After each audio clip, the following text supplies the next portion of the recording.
It's SummerSlam 2022 live reactions time. I'm Luco in DAD, and I'm joined by Sullivan Bo Brown, the People's Champion.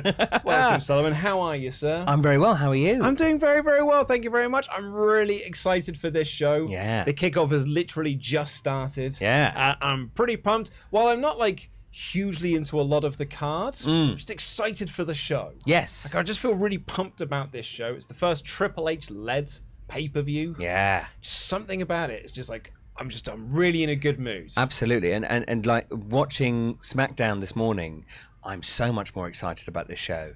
And that was just one SmackDown.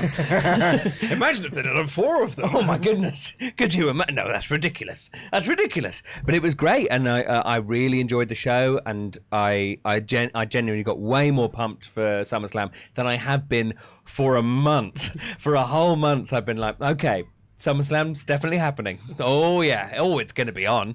I didn't notice this. But it's since been pointed out by McAfee of Botchamania. You know, during the no DQ brawl between Sheamus and Drew, yeah, the flags around ringside. Yeah. Now the Ireland flag and the Scottish flag. Yeah.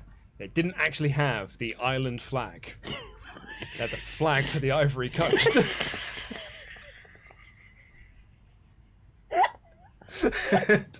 That's amazing. So Sheamus had put up a tweet of him drinking a pint of Guinness being like, I'm doing it for the Ivory Coast. Absolutely amazing.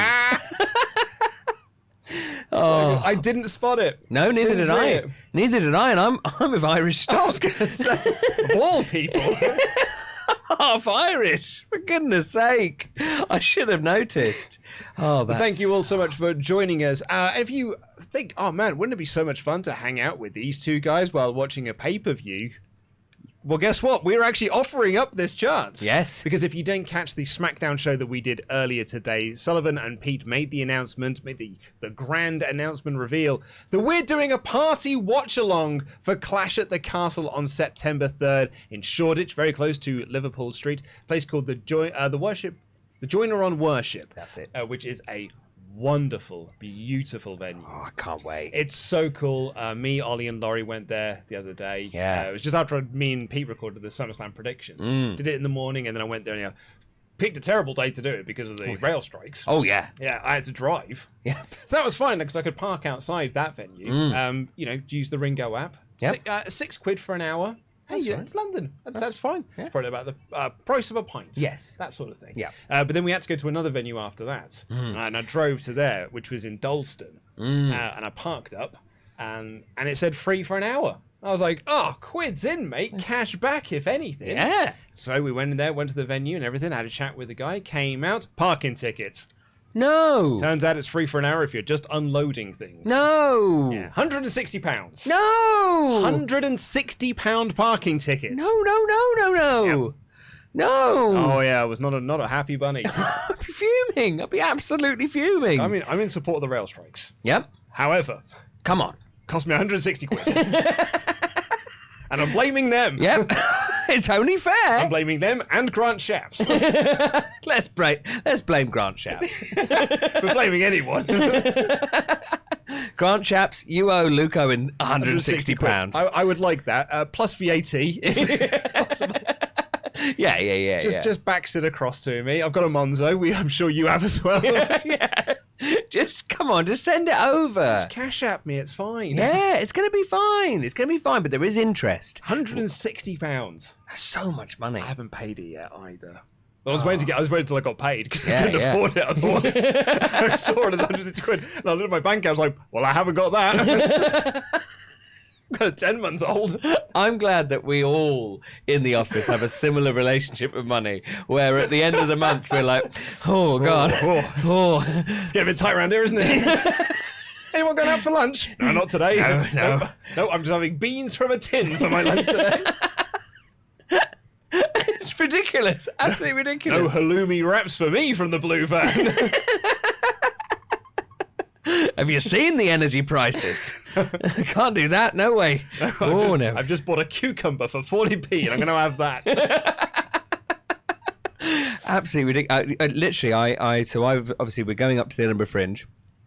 And we had a fantastically successful Kickstarter, which many of you backed, and thank you so much for doing that. But obviously, that Kickstarter money takes time to get into your account, and a lot of the costs came up. For the Fringe, for instance, like the accommodation costs. Which I think, I've heard rumours, very, very cheap, very reasonably priced. Famously cheap. Over the Edinburgh month. Yeah. Oh, yeah, no one tries to extort people. No, that'd be ridiculous. No. If anything, they lower their prices. Oh, yeah, it's a low £1,000 for every room for a month. For struggling artists just trying to make some money. Just trying to make art in your city, Edinburgh, and you don't care. It's honestly, and this is a good deal. That's the remarkable thing. That is a really good deal. Yeah. We got one of the best deals of the Fringe. When I told my friend that, she was like, "Oh my God, you've really lucked out there. Only £1,000 for a month's rent. Yeah. That's amazing." But anyway, so I had to pay that, and then obviously that money will come back to me. But it was a lean month. It was lean. I had the same thing with so I book a hotel when I do live reactions, because otherwise I'm too tired to drive home. Yeah, of course. I think it's not sensible for me to drive back home. Absolutely not. Also, I might have had a drink, so it's probably really not sensible for me to drive home. Yeah. So I just booked myself a hotel, because the trains aren't running until like 3 hours after a show finishes. So I just go to a hotel and sleep there for a few hours. Yeah. And it's usually fine. It's £100. Yep. But it's all right. It's a lot, but it's it's £100, and I get a few hours kip, and that's the most important thing. Yeah. But again, tight month this one, Sullivan. Yep. Cost of living crisis, and energy prices and all this sort of thing. So I had to leave it until the Friday. Yep. It was £200 because I left until the last minute. Oh, no. Sullivan, I went onto the Premier Inn website and I was like, book me into this room. They were like, it's £195, please. And I'm like, no. Don't be £95 more expensive. Who is staying in you, hotel? Nobody. Assholes. Why would you do this? And I tried to find other places. I did. Yep. I'd shopped around and I couldn't. I looked at Airbnb. Yep. I was going to stay in some guy's flat with him there as well. Oh no, that would have been weird. And I was like, do I need to call him at 4 a.m? Yeah. Like, can you let me in, Chris? That'd be awful. Awful business. No, you had to do the Premier Inn, definitely. To book the Premier Inn. Oh my goodness, that sounds awful. Absolutely awful. And I can't park outside here either. No. And because of the rail strikes, I couldn't get the train in. Nope. Because there's rail strikes again today. So I'm parked in bloody Westfield. Oh. And so. We'll talk about SummerSlam in a second, people. But first off. To park at the Westfield. Yep. I had to look. I can park it overnight. Yeah. Grand. Wonderful. Perfect. How do I do that? You go onto the website. It's like, go onto the website and you can do it there. Great. Sign up on the website and you can do it. So you sign up on the website. It's like, excellent. Now you just got to download the app. Yep. So I download the app. And the app tells me, now you got to sign up on the app. So I sign up on the app and it's like, did you do this on the website? Yes. Can't find it. Do it again. So No. go through all this. It took me like an hour just to register this thing. This is terrible. How do they make any money? I don't know. And it's, well, do you know what? It's 16 quid. Okay. To park, to park for 24 hours. Yeah. 16 quid. That's okay. I'm not going to complain too much about that. Yeah. It'd been better if I could have parked outside the office. Yes. It's fucking free. Yes. I can't do that because there's a bloody concert downstairs. Yeah. A big old festival's happening. Big old festival is happening. Yeah. Oh, Sullivan, I was walking through it. Yeah. And I had this massive realization. I'm too old for Hackney Wick. Totally. Oh my never God. felt so old. So many cool people. So many cool kids walking around. It's unbelievable. It's just like all of these buff dudes with their nipples hanging out. Yeah. Just looking amazing. Oh, they look so cut. So cool. Yeah. And just like doing all sorts of drugs up the nose and up all sorts of orifices and throwing up in the street. And I'm like, I'm too old for the lot of you. Yeah. Not because I look down on you because I'm, get off my lawn. Just because I'm just not as cool as you. No, anymore. Exactly. I can't be as cool as you. I was just I was looking at everyone. I was like, oh, you're all so fucking cool. You're all so cool. Why are you so cool? And they're all in Sainsbury's buying, I don't know, the Whiz or whatever the kids drink these days. I'm like, can I have my can of neck oil, please? It's a 4.3% session IPA. I was in there earlier and I just got some paracetamol.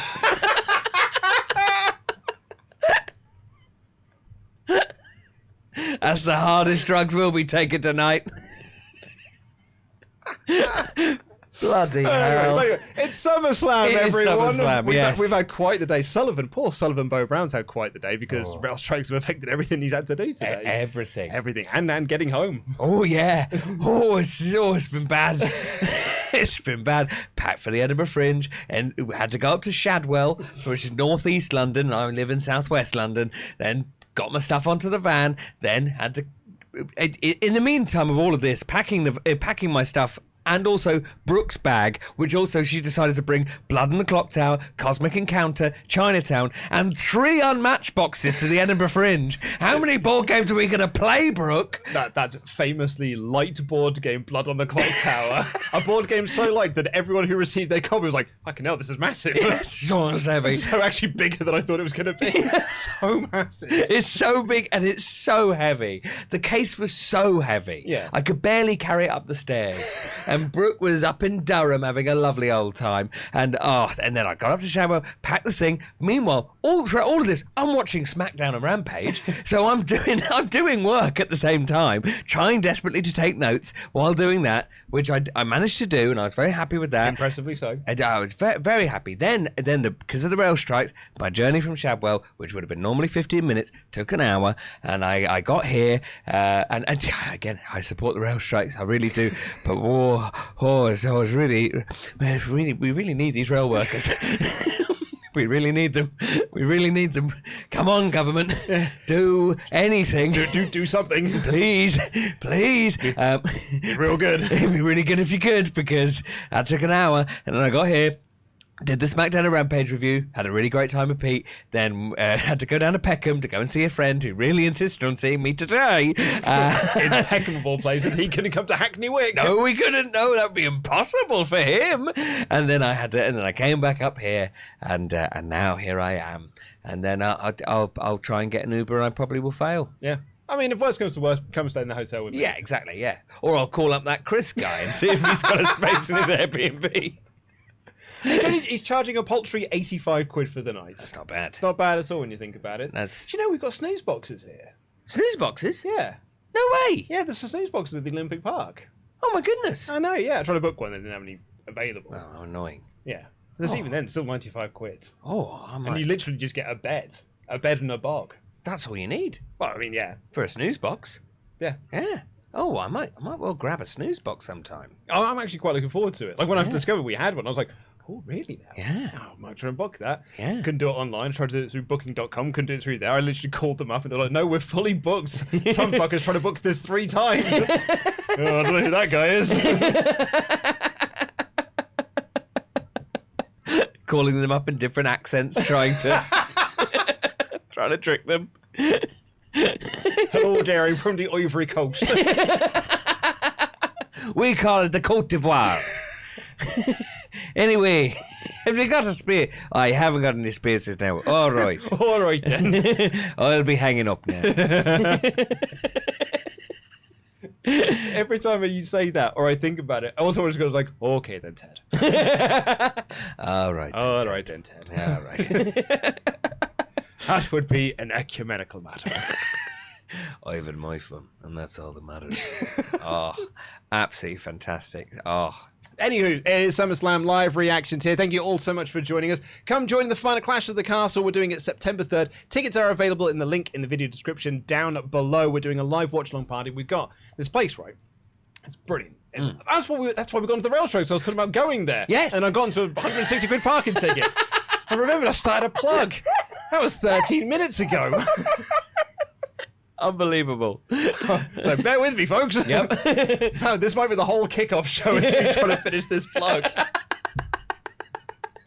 And so yeah, it's this cool venue. We've got the whole of the first floor. It's got its own bar there already, so like you can go up and you can order yourself drinks. We're going to have chairs lined up. We might have some standing tickets available. We're going to be there in full force. The No Rolls Barred crew are going to be there. We've got a really, really great setup. Yeah. Because they've got not 1, not 2, but 3, but 4 screens that are joined together to make one massive screen that's like covers up this huge area of the wall. So you can watch in this massive, like wide screen experience. Oh, that's brilliant. It's going to be so cool. Honestly, I can't wait. Because also just like, you know, having done like Grubby Little Mitts and everything, I've got to meet lots of fans and it's been so much fun. That it, like, you are all very lovely people. Lovely people. And it's so nice meeting everyone. It's just, it just makes you feel just really warm inside. Yeah, and it's close to Liverpool streets, which has got national rail services. Yes. So, touch wood. Yes. Not one of those days, Grant. We might have a really good day on our hands. Absolutely. And it's also has such a reasonable time. Yeah. Oh, isn't it just 7 till 10? 7 till 10. Oh. And then it's an after party that we're gonna have. Yeah. Yeah. Oh, and I'm gonna get very drunk. Oh, I mean, I was talking to my wife about this, and Yep. she was like, "Make sure you don't get too bladdered." And I was like, "Nope, I won't."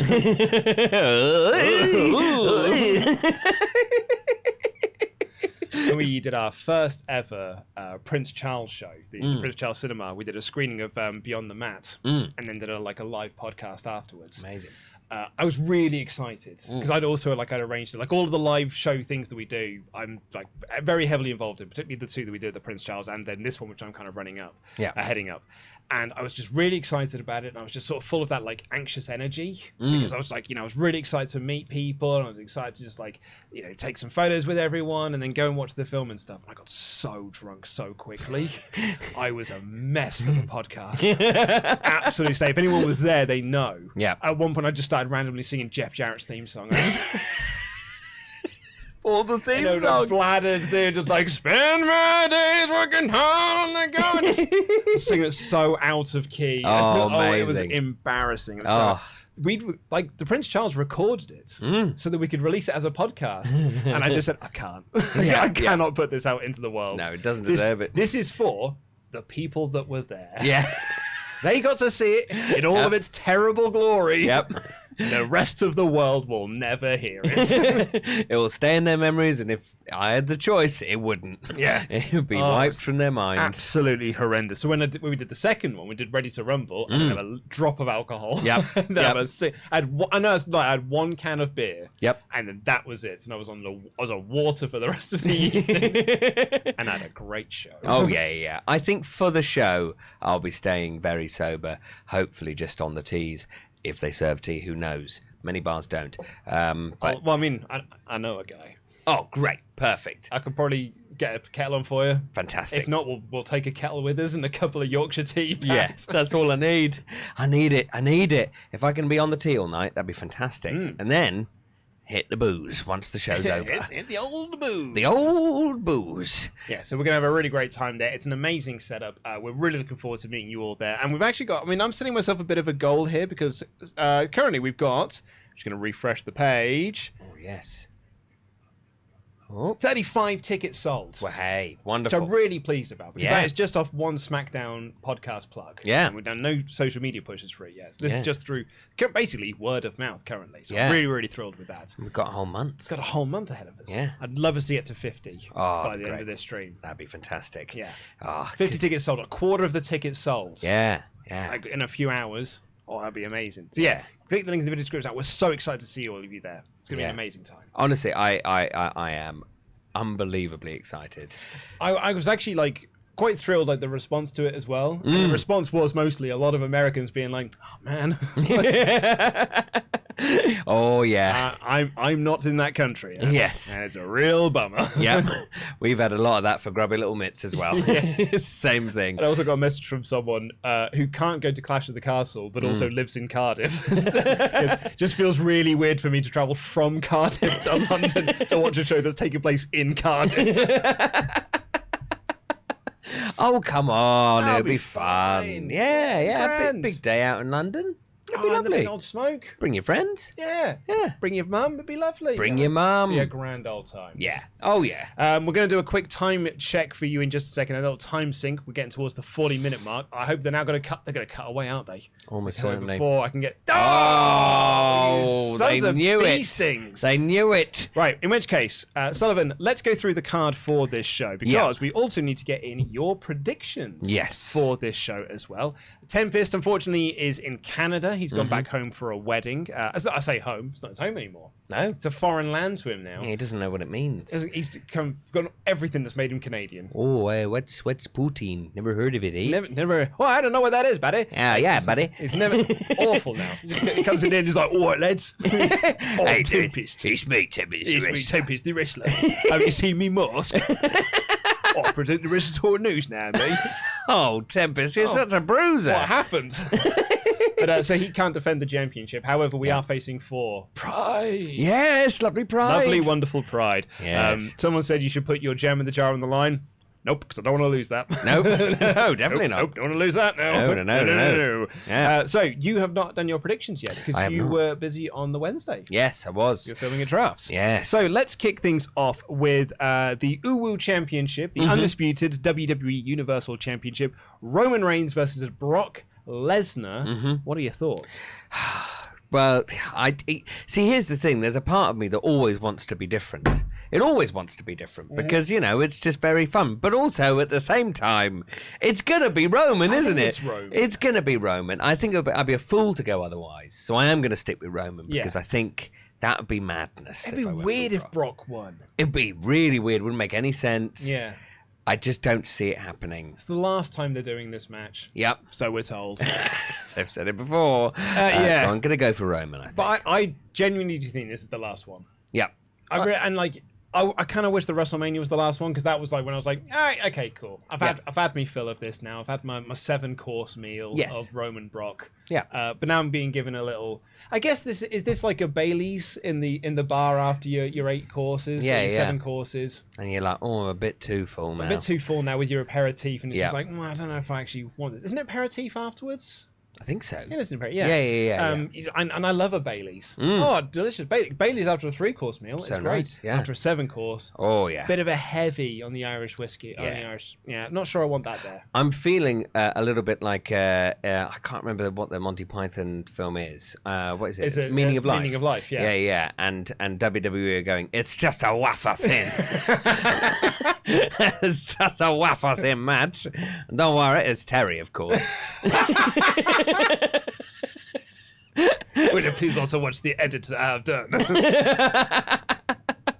But no, I am going to go for Roman because I just don't see Brock making any kind of sense unless they wanted to go for something crazy. Yeah. Which, who knows? Who knows? It's a new era. Pat McAfee versus Baron Corbin. Again.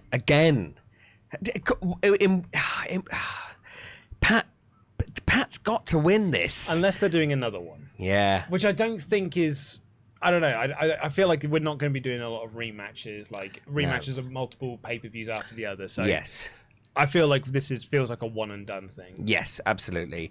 And Baron Corbin is the kind of person that you can beat in this kind of match, and that is fine. It's fine. He's a mid-card heel. Yep, he's always going to be at exactly the same position throughout his entire career, and I'm sure he's fine with that. There's nothing wrong with it. Yeah, absolutely. So I'm going to go for Pat as well. Bobby Lashley versus Austin Theory for the US title. I mean, this is where I start really potentially questioning things because everything in my fibre of being says, it's going to be Lashley as well. But then at the same time, like, Theory has been made to look like such a chump. Do I go crazy? Do I go mad? And say Theory? No. No, that would be madness. It's going to be Bobby Lashley as well. I'm going to have to stick to your... They're too much of a slam dunk. Yeah. I'll be just doing it to be different. And I'm not that kind of guy. We've got the Usos versus the Street Profits for the Unified Tag Team Championships with JEFF, JARRETT, Jarrett as the special guest referee. Okay, I'm going to go... I'm going to go for the Street Profits in this, and I think that's because of the strange segment they had on SmackDown where Jeff Jarrett got involved for no reason, then got really annoyed that he got kicked in the face, even though the Usos were really apologetic about the whole thing. They were really sorry that they hit him in the face. Yeah, I mean, P had a great call with this on the predictions video that we did, which is like the reason why we've got Jarrett into the special guest referee is because the referee in the match at Money in the Bank missed the shoulder being up. Yeah. So they'll redo the spot here where Jeff may even count the 3. Yep. With the shoulders up, and he'll be like, no, we got to restart this match. And then they'll restart the match, and that's how the Profits will pick up the win. And I really do think that could be a possibility. Yes, yeah, definitely. So I'm going to go for the Street Profits for that. For the SmackDown Women's Championship, Liv Morgan versus Ronda Rousey. I think they've got to have Liv winning here. Otherwise... Liv winning means nothing. And also, I feel like with the way that SmackDown was, she was sort of like, they were saying, oh, she's tired and all something other. She's been in the ring for so long. She needs to Great tag commentary out. in that match. Yeah, really good. Really, really, really good. And I think that is sort of all building up like this is a real underdog story, and Liv will hopefully... I think that she should win, and I think that she will win. But, if she does win, then it's even more of like that's a real achievement from Liv Morgan. So I'm going to go with Liv again. Now, we've got Seth Rollins versus Matt Riddle, but that match isn't on the card anymore. Yeah. So I suppose my question is, do you think that Seth does something on this show? I mean, yes, because these weird...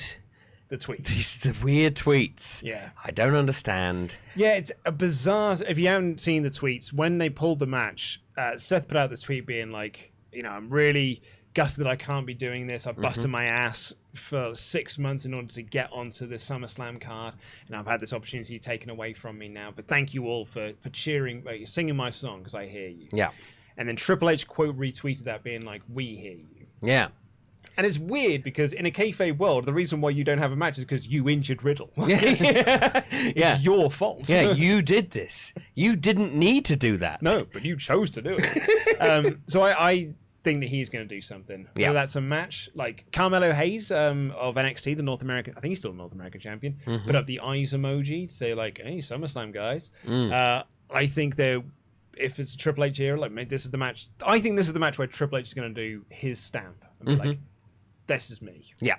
Everything else on this show, this was all like Vince sorted out. Me, I want to do this here. Yes. We can do Rollins at Riddle at Clash of the Castle. I don't know, Johnny Gargano.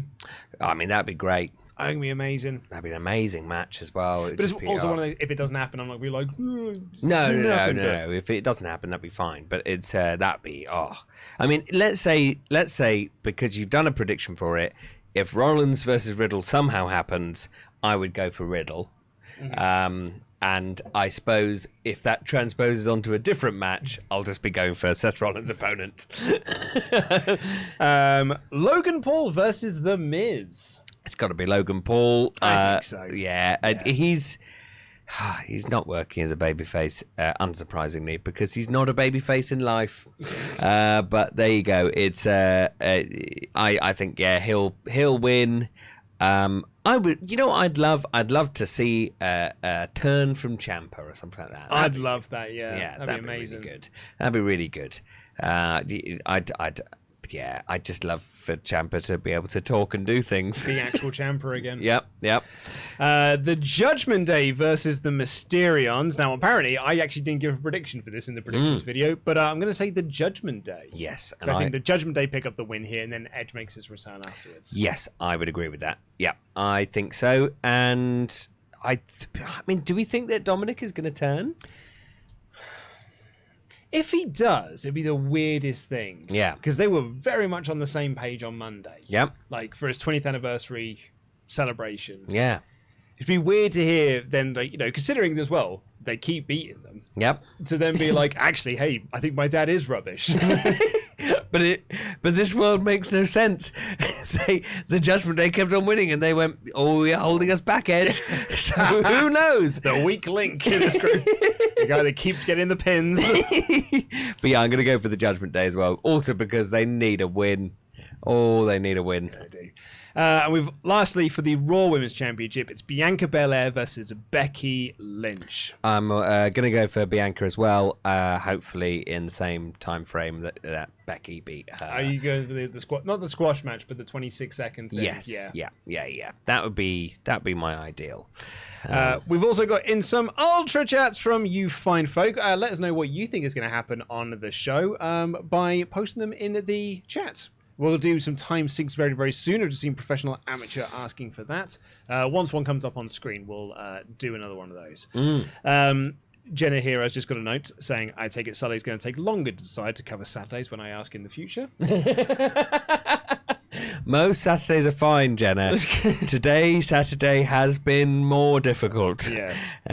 But yes, I'm just a busy man, and doing a stream in the middle of the day and then at the end of the day is that's a sleepy Sullivan. Sleepy Sullivan. The second one is my fault. Well, you know. I was the one that asked. No, it's fine.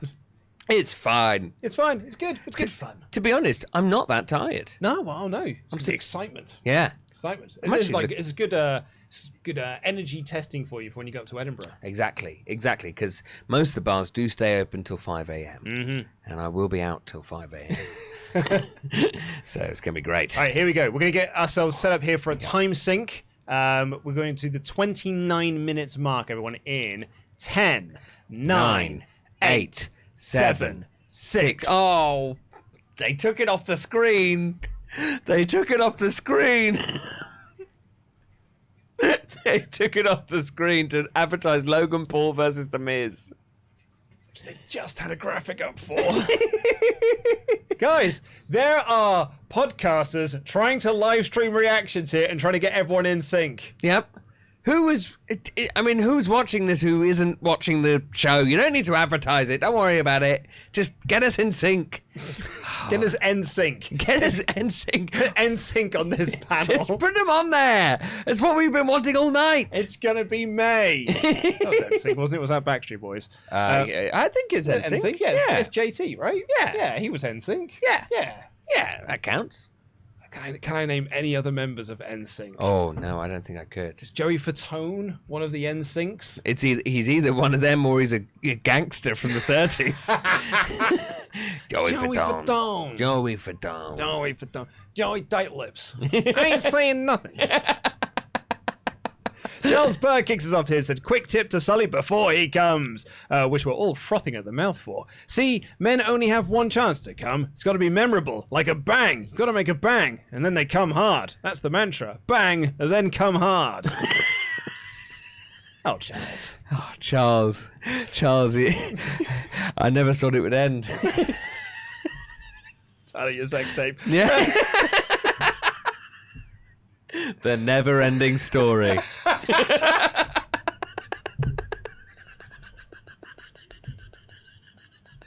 It's going to get really sinister. Never-ending story. We've got new members here. Merjin Dahas and Jonathan Moody. Thank you very much.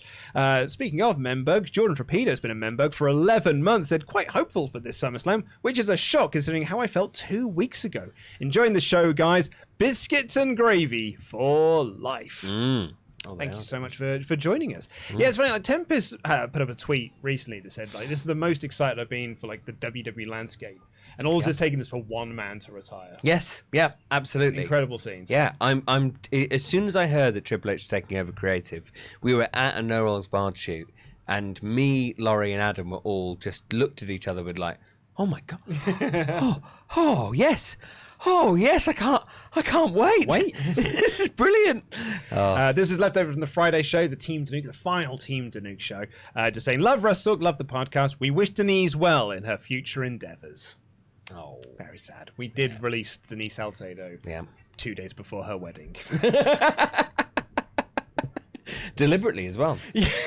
We knew it was coming. That was the worst part. I knew we were coming. I was invited. So I had the date. Oh yeah. We had the date. And Ollie said, do you want to postpone this by 2 weeks? I was like, no. Do it on this Friday. No, we got to do it on this Friday. Yeah. Ideally, we do it on the wedding day, but I guess we can't do that. Yeah, I mean, she didn't want to do a show that day because she's not committed. Jordan is back again to say, on another note, nothing will convince me more that Triple H is in control if Ciampa goes back to being old Ciampa and literally eats Logan Paul and The Miz even or after the match. Also, do you think someone is returning tonight? Possibly. I mean, if anyone's returning, it'll be Gargano. Yeah. And an Edge could definitely return. And not Cody Rhodes. Way too early. Yeah, too early for Cody. Yeah. Do you know what? Outside chance, The Fiend. Oh, yeah, absolutely. Because it's Rollins. Yeah. Like, two of them are very tied together. Yeah. Outside chance, but, you know. 9, 8, 7, 6, 5, 4, 3, 2, 1. 25 minutes to go, everyone. That's a time sync for you. Oh, there we go. Oh, thank goodness. The Graham Jones says, hey, lads, I'm actually going to London from Dublin for the very first time with my friend. We land on the 3rd of September, and so we just bought tickets to watch Clash at the Castle with you. Oh. We'll be staying at the Hotel Winchester. Any ideas that's close to the watch-along venue? I'll have a quick Google. Yeah, I've never heard of the Hotel Winchester. But yeah, because it could be anywhere in London. There are so many hotels. I'm also going to assume it's the Winchester Hotel, because if you just search if you search Hotel Winchester, just find you all hotels in that area. Yeah, we currently have lots of hotels in Winchester. And also, if you're in Winchester, then you're quite far away. Oh yeah. No, it's this one here, the Howard Winchester. In Angel, is that? Argyle Square. Oh, Argyle Square. Yeah. Joiner on Worship. It is. Oh, look at this. It's only a 21-minute two-bride away. Oh, well, that's actually amazing. That's amazing. Considering everywhere in London is about an hour away. Yeah. You've really lucked out there. That's great. Oh yeah. I'm actually going to get you almost the right times as well. Oh yeah. So like 5 o'clock on that. Oh, it's too far in the future. Too far in the future. Yeah, it's about a 20-minute tube ride away. Yep. No, you're fine. Well done, you. We'll do another time check in just a minute to see if this one stays up. Chris Petru has been in Memberg for 15 months in a row. He said it's the greatest party of the summer with the best community in wrestling. I'm very excited to see how tonight goes. Love you all. WrestleTalk for life. 8, 7, 6, 5, 4, 3, 2, 1. 23 minutes to go. James Taylor said, it's good to see Sully and Luke. Oh, let's not make this thing. Owenitis. So Denise called me John Laurinaitis on the WrestleTalk Podcast on the Team Denise show, and saying that Ollie is the Vince McMahon. And I was like, I don't think we should make this a thing. I don't like this. I don't like that either.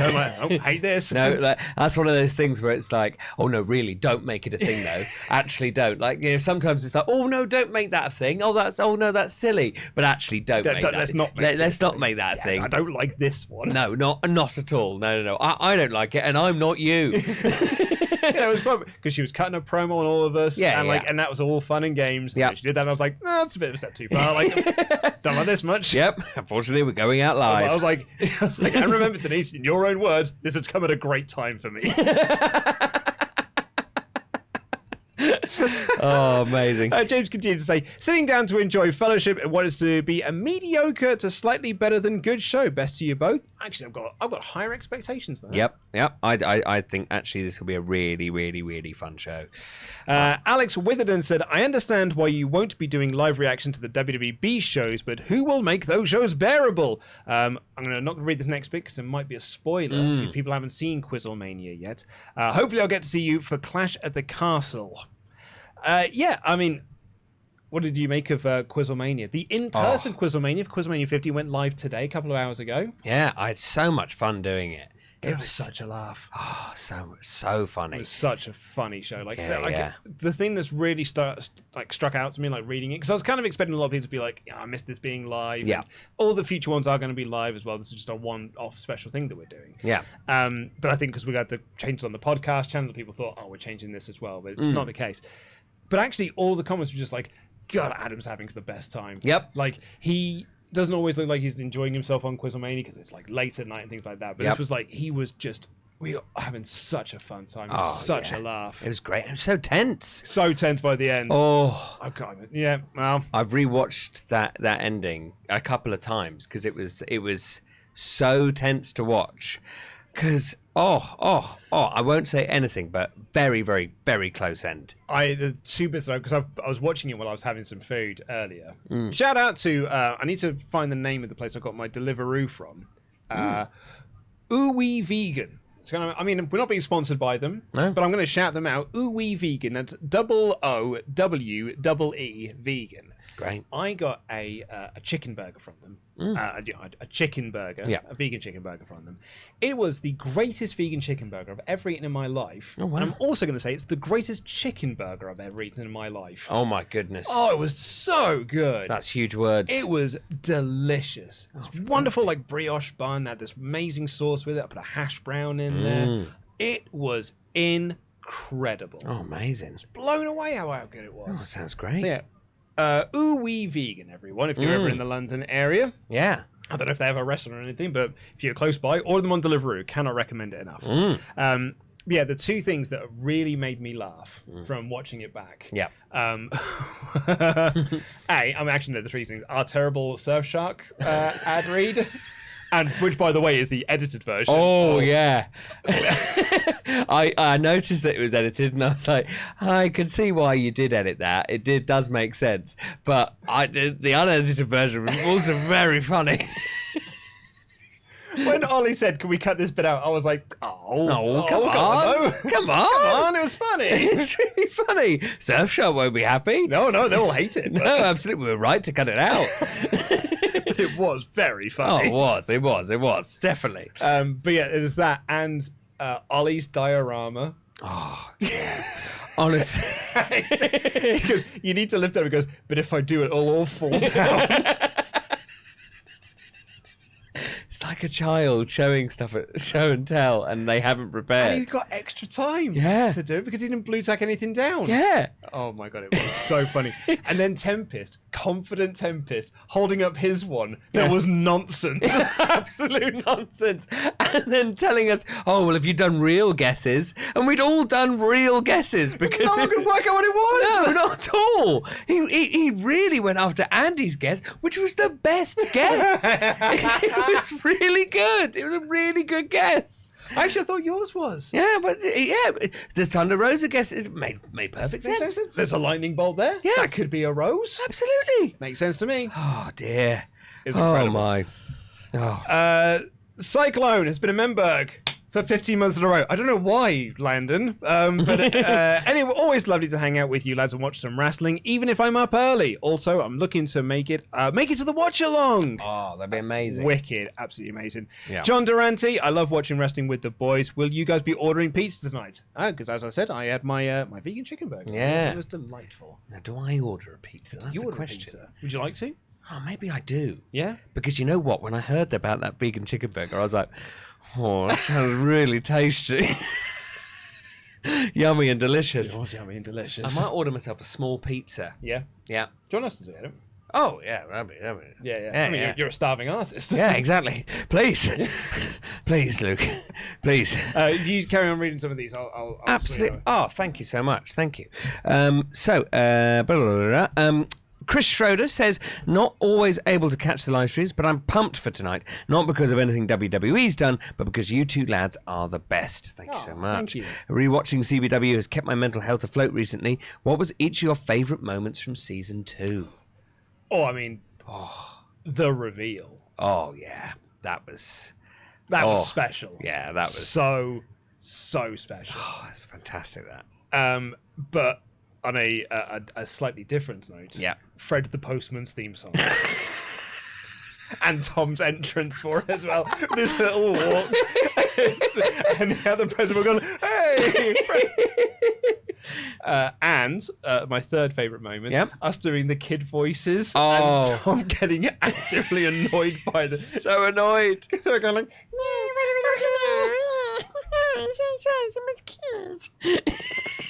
So annoying for it. Absolutely hated them. Yep. I think those are my top 3 moments. You know what? Looking back, and I can't believe I'm saying this, Sob Ross. Sob Ross. No one liked it in the room. Nobody liked it in the room. But time has been kind. Absolutely, absolutely. You know how you have people now who like defend the Star Wars prequels. Yeah. It's the same thing. It's the same thing with Sob Ross. It was wrong at the time. But now looking back, maybe it wasn't so bad. Maybe Sob Ross was great. The pity party. Only had one move. Yep. One move, that's all he needed. For anyone asking which reveal? Oh. The Jurgen reveal. Yeah, Jurgen flop. Yeah. Absolutely. Oh, man. Oh. Did not see it coming. No. And it was amazing because I don't think pretty much anyone in that room saw it coming, and I was so nervous. I knew I had to deliver one line when I got in, and I knew if I tripped over that line, Jurgen Klopp would not be taken seriously at all. It would be his own flop. Yep, absolutely. Oh my god, it was so good. Oh. I mean, obviously all the reactions are great. Yeah. The most delightful thing for me though was Rosie's reaction once the cameras had stopped rolling. Yeah. She was so happy you were there. Like, it was this real, like, oh, Sullivan's here. Because when I told her that I wasn't going to be in CBW, she was like, no, do it. Oh, absolutely great, absolutely wonderful. Stuart Meehan says, hey guys, just message to say you guys are thank you guys for the amazing videos throughout the past year while through my first year at uni doing paramedic science. Also with Triple H now in charge, what would be your dream AEW versus WWE match? Mine would be Owens versus Eddie Kingston. That's Roman Omega. Yeah, absolutely. That would be incredible.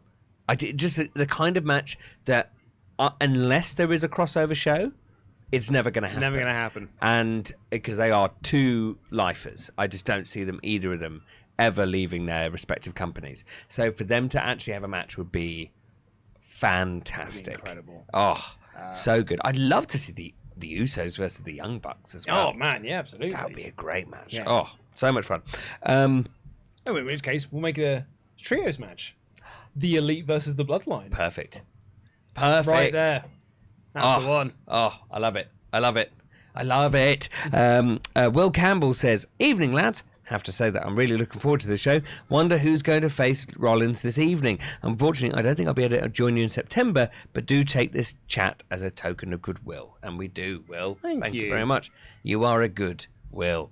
Adam Simpson says, hello friends, lots of months of supporting. He's been a member for 12 months in a row. Oh, amazing. Thanks so much. Fantastic. Lots of months supporting a great bunch of people. I feel Logan will be improved, but even Cody had a bad match versus The Miz, so who knows? I mean, yes, that is true. But I think Logan will I think it'll be a short match. Mm-hmm. I think it'll be a short match. And Jenna has said, I presume this is not part of the Ultrachats. Some in the chat are asking if the venue is handicap accessible. Do we have an answer for that? So the venue does have a lift. Right. It has got a lift available. However, when we were there, it wasn't working. Right. Now, the guy has assured me that it will be working by the time the event rolls around. Great. So in theory, in Austin theory, yes. But I don't want to say yes for definite. Yeah. Only because I'd feel so guilty if I said yes, and then someone showed up and they weren't able to get there. Absolutely. So yeah, in Austin theory, yes. Yep. But I can't say for definite. Yeah. I think closer to the time, we'll as soon as we know. Yes, for sure. Yeah. We'll let everyone I'm know. in constant contact with the guy, so I can always ask him like close to the time. But yeah, please do say email support@WrestleTalk.com. Yep. If you do have any questions about that, because I've got a direct person I can email back to you. So like if you send us an email asking the question, I can email you back once I know for sure. That'd be amazing. Brilliant. Wonderful.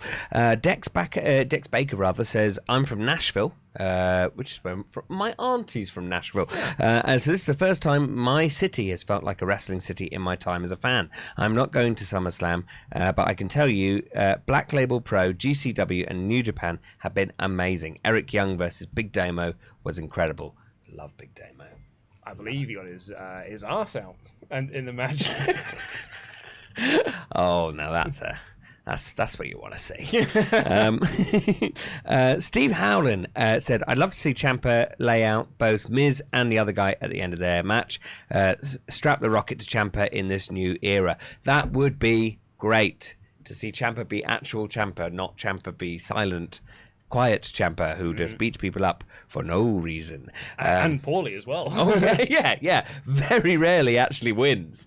Very strange. Would you like to pick out which pizza you would like? You know what? I think just a pepperoni. Pepperoni? A pepperoni pizza, a medium size. Mm-hmm. Medium is 8 slices. I can get you one of those. That's perfect. A pepperoni lover. It's mozzarella, topped tomato sauce, pepperoni, Okay, I'm going to read you this verbatim. Yep. Pepperoni, pepperoni, and more pepperoni. Fantastic. That's exactly what I want. And I'm a simple man of simple pleasures. That's all I. Okay. That's all. Which crust would you like? Can I get is there a stuffed crust? There is indeed. Would you like it with cheese or pepperoni?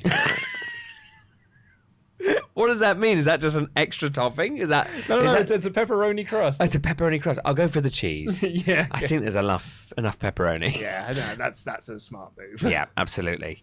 Oh, fantastic. I presume it will come with a sauce, won't it? It will come with a sauce. I mean, I'm gonna, on the off chance that it doesn't, I'll get you a little side sauce. A little garlic sauce of some Little kind. garlic. Or a little dip. Would it be in dips? Dips, yeah. Garlic and... actually, I think I can customize it on this one. Hold on.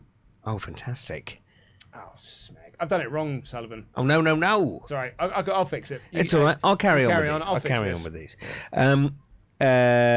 Yes, I've read that one. Cassidy Delaney says, "Hi there, Sully and Luke. I've thought about this. What if when Punk comes back, he beats Mox, and then at, let's say, Revolution, it's Eddie versus Punk, and Eddie finally gets the belt? Because Eddie is absolutely the only person that should take it off Punk. I mean, Eddie with the belt would be great, but does he need the belt?" I mean, in theory, no. Like, it'd be a lovely thing. Because we had an Ultra Chat in on the Dynamite review that said, like, pitch the world in which Jericho beats Moxley for the interim title. Yeah. And then they do the final match of Jericho Eddie for the belt at Arthur Ashe. So it's in New York. So Eddie wins it in New York. Yeah. And that sets up Eddie versus Punk in Chicago. Oh. Which, I mean, I love it. I love all of that in theory. Yep. But I think just, to unconvolute things, just do Moxley versus Punk and all out. I think Moxley feels like the guy. Yep, And he absolutely. said that so does Eddie at the moment. Yeah. Like, it was remarkable watching that Dynamite because, Jericho was quite a big focus, and the Jericho Appreciation Society were a big focus of the show. But every segment they were in, the crowd were chanting for Eddie. And when Eddie came out for the save after the Dante Martin match, the place came unglued. Yeah. And that segment was designed for Ruby Soho. But the place was just like, Eddie. And I'm like, oh, he is. Yeah. He's a guy, right? Yeah, he really is. Yeah. And it's great to see. It's lovely to see. He's someone who you just know he just doesn't have... He has the look of a real bruiser that isn't...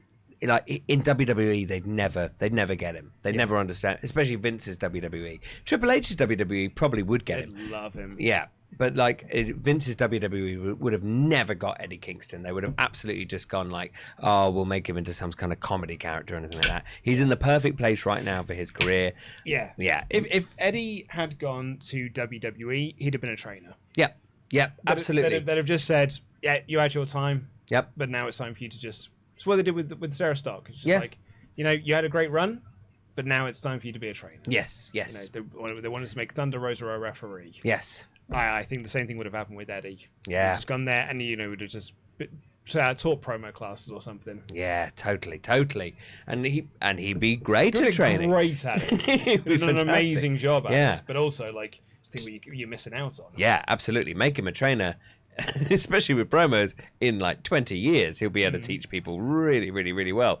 But yeah, I'm glad. I'm so happy for him because he's so good at what he does. Such a nice guy as well. Yeah. Oh, I'm so happy to hear. Oh my God, such a lovely guy. And when we did the podcast interview with him, genuinely just like an absolute sweetheart. Because he was like, usually when you get these interviews and stuff, you get given like 15 minutes max or anything like that. And like, the AEW guys were in the room with us and they were like, yeah, if you can get this half an hour, that'd be amazing. So we got to the half an hour mark, but we had so many questions left from people. I was like, Eddie, do you mind? And he was like, oh, just go.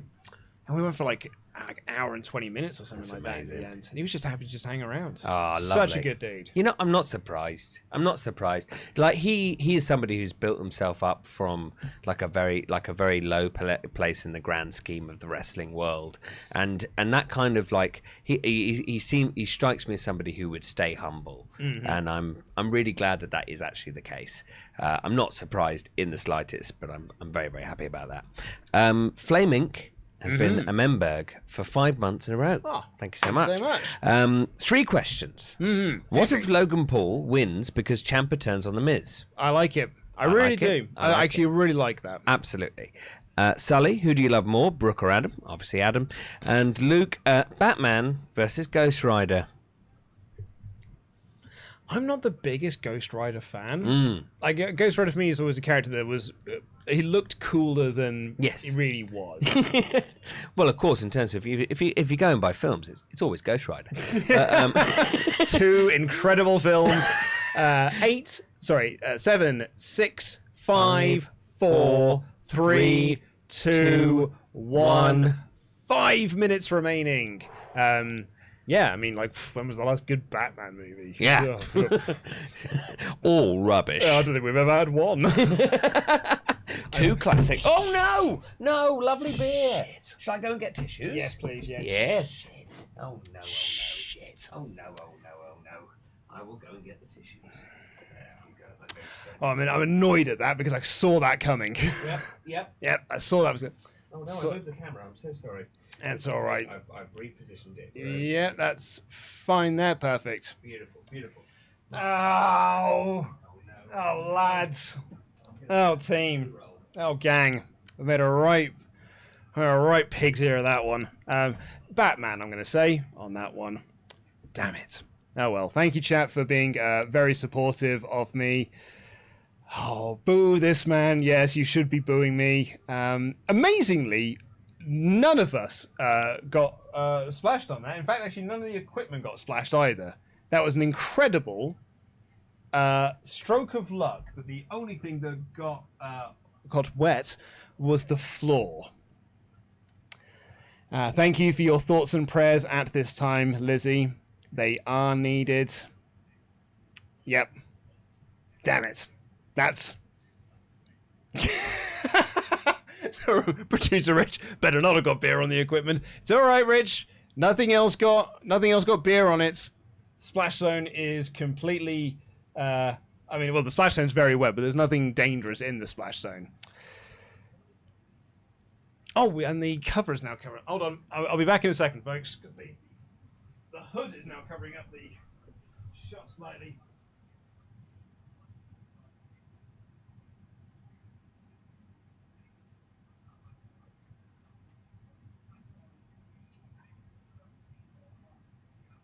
Oh, for God's sake.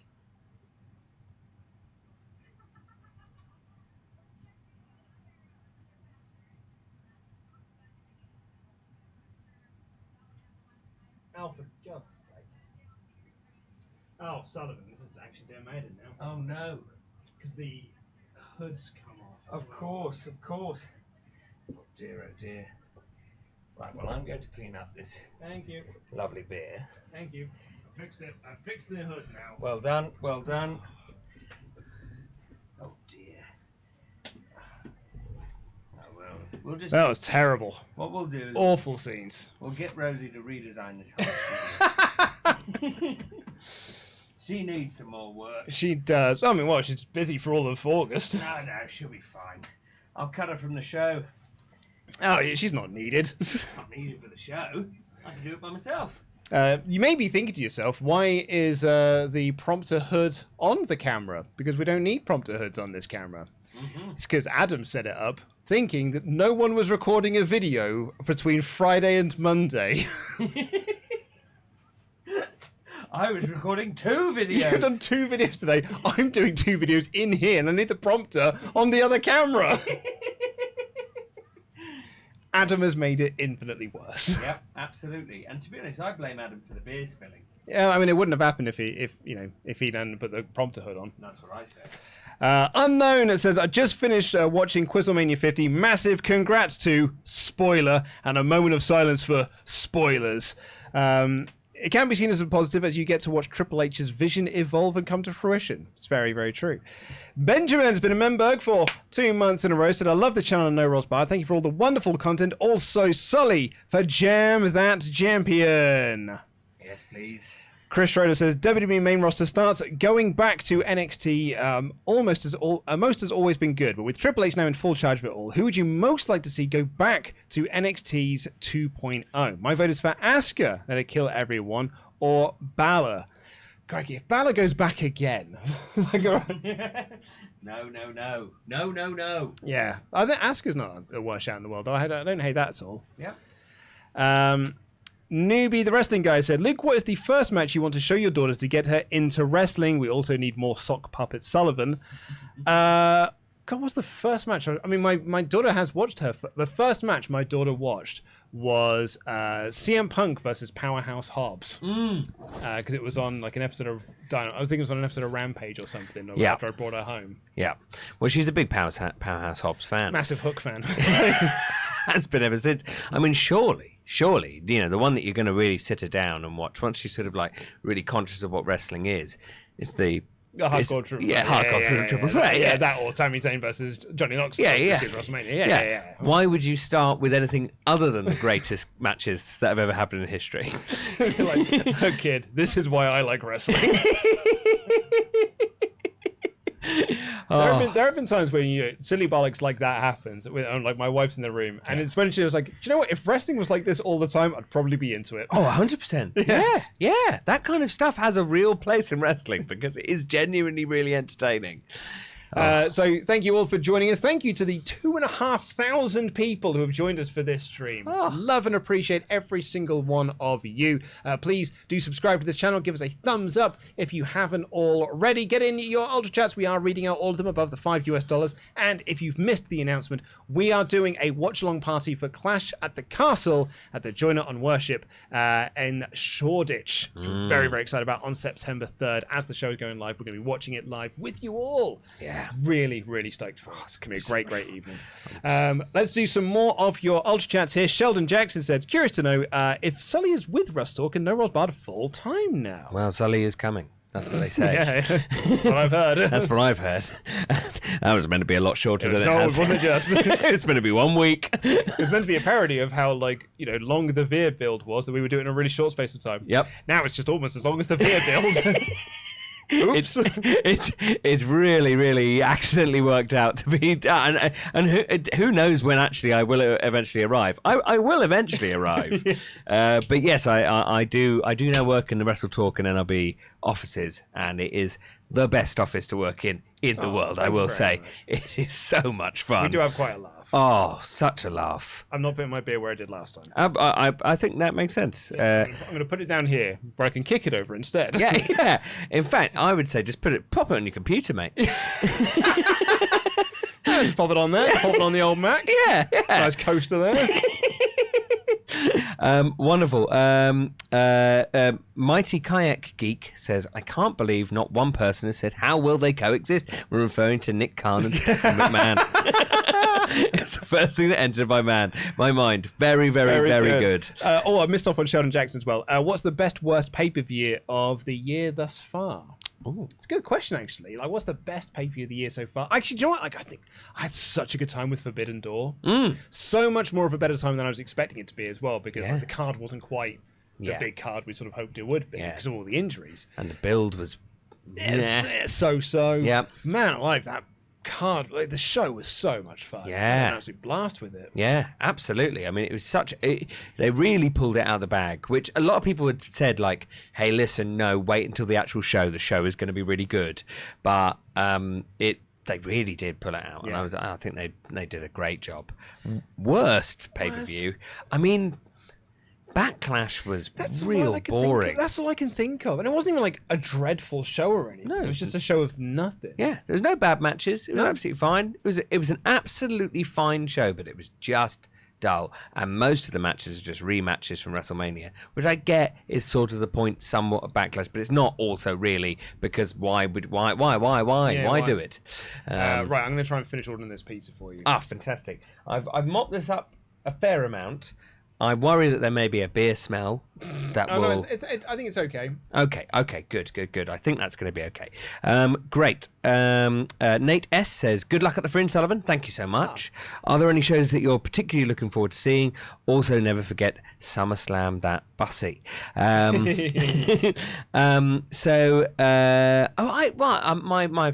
friend Casey's going to be doing a show called The Wild Unfeeling World, which I thoroughly look forward to seeing. She's doing another show as well, but I can't remember the name name of that one. It is basically a retelling, a modern retelling of Moby Dick, but with instead of a great white whale, it's a big white van. And so I'm really looking forward to that. Also, The Dark Room with John Robertson, which is one of my favourite shows at the Fringe. Also, Colt Cabana's going to be up there, and I bought tickets for his show as well. So I'm going to see if I can try to go for a drink with Colt, because we got on very well at Quizzlemania, and after the Quizzlemania we were like, oh, we'll see each other. Oh, there's a match. We are opening up here with Becky Lynch versus Bianca Belair. Becky Lynch looking incredible, unbelievable, as always. I love that her glasses are just getting bigger and bigger and bigger. Superb outfit again here from Big Time Bex. Yeah. Oh, I love it when they're really big stadium shows like this. Yeah, it's amazing, doesn't it? It really does. So cool. Oh, God. That is a wicked sight to see. Yeah. That's amazing. Oh, it's so cool. Lovely big long stage and everything with a little like kink in it as well. Oh, really? It makes it so much more of like an event than just like because often pay-per-views, you know, when they're in arenas, obviously it's great. It's, you know, there are some really great arenas out there, but so many of them could be any arena in the world. But stadiums just make it so much more special. Yeah. And when it's during the day, there's something about wrestling during the day outdoors that is just great. Well, this is, in theory, what Clash of the Castle will look like. Yeah. Because it's in a stadium. Oh, that's great. Is it the Principality Stadium? The Principality, yeah. Oh, that's going to be good. That's going to be really, really, really good. It's probably really special being in that building. Oh, that's going to be a great pay-per-view. I can't wait to watch it with all of you. Yeah, we get to watch it with you folks. Oh, it's going to be great. In person, no less. In person. And at a lovely time, at a time that I would not normally be asleep at. But yeah, Becky looks fantastic. Her outfits are always so good. Yeah. Oh.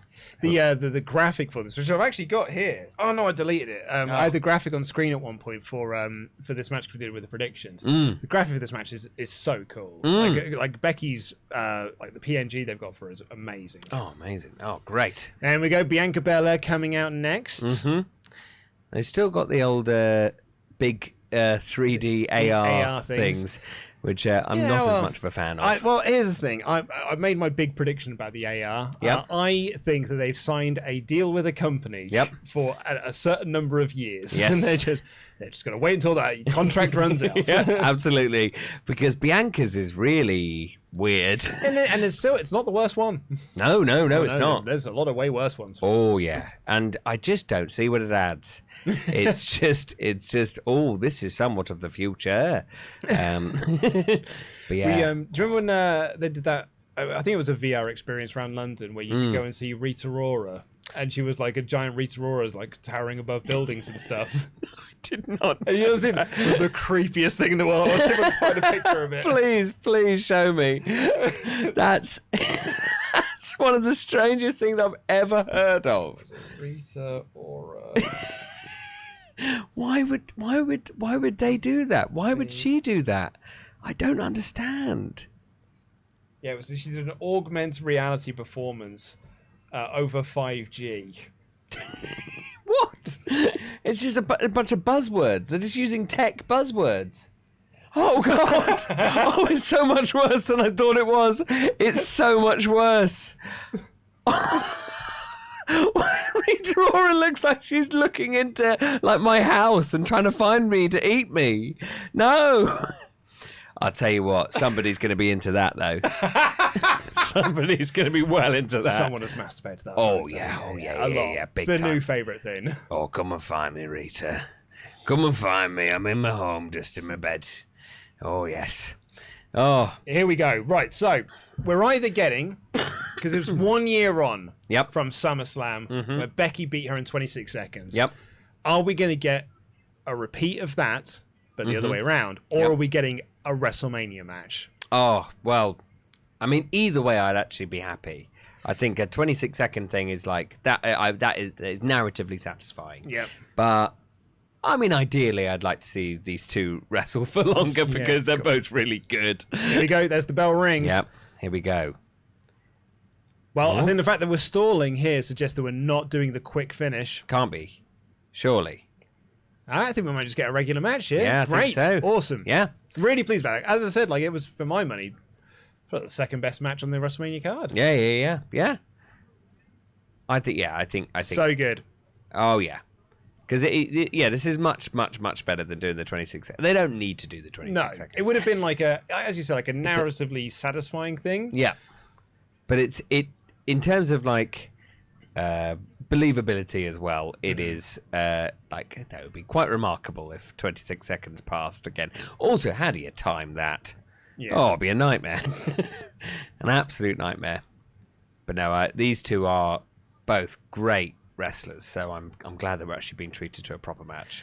I'm very confident in Bianca retaining here. Mm-hmm. Very confident in Bianca retaining. Yes, really. yeah, definitely. As much as I'd love to see Becky with the belt again, my kind of worry is that if they do, they might just continue doing Bianca and like Bianca going for the belt and like doing the chase. Yep. Whereas what I think is like this can finally be an end to this feud. Yes, this feud doesn't need to this feud needs to end. Yeah, I don't even really think it needed this SummerSlam match. No, it didn't. I think WrestleMania was like a great end to them. Yeah, for them. Absolutely. Going from SummerSlam to Mania. Yeah, I don't. The only reason why I think they went for this was because they didn't feel like they had other people in the women's division on Raw who could really go for it. But I mean, which I would disagree with because they've got plenty of women that could go for it. Alexa Bliss is right there. She's absolutely right there. Multiple time women's champion. But you know, it's. I think that's why they went for this, and it always feels like a big time match when either of these two are in the ring. So it's. I'm guessing that's why they went for it. I suppose, what do you do with Becky if she's not involved with it? That's kind of it, isn't it? It's like, where do you go with Becky next? Like, what feud do you do with Becky after this? Yeah, absolutely. Like, we were making the point when it was Belair versus Carmella that, like, nothing against Carmella or anything, but because of the way she's being portrayed, it felt like real filler. Yeah. Whereas this, again, because Becky is presented as such a star, it feels like a big deal. Yes. Even though it's a big deal that we've seen on almost every pay-per-view after SummerSlam up until this point. Yes, absolutely. It's and that's the thing. I think they should, for me, they should go down the route of, like, Becky doesn't need to go for any titles. She's such a big star that you can have her on a pay-per-view not going for a title, and that is fine. Because there are plenty of men's matches that go on pay-per-views that are nothing to do with titles, and that is absolutely fine. And like having Becky have a whole feud that is nothing to do with the title for a long time will be really good, because it will also really freshen up the title picture. I really think we could have had that because they did it with Asuka. Yeah. And I think in a Triple H era of doing Becky versus Asuka, they wouldn't have had like the 5-6 matches that they had in a short space of time. Yeah. And it would have felt like because by the end of that feud, I was like, all right, I'm done, because I've literally watched these girls wrestle 4 times in 4 weeks. Absolutely. Or it's like, and I'm ready for something else now. Yes, totally. It's. I think that's the thing I'm most excited for with the Triple H era is I feel like they're not going to repeat matches as much, and it's going to be so much better for it. And like I would say pretty much every single story on SmackDown actually had some movement from the characters in terms of where they were, and that is so refreshing. It's so nice to not have a filler episode. Like when you have a filler episode of Raw and it's 3 hours long, it's tough. You feel every minute of those 3 hours. Like SmackDown is a lot more bearable, but a filler episode of Raw is so tough. So to actually have a whole episode of SmackDown where I felt like every single story they touched was better than it was the week before. Yeah. Oh, so much better. There was a report from Sean at Fightful about rematches, and I think a lot of people sort of focused on the story in it, which was that like Vince would obviously say like some outlandish stuff and would say stuff that was like very non-PC, stuff that shouldn't be repeated or broadcast on television. And that was the stuff that didn't surprise me, because I'm like, of course he said those sort of things. Like, that didn't surprise me. But the bit that really like caught me off guard was like the reason why there's so many rematches is because he would just forget that they'd done them.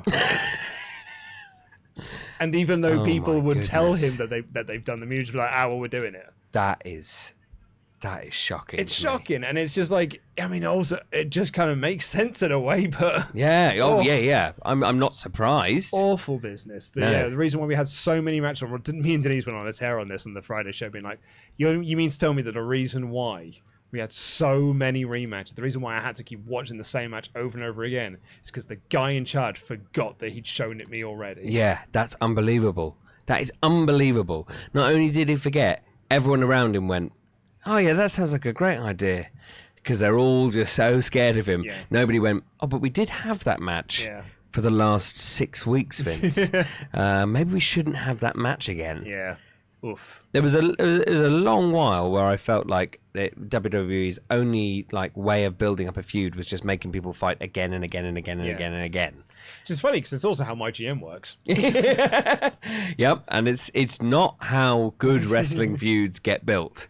It's not by making them fight again and again and again every week. Yeah.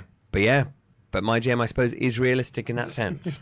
Some great arm-based offense here by Becky Lynch. She's targeted the arm very early on, and she's kept her focus on it. Yes. Really like that. And it's sort of like adapted her...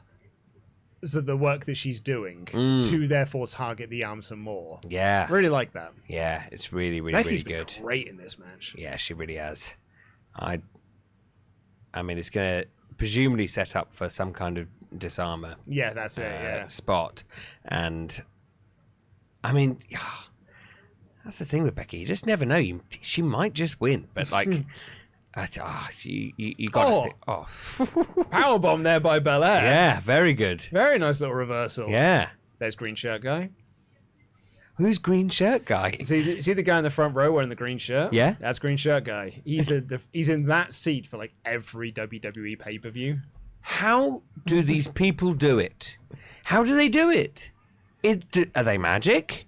How do they get the same seat? Because they're not cheap either. No. They're so expensive. They're so expensive. To get front row seats at SummerSlam is unbelievably expensive. How? And also to travel, get hotels, all of that stuff, and get the same seat every single time, or even in the same part of the arena, is actually crazy. How? How are you doing it, green shirt man? I presume he's watching. I presume he's watching on his phone. This very stream, so he's tuned on. He's got us on his little mobile phone. Yeah, absolutely. I'm watching the match, but I just want to hear what Luke and Sullivan have to say about it. I wonder if they've seen me yet. And if you are watching, tell us, please. Oh, and now Bianca is getting something in on Becky's arm. Very good.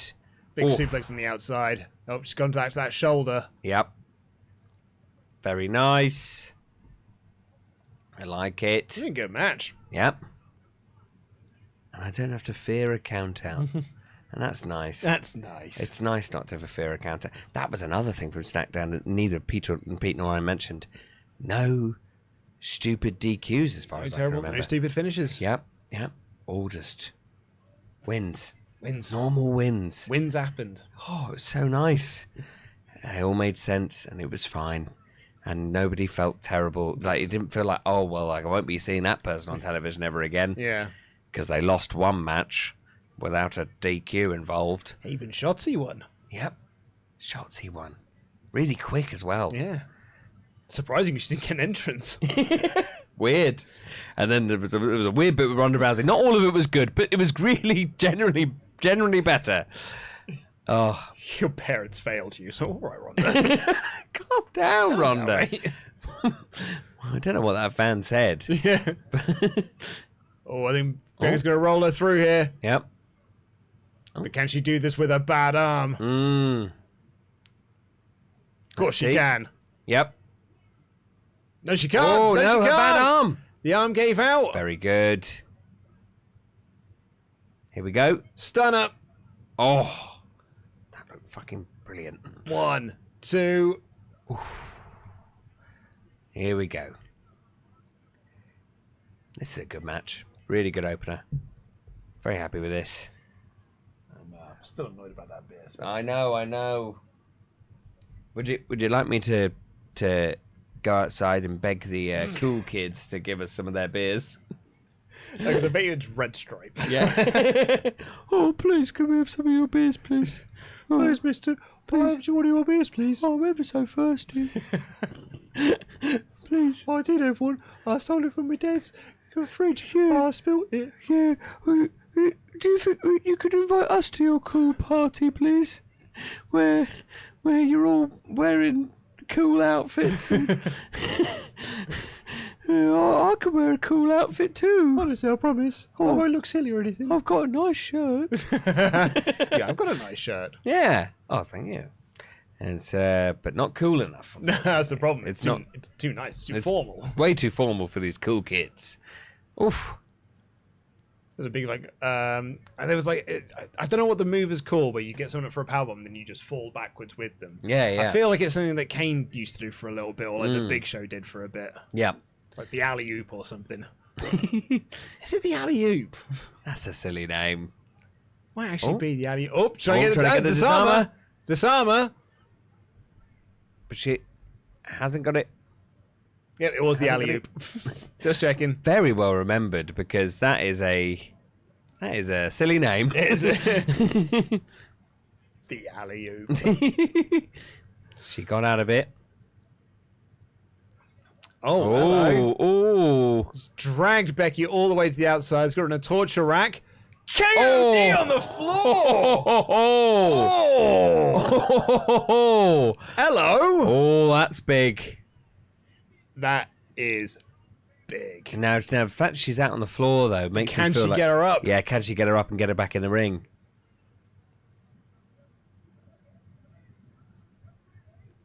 Oh, what? Oh. So to Becky. Becky's in. Becky's back in. Becky beats the count. I was really worried there for a second. It's like, no, Triple H, this is not how you do it. You've been reading Vince McMahon's script a bit too much. Oh, that was great.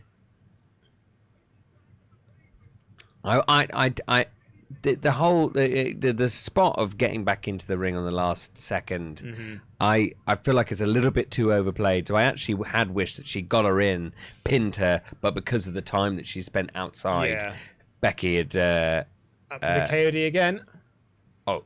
Becky's up. Becky's reverses. Kicks her in the arm again. Oh, that's a spine buster. Oh, Bianca going up for the 450. Here we go. Oh, she's taking too much time. No, too much time. Look at that. Becky's up. She's just standing up now. Here we go. Yeah, what's Becky got planned? Yep. What could she... Oh. For those in the chat are asking where Sully's Pizza is. Oh, yeah. It'll be delivered in about half an hour. Fantastic. Oh, yes. Okay. That's good. Dragged down by the braid. Manhandle slam! Oh! Manhandle slam! 1, 2... Oh! That was a D-ball cover, that. Oh, this is a good opener. This is a great opener. Yep, absolutely. This is why SummerSlam, as I came into the office today, we were both chatting about how we're really excited for this pay-per-view. It actually is a very exciting pay-per-view, and this is a great way to. Oh, yeah, Becky's so good. Great sell. Guys, she really plays this part. Gotta stay on her, Becky. Yeah, can't be thinking about the moments. Yeah. Come on, Becky. So you're giving her time to just to recover. Yeah.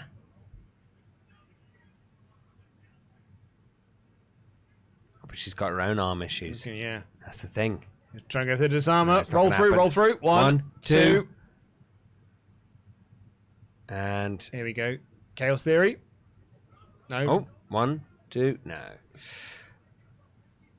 I feel like this is leading to a really big spot. I was going to say, she's going to set her over for a manhandle slam off the second rope. Yeah. So she put away Dewdrop. Oh.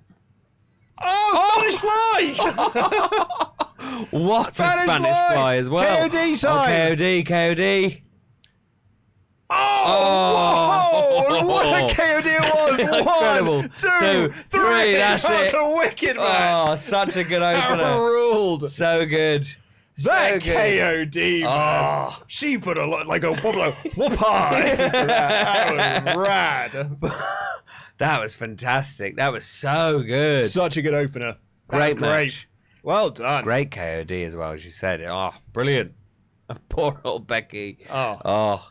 But it's good. I think it's good. I think it's good for both. Yeah. They can move on from this now. A great match to finish off what was a very good feud. Good, yeah. Like lots of really good matches along the way. Here you go. Here's the Spanish Fly. Oh, that Spanish Fly is incredible. I want to see. Show me that KOD again. Yes. Show me this again. That's what I'm after. Oh. Wait, what? Look at this now. The proper leap into it. That's so good. Oh, so good. Oh, yeah.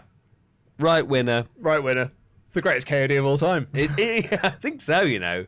It was unbelievable that. Oh, are we setting up for something after this? Just because I was going to say. You rarely stick on. Are we? I mean, we're not going to do like a Becky face turn, are we? Maybe. You know, the show of the sign of respect. Yeah, I could see it. Because I don't think they're continuing this. No. It doesn't feel like they're going to. So maybe they are actually going to do... Start with the handshake. And it was a handshake that started this feud. Yeah. Back at SummerSlam last year. Oh, but that's nice symmetry. That is nice symmetry. That is nice. And presumably Becky Lynch is left-handed. Which is an interesting fact. Go on, Bianca doesn't know how to react to this. Yeah. There you go. Oh. That's genuinely great. Yeah. Nice little tease there as well. She's going to pull her in for the manhandle slam there. Yeah. Instead of just pull her in for a hug. That's a really nice touch. That's really good. Oh, it's going to be the Becky face turn. It might be a Becky face turn, you know? Yeah. Which is good. I mean, she's a great face. So good. And the crowd love her as well. Yeah. So. It does make sense. Yeah. And if there's one thing that WWE hasn't done over the last, I don't know, 20 years, is listen to the crowd. Yeah. And if they can change that KOD, man. KOD's so good. Big so leap good. into the pin and everything. Oh, it's fantastic. And her celebrations, Bianca, are brilliant. Absolutely brilliant. So happy. Wonderful stuff. What a good opener. Nice to spend some time as well just with the champ celebrating. Yeah, absolutely. Is that Bailey? Oh my goodness. It's Bailey! Yes! Bailey's back! Oh, yes! Oh, yes! And she's full-on Karen Bailey as well. Brilliant, brilliant, brilliant. Oh, yes. So good to see Bailey back. That's so huge because she's going to be such a good foil for Bianca. That's a great, which is mad as well because they were setting Alexa Bliss up. Yeah. As the next contender. Absolutely.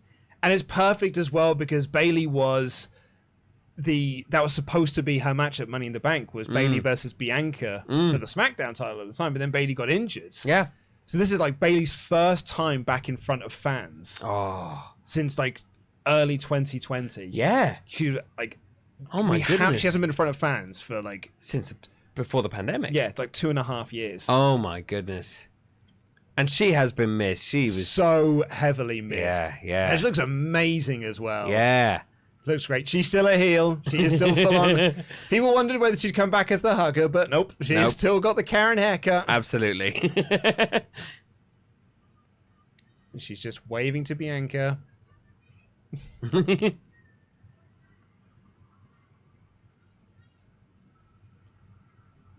What's that?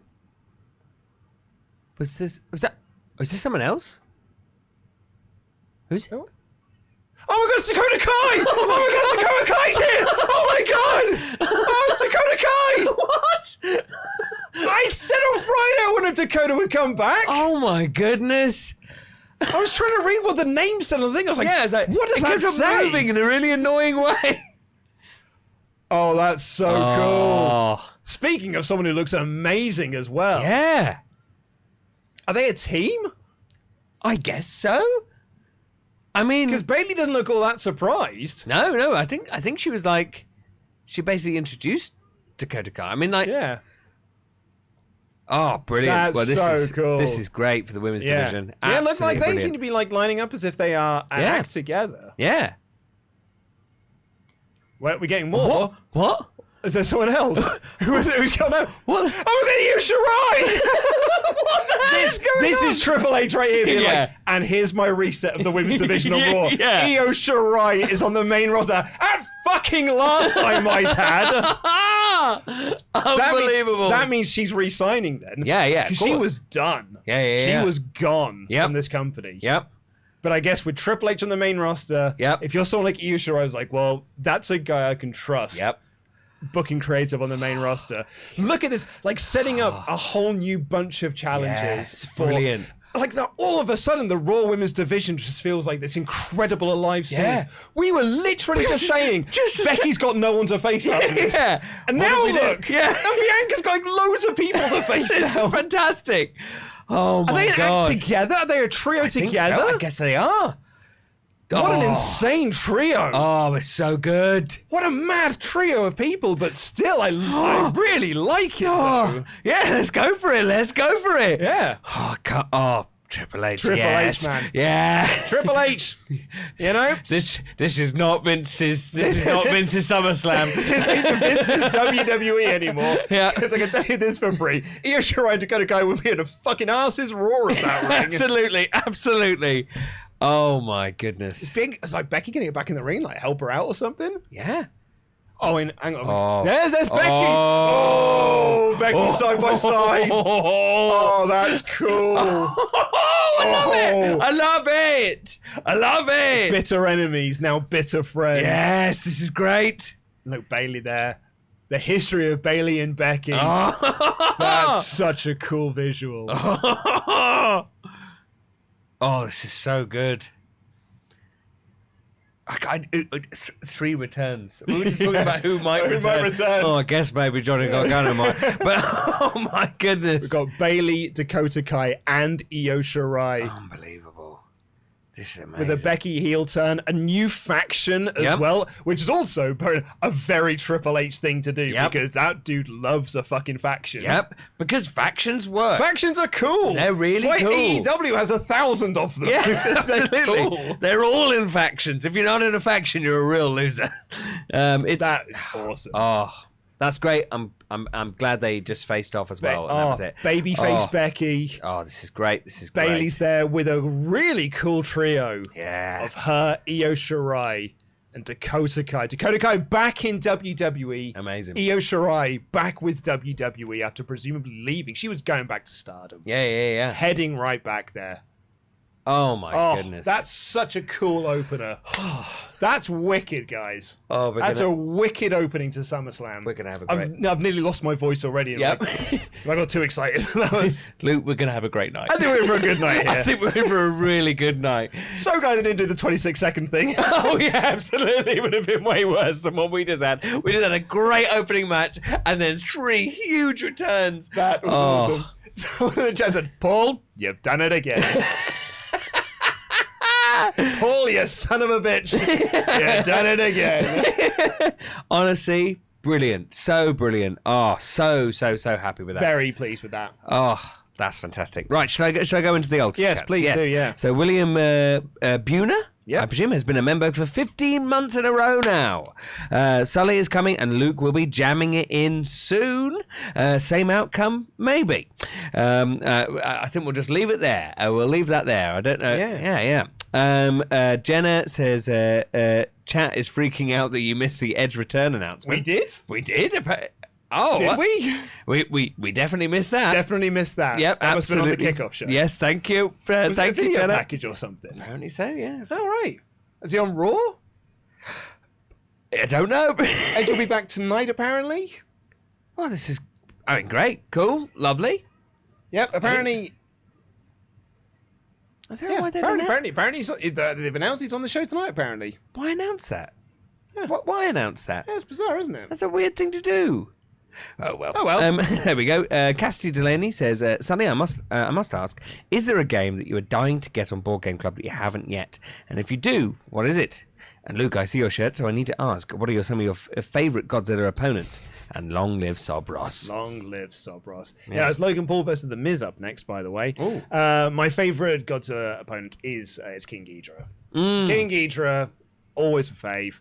Mecha Godzilla. Yep. I'm a bit of a basic bitch at times when it comes to my Godzilla faves of like who I like to see him face off against. But that's fine. Yeah, I just think Gigan I think is a cool design. Yep. Gigan is a cool design that's been in bad movies, but I think the Gigan's a very cool design.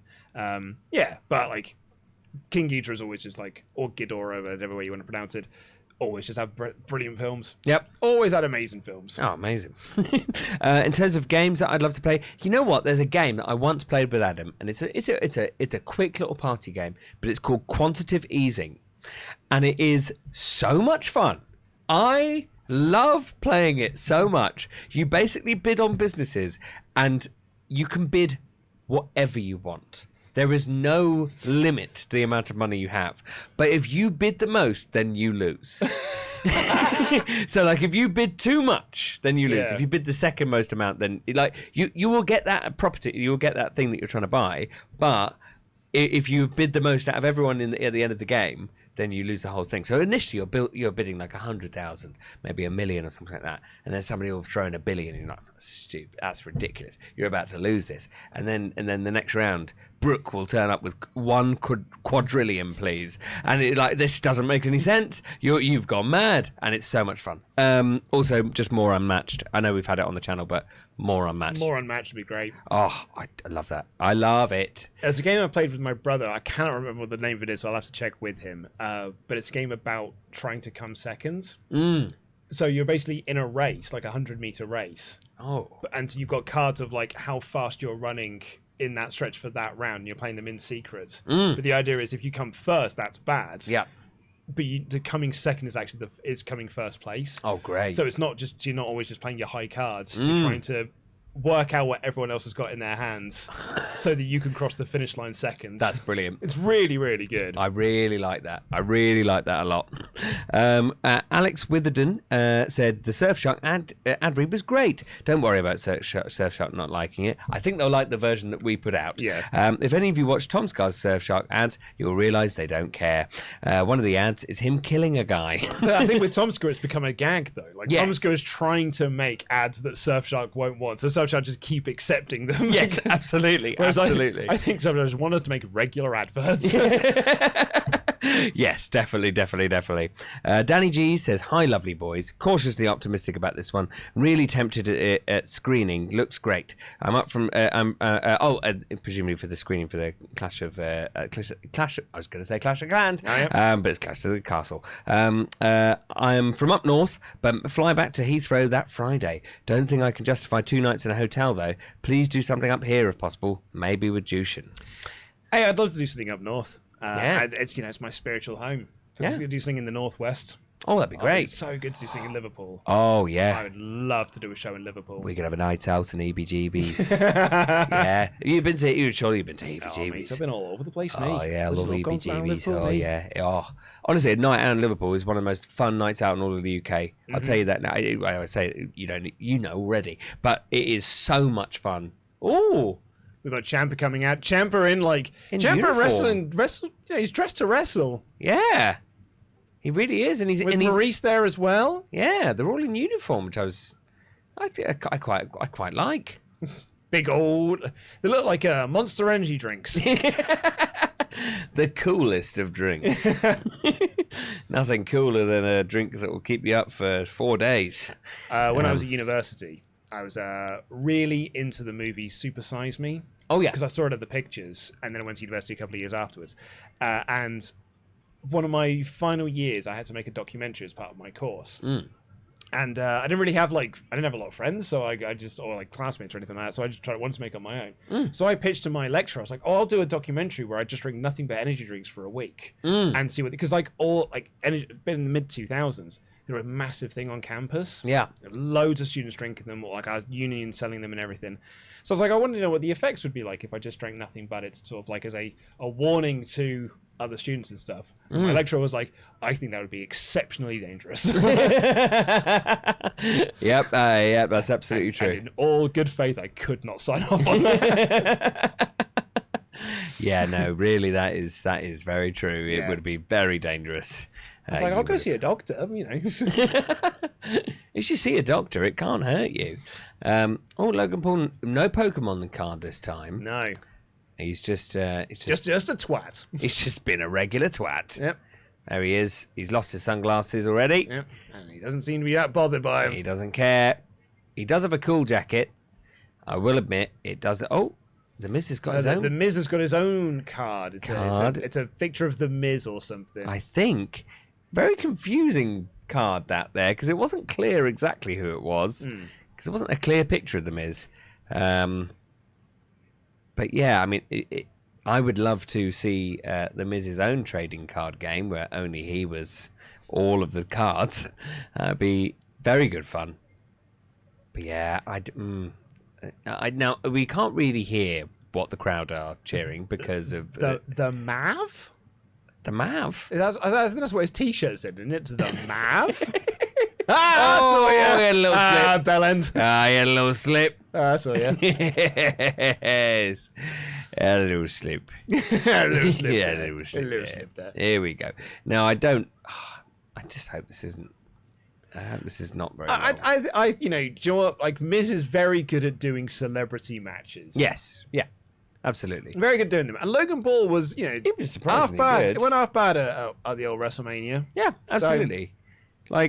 He was definitely surprisingly good at WrestleMania. So he will probably do some cool spots that are impressive because he can physically do things that are very impressive, and then I guess he'll win. Yeah. I don't. Apparently, like the crowd looking at the chat, the crowd's not sure whether they want to boo or cheer. Yeah, absolutely. I mean, like, I wouldn't know what to do in this situation. Yeah. Because, like, you're not going to be, like, you don't cheer. Oh, hello. Yep. Okay, I'll be there in 2 seconds. Oh, thank you. Thank you so much. Downstairs. Pizza. I'll be back in 2 seconds. Thank you very much indeed. I'm glad it's this match where it arrives. Oh yeah. If you'd miss any of those returns, you'd be absolutely fuming. But yes, I can imagine the crowd are in a weird situation where the Miz is obviously not someone you want to cheer for in this situation, and Logan Paul is just he's just someone who you're never going to cheer. I don't know why he's so insistent on being a face. Oof. There's a big German suplex there from Logan Paul. Doing some pretty good selling, I'd say. The Miz with what I can only describe as some sort of weird. It's almost like he's got advertisements for sweets on his trunks there. Ooh, a little bit of disrespect. Disrespect from Logan Paul. Oh, and he's lost his headband. You know what? Considering this is a celebrity, like, actually considering that, like, all opinions on Logan Paul aside, he isn't half bad. He really, really isn't. Like, he doesn't look out of place in a ring with a wrestler. And I know that the Miz will be doing a lot of work in this match because, like, that's his job in this kind of situation. But, like, he's very athletically impressive, Logan Paul, considering that he is a YouTuber. And as a fellow YouTuber, I don't think I'd do as well as him. Oh, that's fantastic. That was genuinely very impressive. Yeah, Logan Paul's actually doing really well in this match. It's not going to be a classic match for the ages. It's absolutely going to be fine.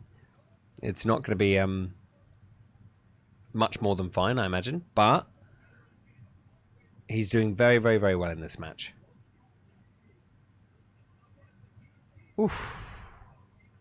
That's a hard chop. The only thing I'd say about Logan Paul, in terms of his selling, like, he sells a lot in terms of his face, but he sells too much. And that often, like, that's a rarity in wrestling.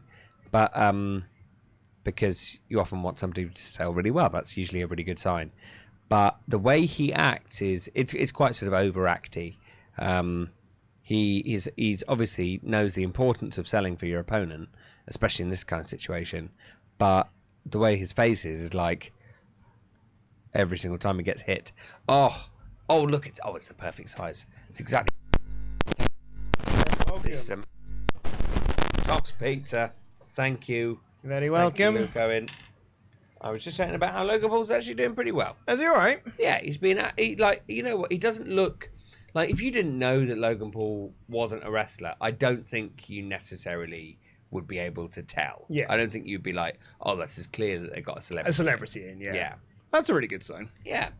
And like, it's not going to be a match of the year, but it is absolutely fine. The only thing that Logan Paul, I'd say, suffers with is a little bit of actually overselling in terms of his facials. Oh, yeah? Yeah, his facials are like, every single time he gets hit, he goes, all right, Logan. You've clearly been told to sell, and that's fine. You're doing that, but you're doing it a bit too much. So the pizza company, for those who are asking, because I can see people are asking, is Tops Pizza. Yep. And good old Tops Pizza are always open, like 24 hours a day, it seems. Yeah. Whereas like Domino's and Pizza Hut will close, Tops will always remain open. And Domino's closes way too early, and I'm Yeah. thinking, like, you're missing out on so much business, Domino's. Why are you open at 2 p.m.? You look for the lunchtime trade when everyone's in the office. And then not open up at 2 a.m. when everyone's drunk and eating a pizza. Makes no sense. Absolutely no sense. Oh, this has really hit the spot, Luke. Thank you very much. Very welcome, my friend. Do you know what's annoying, Sullivan? I'm in a great mood. I'm in a fabulous mood, particularly after that first match. And I was like, really has made me excited to watch Raw. I'm not here for the next 2 episodes of Raw. So I'm on annual leave. For the first time in ages, I'm annoyed that I'm not going to be doing the Raw review podcast because I want to see what happens on Raw. It's what made me think. Like after that, I was like, man, I can't wait to watch Raw. And I'm not going to watch Raw. No, I'm not watching Raw for 2 weeks. You're on annual leave. I'm on annual leave, and I don't watch. It's very specifically, I do not watch wrestling when I'm on leave. Absolutely, no. You need to have a break. Yeah, because they won't have a break. They just won't. They refuse. So you need to have a break. Absolutely. Yeah. It is.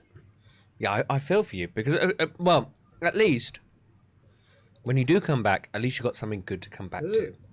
Like that is going to be really nice. They'll be here when I'm back. Oh yeah. That was an incredible blockbuster, by the way. And you need him in the face at the same time. Less incredible when you see that you need him in the face, but still, nonetheless. I suppose in kayfabe, it's an even better move if you do that. Yeah. But also, do you know what annoyed me, Sullivan? Do you know what's empty downstairs? The car park. That's infuriating. That's infuriating, Luke. Car park's empty, Sullivan. Those stupid cool kids. They ruined your night. I didn't have to go to Westfield. I didn't have to. But I did.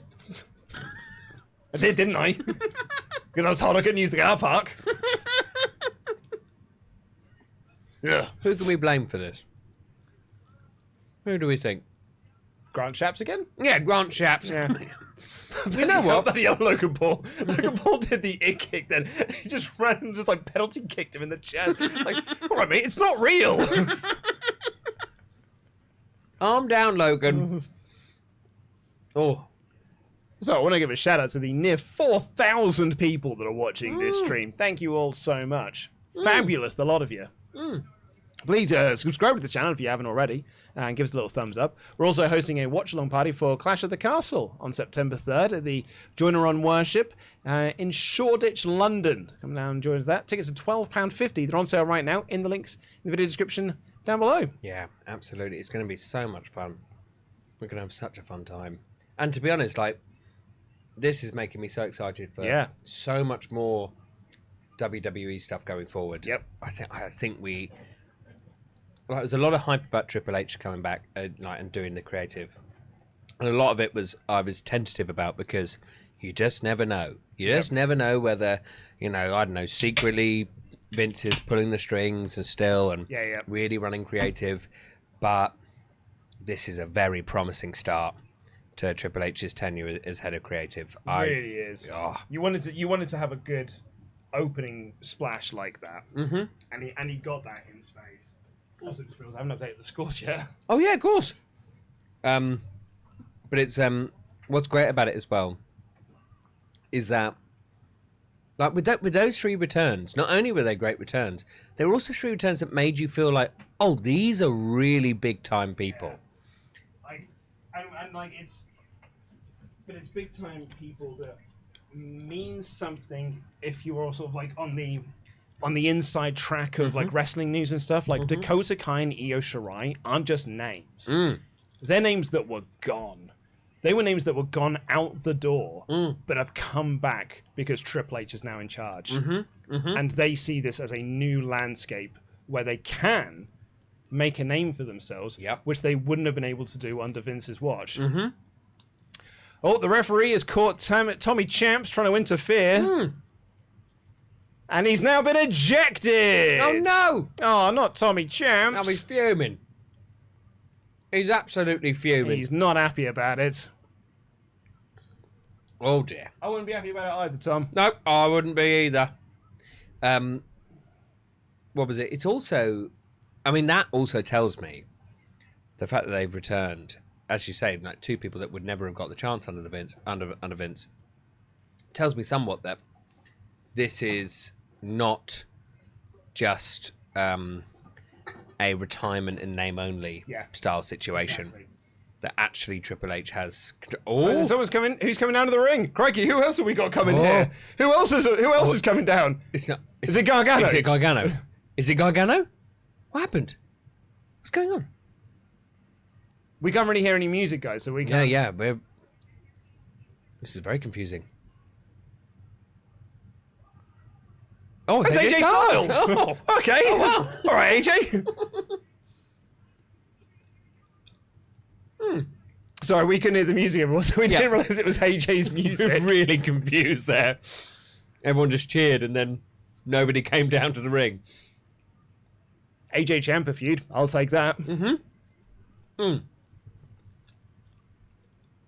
Without the Miz involved would be tremendous. If they fully explore that without the Miz, that's a great feud. That's an amazing feud. Here comes Logan Paul, springboard. With a phenomenal forearm. Oh, fantastic. 1, 2. Oh, a near fall. Very smart there to do the phenomenal forearm. That's a really nice touch. I actually thought that was going to be it because that felt like a good distraction. That's why the Miz can lose and it's not. Unfortunately, it does seem like Ciampa is not going to turn on the Miz. Right? It doesn't look, All of our hopes and dreams that it might have happened will not be happening today. Please, Tommaso. Please leave him. He won't treat you well. He's the Vince McMahon of this situation. Triple H is in charge now. You can have your character back. Yeah, you could be Tommaso Ciampa again. Remember that. Remember that, Tommaso. Remember that old name of yours. Remember when you were daddy. All right, well, Logan Paul saying up to be the new Shane McMahon, is like showing up for, the big 4 pay-per-views, just going to do a big move off the top rope to the table on the outside. Because he set up Miz on the announcer's table. He is heading up to the top rope, folks, but Maurice is trying to stop him. Oh, and he's thrown an elbow pad in her face, I think. I think so.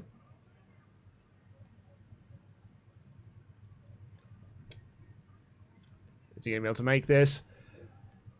Oh, a huge frog splash from the top rope to the announcer's table on the outside. Genuinely incredible. That was superb. Yep. Superb stuff. Looked amazing. Oh, my. Yep. Genuinely impressive. Yep. Look really, really, really great. That is quite a distance. Yeah. And like the way they shot that was really good. What a leap. Yeah. That was a picture perfect landing. Yeah. Wow. Great. And a wonderfully satisfying table crunch as well. Like, the brilliance of that as well is the websites. Oh, Maurice has distracted the referee while he's counting so he can't count the 3. Oh, referee, eject her as well. Yeah. Yeah.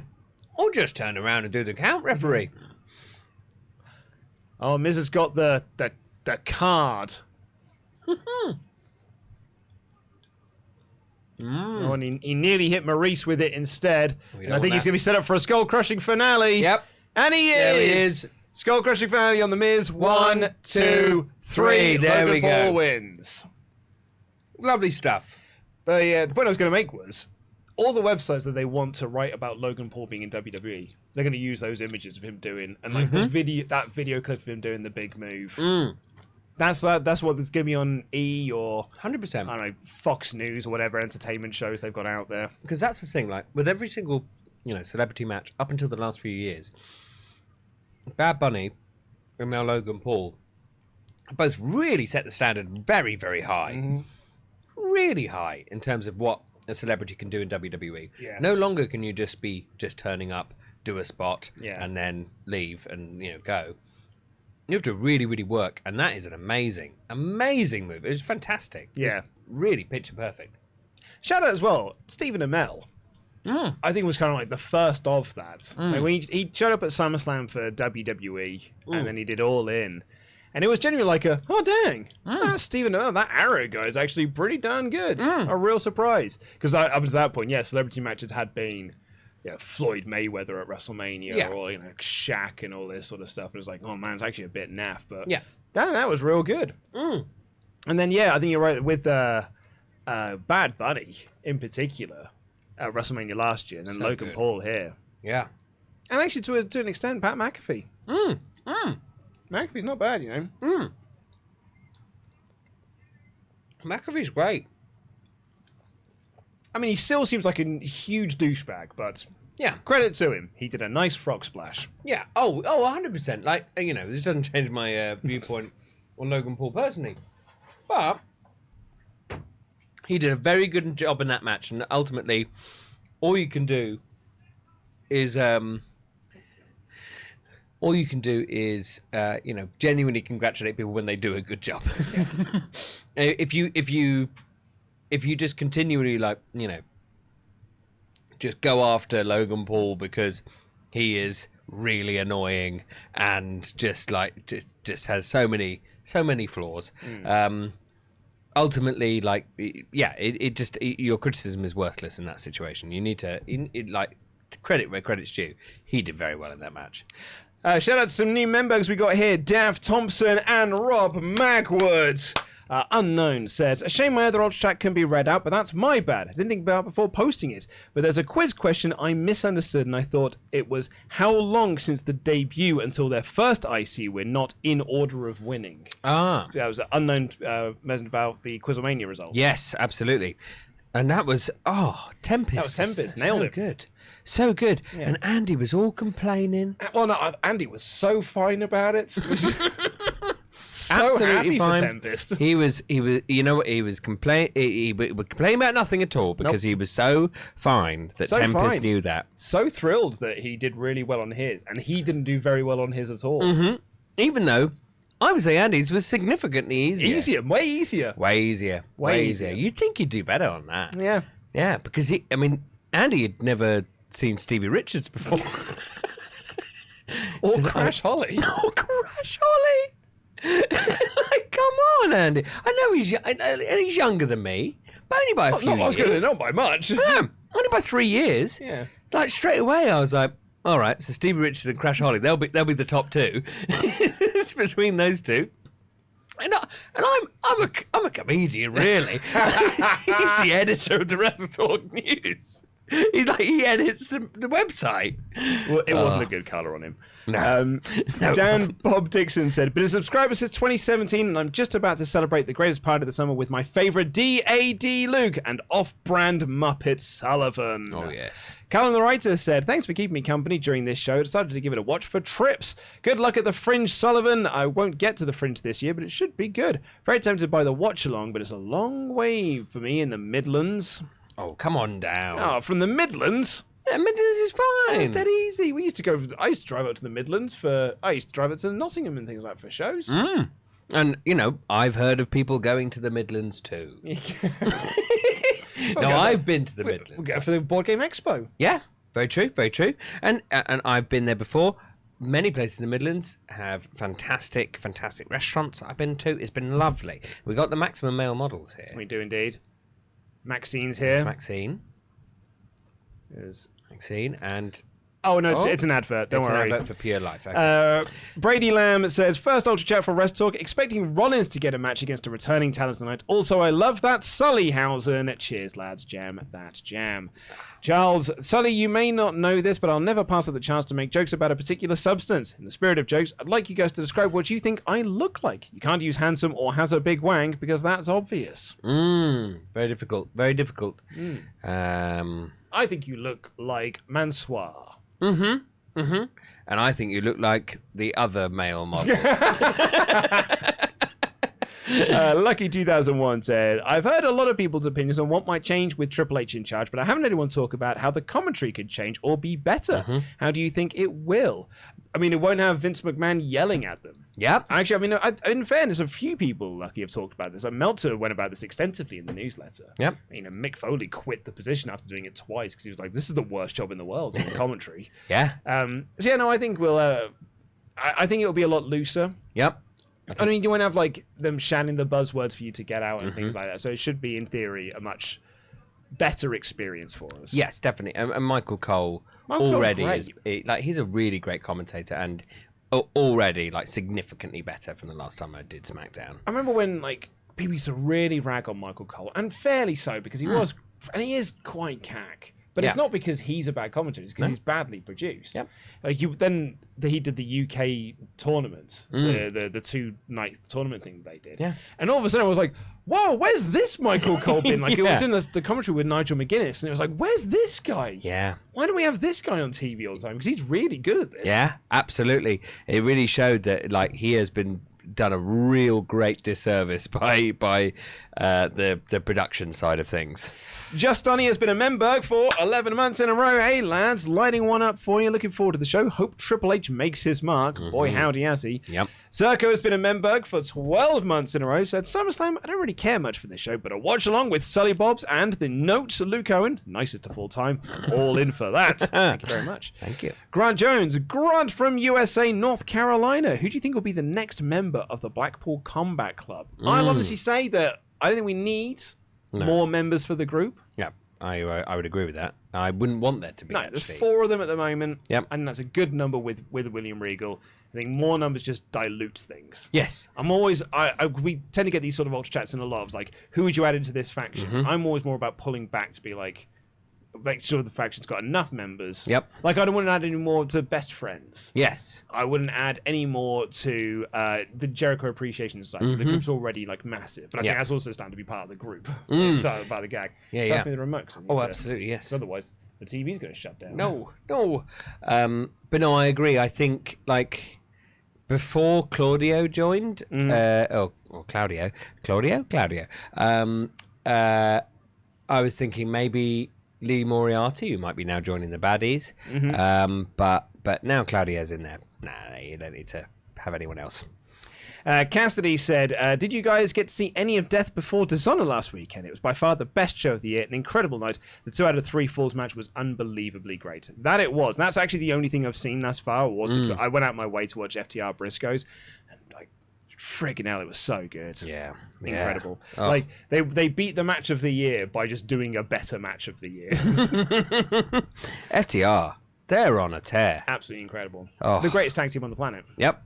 100%. Here we go. It's Austin Theory versus Bobbles Lashley next. I'm going to read a few of your Ultrachats, and I've got time. Have you seen how big that ramp is?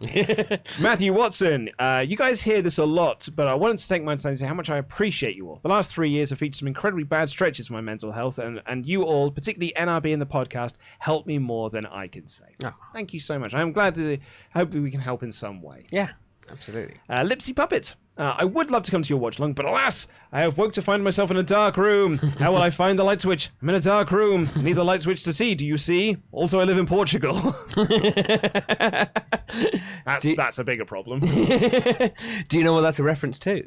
That is a reference to John Robertson's Dark Room. Ah. I presume. I hope. Otherwise, this is a very, very worrying message.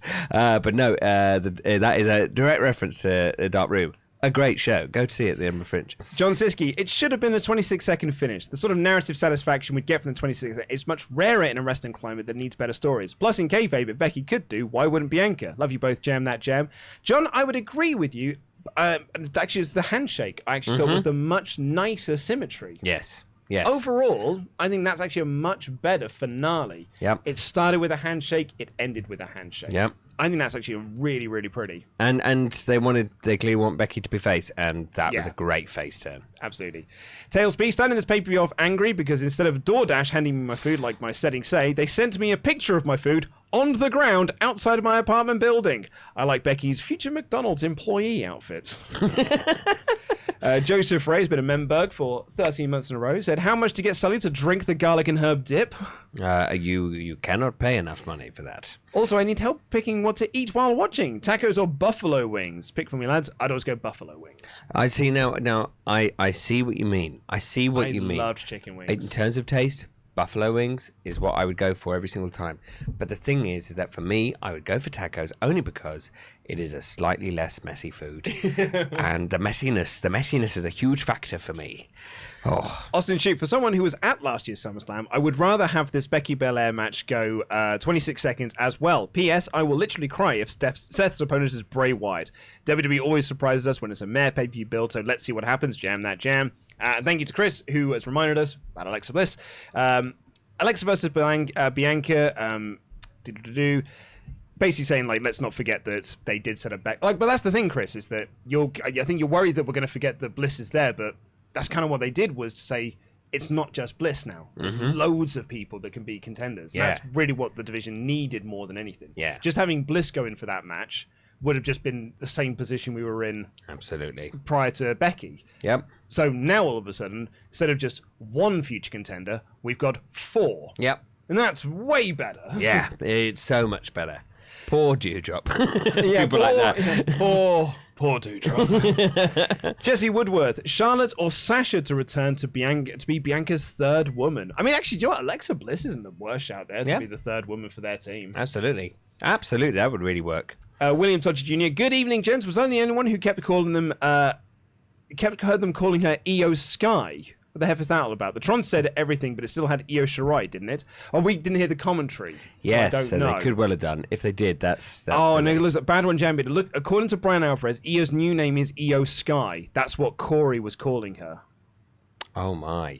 Oh, I don't like that as much. Why would they call her Io Sky? Her name is Io Shirai. But this is one of those things, isn't it, where like. I made the joke in the Raw review of like the more things change, the more they stay the same. Yep. People thought, oh man, with Triple H gone, we won't have any of these stupid name changes anymore. Yep. Well, there we go.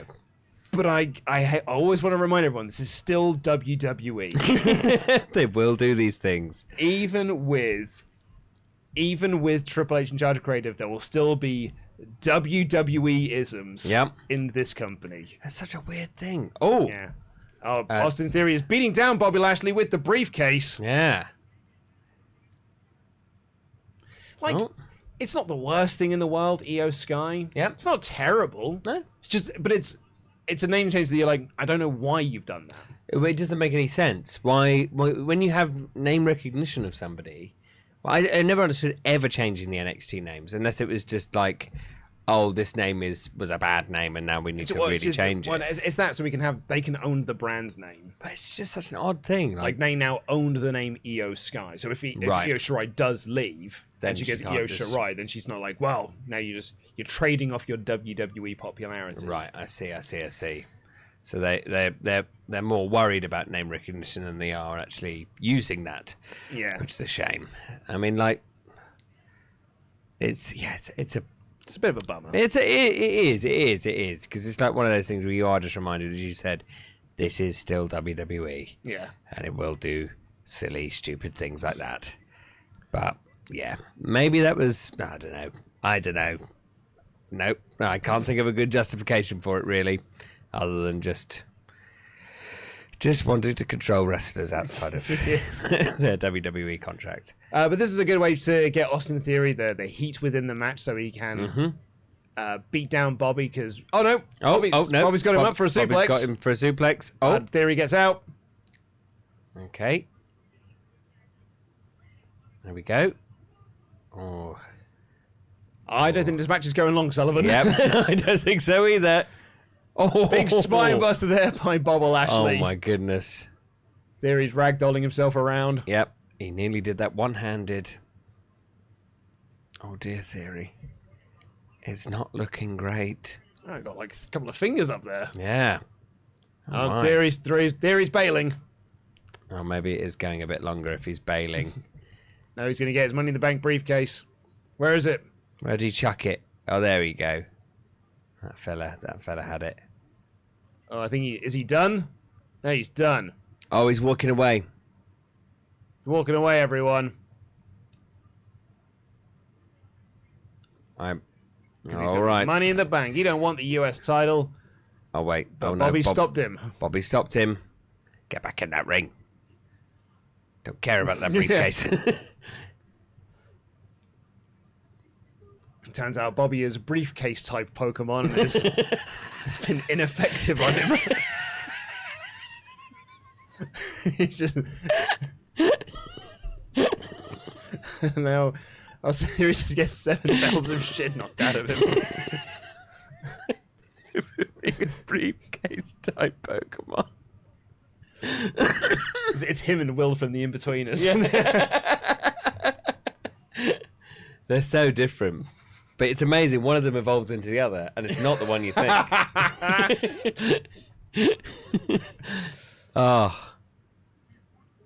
All right. Is Theory now going to start getting some control in here? Maybe. He's really taking his time. Yeah. I mean, like, considering that you've spent this whole match on the floor, Theory, why would you take your time and wait for Bobbles Lashley to get back up? Oh, yeah, it's not worked out well for him. It was a bad idea. It was a really bad idea. Why would you wait for him to get up? Doesn't make any sense. And it really didn't work for you. It backfired every time you tried it. I've hit a move. I think I'm going to take 30 seconds here to just pose for a little bit. Oh no, I've knocked on my keister again. Oh no, it's happened again. Why does this keep happening? Well, I'll just try the same thing again. Exchange of blows here, doing a yay boo spot. Yep. Yay. Boo. Yay. Boo. Yay. Boo. Yay. One of the great things about these like proper open stadium things as well, seeing the sunset. Yep. Now it's like a nighttime thing. Like, It's that's really a really fun. cool color of the sky. Yeah. The EO sky, if you will. Hey. The EO sky. Running power slam by Bobby very good. Lashley. Is he going to be setting up for a spear now? Yeah, surely this match is wrapping up soon. Yeah. It doesn't feel like this is not the main thing that Austin Theory is doing on this show. No. Oh no, maybe Theory not. dodges the spear, and Bobby Lashley, the hardest part of the ring if you're a big guy, has posted himself. And he's Braun Strowman's weakness. Yep. He's done it. And now Austin Theory once again taking his time. And he's doing a big roll through. Did a big and forward roll. It's not worked out for It's him. not worked out. That's just Oh, no, happened he's right out. this- Oh, hurt lock. Mm-hmm. Hurt lock. And is that a tap? Yep. He's tapped. That's it. That's Bobby it. wins. There we go. There Okay, we go. cool, guys. Okay, cool. right. All right, I guess. Okay, I guess. Bobby There we won. go. He just won, and he didn't. He just won, That's a man who may end the night as the Universal Champion. Yep. Oh my goodness. This is what I mean when I was talking about this in my Raw review, the edited one, where I was like, Austin Theory needs all the help he can get for people to take him seriously. 100%. And this is not helping that. Nope, not at all. No one buys him as because if he just wins the title tonight, Yep. massively devalues that title. Absolutely. But Roman has held for 1,200 days or whatever. it is. Yeah. But it's just a real. I think it's a silly thing to do. It's very, very silly because, I mean, this is the thing is that you could have this match and have Bobby win. That's absolutely fine. You can have him win clean. That's absolutely fine. But give him something in the match at least. Like every single time that he had a chance, he squandered it. Yeah. So he's not even a clever heel. He squanders every single chance. He squandered every single chance he had in that match. Every single time that Bobby was down on the floor, he took too long posing or waited for him to get up for no reason. And it means that you just go, well, okay, well, he's an idiot. Yeah. And then they'll have to do the whole, he's an undeserving champion. Now that never gets anyone over. No, not at all. I mean, we've had Miz be that. Yeah, exactly. And it did nothing for him. Absolutely nothing. He just went straight back down to the mid-card. Yeah. Didn't elevate him whatsoever. No. Cassidy says, hey lads, I've been wondering what the whole point of this Kip Boxhead thing is. They never bring it up on commentary or anything. It's just he's always there with this underrated over it box and slow clapping. What is the payoff? I've no idea. Nope. And I would wager they don't either. Jordan Scott said, as a black American fan, I soured on WWE after Belair's squash last SummerSlam. Haven't watched the show since. Gave it a chance because of the news, and the first match, post-match, made me want to watch again. Really feels like a change has happened. I would recommend going and watch all of the other Becky Bianca matches, particularly the one at WrestleMania, because they were really, really good. Yeah. Joel Shepherd. Good show as usual.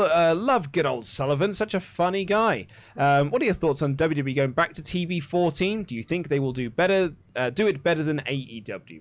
WWE's TV 14 will be they will say a couple of swears. They're not doing blood though. Yeah. I not in the same way that AEW. They're not going to do barbed wire everywhere matches. So again, it's less of a case of TV 14. It's just more of what audience are you serving? We're using TV 14. Yes, yeah, So exactly. AEW is serving a very different audience to what WWE is serving. So I don't think you can't compare the two just because they're the same TV rating. No. And are they officially yet TV 14? Did they actually do that in the end? Mm-hmm. Oh, they have actually done that now. Not well. I mean, I think this SummerSlam was advertised as TV 14. Okay, the shows thus far I don't think have been TV 14. Yeah, because I heard it was because I thought it was they thought it was going to happen, then it turned out it maybe not going to happen right now. Yes. Right. Okay. Good. I And mean, then nothing. The memo was sent out prematurely. okay. Right. I mean, I hope it happens just because it gives them more freedom, and more freedom is always better. But what's going on here? What's going on here? I was going to say the music. If I can hear the music about it, it sounds like the Judgment Day. So I think we may be getting Judgment Day. Yeah, it is. Oh, there we go. Oh, is that Rhea Ripley back? Yeah, she's back on Raw. Oh, she was back on Raw. I didn't watch Raw. Yeah. So obviously I wasn't reviewing it. I was out. You were doing No Rules Barred. Doing lovely No Rules Barred. Riley Finlayson said, I screamed when Dakota Kai came out. An Australian boy seeing someone from my part of the world is always amazing. Raw's division feels refreshed. Sullivan's voice is making me moist. Logan Paul being actually good at wrestling. Now kiss. Thank you to our new members, Craig, Taylor, Fallen Dan, and Dart Train 24. Woohoo. Spencer Trainer, what's up, lovely boys? What have I missed? I just got home from my Amazon slave labor job. Jam that jam. Dakota Kai's back. Yeah. As is Bailey. As is Io Shirai. And now she's called Io Sky. Yeah. And they're a faction. Which is cool. Yeah. I haven't really thought about that. They're a faction. Yeah. Rad. Oh, it's going to be really cool. Oh, we need to update the scores. Sorry. Oh, yes. Of course. I mean, in all fairness, we've only got one thing different. So yeah, it comes down to that Usos Street Profits match. Oh, and it's all riding on that. The audience at home, they are...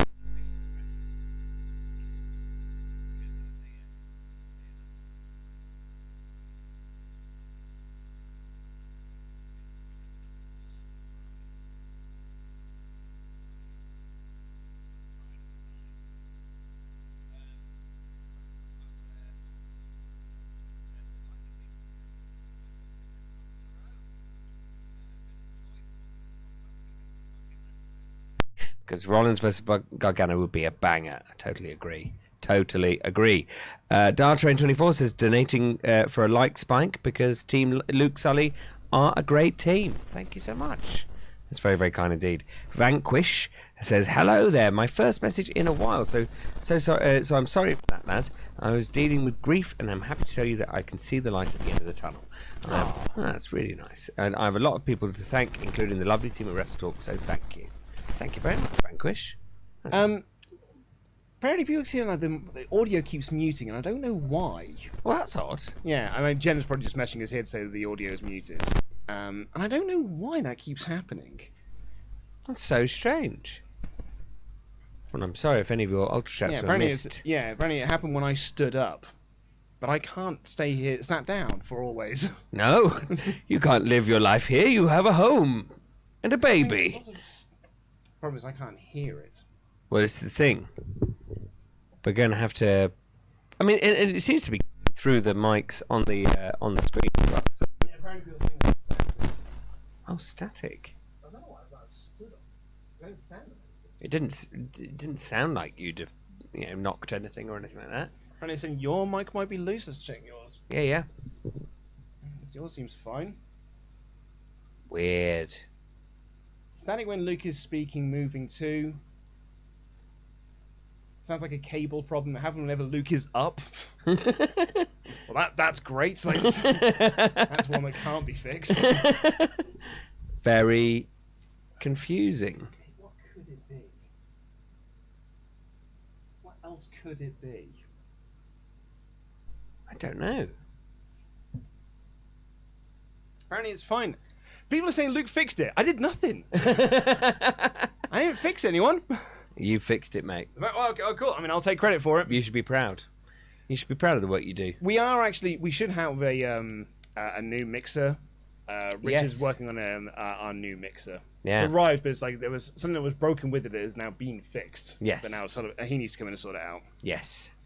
So I look forward to that because it looks very fancy and cool. The Bad One Jambeard has said, with 3 new additions to the Raw side, Raw's women division has so many more women than SmackDown has. Some people need to move to balance it out. And do you think Dakota will have the new name that she trademarked? Kota King, I think it was.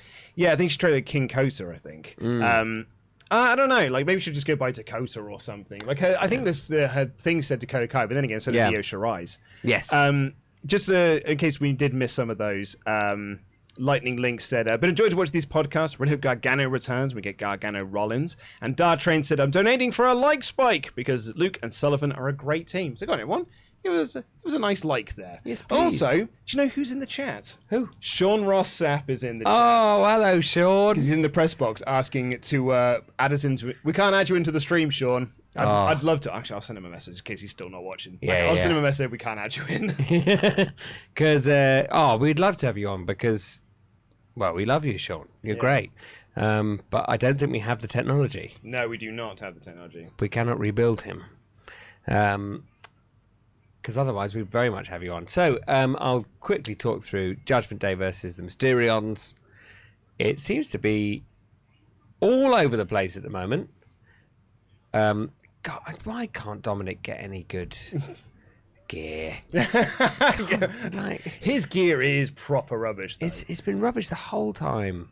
I think, was it you and I that were talking about this? It said it's probably because he's got a bit of a tum-tum? Yeah, I think it's what it is. And I just don't, just embrace the tum-tum. Embrace it. Because it's fine. Like, you'll be fine. But yeah, this, or if you're going to have this, a different design would be great. Mm-hmm. Like the DM thing just is proper naff. Yeah, really doesn't work. So apparently, as a bit of an update on Io Sky, Io is also spelt differently as well. It is IYO Sky. But apparently it's Dakota Kai.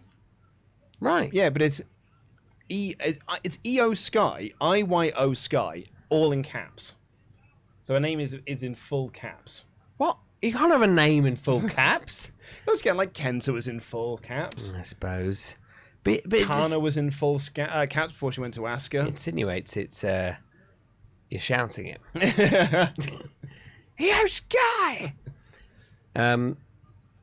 Mysterios are Dominating dominant. here. Yeah. Dominating, if you will. I didn't expect this to be the way. There we go. I think the Judgment Day are now about to get some heat. Mm-hmm. Gonna get some of that heat, brother. Lovely heat. They're feeling warm. They've got to win. They've got to win, otherwise Judgment Day are just... What's the point? What's the point of them? I think Judgment Day win here. Surely. Like, the Mysterions beat them on Raw this past Monday. Mm-hmm. So I think they win here. They beat them down. Yep. Edge makes his return, comes and evens the odds. Mm-hmm. Sets up the return angle. I mean, like, apparently... Can I double check this in the live chat? Did they advertise that Edge was on the show tonight, or that he's returning on Raw? Or did they just say that he's returning? It's a bit of a clarification there, because we missed the announcement because we were doing Ultrachats. It's a weird thing that they said that he's returning, because just why wouldn't you say that? They said Edge is on the show tonight. Okay, thank you very much. Why? Why say it? Yeah. You could make it into a fun thing. I mean, you got returns elsewhere, I guess. Like, I suppose you don't want to if you had Bailey, Io, and Dakota returning, you don't want to also have like Edge's return. Then may not feel as big because it's also a surprise return. Yeah. I guess in a way you advertise it ahead of time, but also I get at the same time he was like they did the big injury angle. Yep. Maybe he won't return in this match. But you'd have thought he would. I mean, if he's going to be returning anywhere, surely this is the place where he's returning. Because if he isn't returning here, I can't Judgment Day anymore. I mean, I would love Judgment Day with Edge as the leader and all of the other members staying, to be honest, because that I was really excited about. Yeah. I think as well, just to clarify... WWE never said he's returning tonight. His video package just said, like, he wrote on something tonight. Right. So the video package said, like, he made his announcement in the video package, but like the commentators went like, "Hey guys." Good. Okay. That makes significant more sense. Yeah. Because for me, that was just like, why would you give that return? It's a really exciting one. The fans will get behind. Okay, well that is it's about 100 times better. That's good. People keep telling me not to touch cables. I'm not touching cables. Brandon, fuck off, Brandon. Luke, stop. I'm not touching anything. I can confirm Luke is touching absolutely nothing right now.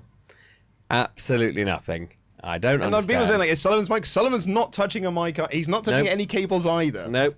There are no cables anywhere near our feet. We are like, if you think that's what it is, it's not that. It's not that. We're not touching any of the cables. It may be because my phone's not on air. Do you know what? Maybe it's because my phone's not on airplane mode. Oh. Because I had it on air. I kept it off airplane mode for the pizza for the pizza. And you know what? I will say that pizza absolutely hit the spot. So it could be an airplane mode thing. So if it ruined parts of the audio, I regret nothing. Neither do I. That pizza was absolutely delicious. I loved every single bite. It was exactly what I needed. And after this, I'm going to make a lovely cup of tea if you want. Do you know, I think I will have a cup of tea. Yeah. I'll wait until after this match so we can. So Ray's got the hot tag now. Yep. I always feel like maybe Dominic should be the hot tag, but I guess it is Ray. Yeah, the legend. He's the legend. He's the biggest star. But it just feels like there's nothing for Dom really. Just means Dom has to sell the entire match. Yeah, exactly. That's the thing. Oh, Rey Mysterio's ridiculous. It's ridiculous, his career. You know, the fact that like 20 years in WWE doesn't covers so little of his it covers the majority of his career, but like comparatively to the rest of it. Oh yeah, this match is no DQ. Is this match no DQ? Yeah, they did announce this match was no DQ. What? This is only the first time that's really coming into anything. Why? Why? That chair proper went into his knob there. Yeah. Oh yeah. That got him right in the ballers. Looks like you've got. You've got a bad case of knob chair.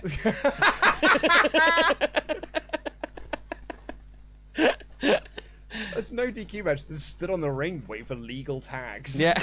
Why would you ever do that? Why would you ever do that? Okay, well, I'm guessing Edge's return is because is why it's a no DQ match. Yeah, maybe. But it must be. Surely, I can't. I don't know. Who knows? Maybe he's not going to be involved in Judgment Day. Well, involved with any of their storylines anymore. But I don't know. I really hope he doesn't come back. Here we go. 619. Oh, no. Finn's tagged in. Oh, Finn's there. Finn's dropped that. Yep. Finn is great. That's the thing. He's never really been booked right. Someone just said, it's your hand. My hands are nowhere near the cables, though. What does it mean? What does it mean? It's your hand. It's your hand. And they're so clear as well. It's like, I've worked out what the problem is. It's your hand. It's your hand. Your hand is screaming again. It's doing the hand screamies. It sounds like static. What does it mean? Oh, lovely. 1, 2. No. Yeah, it's not your hand. Yeah. So yeah, apologies for all the audio issues we're having. We honestly don't know what it is because it's not anything that we're doing. Mm-hmm.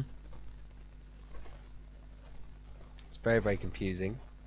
If anyone thinks it's the beer, the picture is down there. The beer went over here. Yes. It's not that. There are no cables, no electronics over here. Yeah, Dom's in the match. Yeah, I guess he is. And now we're setting up for a double 619. And Rhea Ripley. There we go. Rhea Ripley trips them both. Very good. Look at this. Rhea Ripley attacking Dominic. Yeah. Woman on man violence. Unbelievable. Oh, look. Now Ray's on his own. Oh, now Reg is on his own.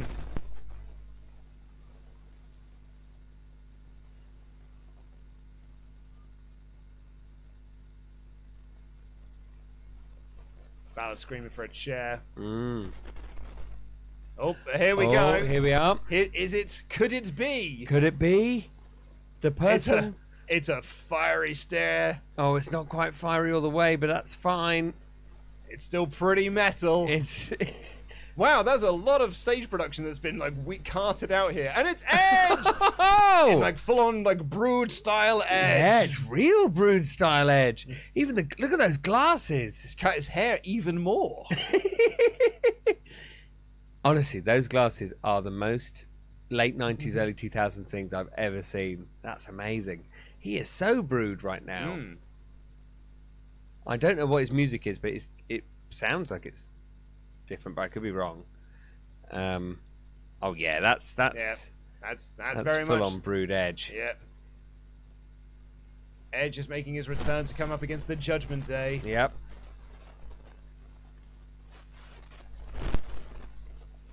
Maybe Judgment Day aren't winning then. Stunner. Yeah, dang it. Yeah, nearly had a perfect card there. Yep. Oh dear. Spear to Balor.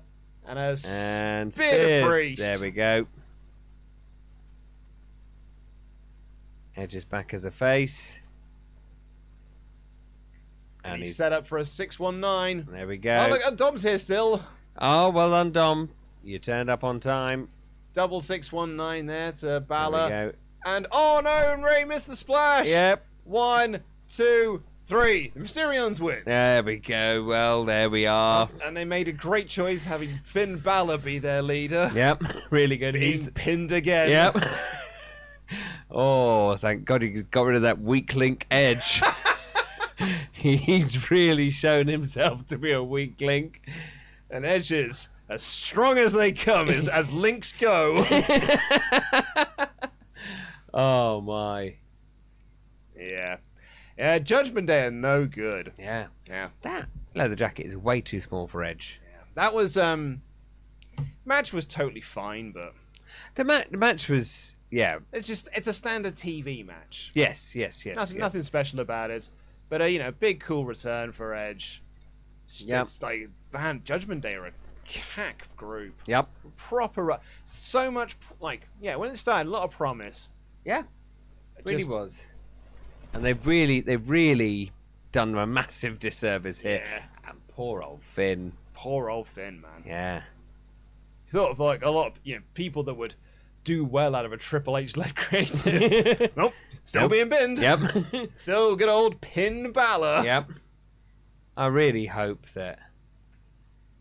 I mean, this is going to be. Presumably they're starting a new feud with Edge, but I hope they come up on top or something because, like, that ain't happening. Yeah. That's what I fear. Yeah. Right, I'm going to make us both a lovely cup of tea. Oh, that'd be very lovely. Thank you kindly. Come around this way. Yes, be careful, Sullivan. Mind your hands. I might fix everything. Who knows? Who knows? If I touch things too much, it might all be fixed. Yep. Okay, here we go. Here we are. Here we are. Here we go. Oh, here we go. Oh my god. Oh my god. Here we go. Here we go. Here we are. Here we go. There we go. The audio is still on. The audio is still bouncing. Hooray! Hooray! I think we're okay. Woof. Woof. Right, I'm going to read some more of your Ultrachats. Thank you so much for joining us here. The 4,100 of you that have joined us for this stream. Lovely to have you on board. If you are new to the channel, please do subscribe. Give us a little thumbs up. We do videos all the time. We'll be doing a review of this episode tomorrow, in fact. We're doing a podcast episode reviewing SummerSlam 2002, talking about Io Shirai and all this sort of stuff. For your UK viewers, we're getting a Kevin Owens advert because you Peacock viewers are getting regular commercials for a service you pay for. Sweet Gamer said, "Hello fellas, do you think the belts is something that could change? With the power couple of Stephanie and Triple H and all, also love the content all the way from Puerto Rico. The belts changing. Do you know what? And this is going to sound really stupid to say. It all depends on licensing deals. It depends on what Mattel have got planned. Because if Mattel have got like a whole new line of belts coming out, like toys, then they can't change the designs. But if they can change the deal with Mattel or change the lineup of toys with Mattel, then that's an easier thing to do. But as it currently stands, it has to be what they are now because of toys. Tough Wind and Fire says, as someone who lives about 15 to 30 minutes from where Pat McAfee grew up, I can confirm part of it is out on, part of it is his personality, and part-time is him being a Yinzer, native from Pittsburgh. Look it up, it's pretty funny. I mean, thank you very much, Tough Wind and Fire. I cared so little about Pat McAfee, so I don't know. And I don't really know much about him outside of his commentary. Vanquish H said, unfortunately, I can't make your watch long for Clash of the Castle. I'll be there with my best mate, and I can't wait. It's my first pay-per-view show live, and we're absolutely buzzing. We were so lucky to get tickets. We'll probably have a crap seat, but oh well. Vanquish, here's my advice. If your seats are bad, try and complain to the ticket office, because they may move you to better seat. It has worked for me in the past. But yeah, I'd say we can't come to Clash of the Castle, but it's okay. A lot of people are going to come to Clash of the Castle. We're doing a live broadcast of Clash of the Castle. We're doing a live watch-along party at the Join Us on Worship in Shoreditch, London. So come down and join us. Tickets are available in the link in the description. £12.50. You can also pre-order your food and your drink. So that's something to get think about. We are nearing our 50 tickets sold. We wanted to try and sell a quarter of our tickets by the end of this stream. We're only 9 away from that. So thank you all so much for buying tickets. We really, really do appreciate it. I know a lot of people have been very excited about the Kevin Owens video. It's not a Kevin Owens push incoming. Those videos exist because Peacock viewers get adverts, get commercials. So because we're not getting the commercials, they just fill it with video packages for wrestlers. So you might get one about Roman later on. But Kevin Owens, that's like pretty much of a standard one that's shown on like most pay-per-views. So I don't read that as a Kevin Owens push is incoming, because it's not. Nate S said, I'm definitely buying Trial by Trolley for the next game night after watching No Rolls Barred. Never heard of it before, but I instantly love it.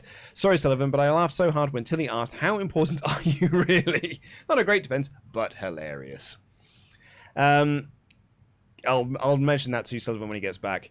Nate, Callum the writer says, "Okay, boy, you've convinced me. I'm missing out on Fringe, so I booked my weekend to London to go and watch the show with you. Booked a room and everything. Almost pre-ordered food, but let's decide on the day. Great stream, lads. It's been really funny. Thank you so much, Callum. I'm really excited to see you there. It's going to be a great evening." Andre Banks said, "Rewatch the Io Shirai entrance. There was no name change. Corey just flubbed his line. Jimmy called her Shirai. WWE.com are calling her Io Sky. That's the definitive answer there. Corey didn't flub his line. Jimmy flubbed his line, and the production flubbed theirs. But she is called Io Sky. That is what is currently listed on WWE.com. I think if anyone, they're probably going to have the most inside track. I'll bet you the social media are calling her that as well. But I haven't checked. So, yeah, sorry there, Andre. Dart Train said, "I'm really glad the Mysterios are on now because I missed the first bout and I could go and search for the returns. Might be unpopular, but if Dom and Ray retired, I wouldn't be sad. Dom is really awful. Like, whoa. Like Mean Street Posse bad, nails on a chalkboard bad. I will have no disrespect on the Mean Street Posse here on the WrestleTalk podcast. Absolutely will not stand for Mean Street Posse slander here on the WrestleTalk podcast. The Mean Street Posse were bloody brilliant. A fabulous little trio. Chat, can I get some love for the Mean Street Posse, please? We need that. We need some Mean Street Posse love. Sorry, Dart Train, I'm really appreciative of everything you've done for us, but come on now. Steven says, "In what order would you put these kids of former wrestlers based on talent? Dominic, Hook, Austin Gunn, Pillman Jr., Bron Breakker. I feel like Dominic feels like he's not getting better at all. He bores me so much. I mean, Dominic is the bottom of that list, and it's probably Austin. Pillman, Breakker, Hook, I think is my list, I would say. There you go. Lots of love now coming in for Pete Gas. He was the best member. You're right. Love me some Pete Gas. He was the best one. Mean Street Posse had an awesome theme. Yes, it did. Best theme tune in the Attitude Era. Completely agree. Mean Street Posse. Mean Street Posse. Fancy Judgment Day. Oh, I like that as a comparison. Rodney P could work. Alucard. The state of Pete Gas's commute. That is a beautiful deep cut reference. Alucard. That's my favourite comment we've had this evening. The state of Pete Gas's commute. Oh, that's really, really made me laugh. All right, well, here comes Happy Corbin for his match against Pat McAfee. Oh, actually, look at that. Alucard's here. He's been a member for 15 months in a row, said. To paraphrase the brilliant Brood member Gangrel, well, it looks like Judgment Day's push was forbidden by the Undertaker. Alucard, clearly a listener to the Attitude Era podcast. Like you all should be. It's the greatest wrestling podcast that's out there, everyone. I stand by that. I will say that every single time. It's the greatest wrestling podcast. There are none better. Go and listen to their show. Michael Long, Sullivan, your jovial attitude is infectious. Everything you're on with WrestleTalk, it's impossible not to be happy. Thank you for just being. That's so kind of you to say. I'll pass that on when he's back. Jimmy G has been a Memberg for 11 months in a row. Said, just woke up and tuned in. What have I missed? Thank you for all you do. You guys have helped me through some dark times. Recently jammed that jam. Well, Jimmy, Io Shirai is back. Dakota Kai is back. Bailey is back. Edge is back. All sorts of returns are happening. We think we may even get some more returns, I reckon, before the night is out. Are we getting a big Pat McAfee? Oh, he's got a choir.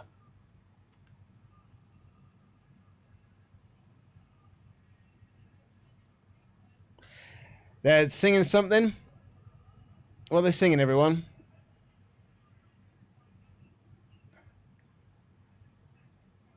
Oh, there's a guy there who's dressed up as the Joker. Bit much, mate. Bum-ass Corbin. Bum-ass Corbin. Oh, man, I shouldn't have asked because now everyone's trying to tell me, but they're all being held for review because they all say ass in it. Sorry, everyone. Sorry, moderators. I should have seen that one coming.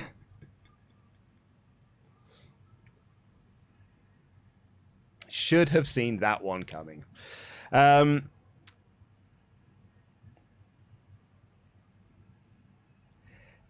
Now, Malewis here. Sully fixed the audio when you move close to the wall, so I'd assume it's a loose connection from a cable that I actually fixed by moving close to it. So if the audio should connect the cable from there. The cable's not there! The cable's not against this wall. Cable's over there. Actually, it's down there. So he wouldn't have touched it by touching this wall. It's just a weird... We've got a new desk coming in. I think the desk is just broken. And so we've got a new desk coming in. That's going to fix things.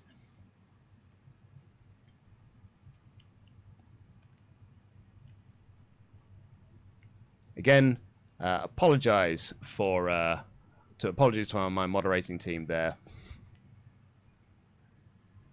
Sorry. I should have seen that coming.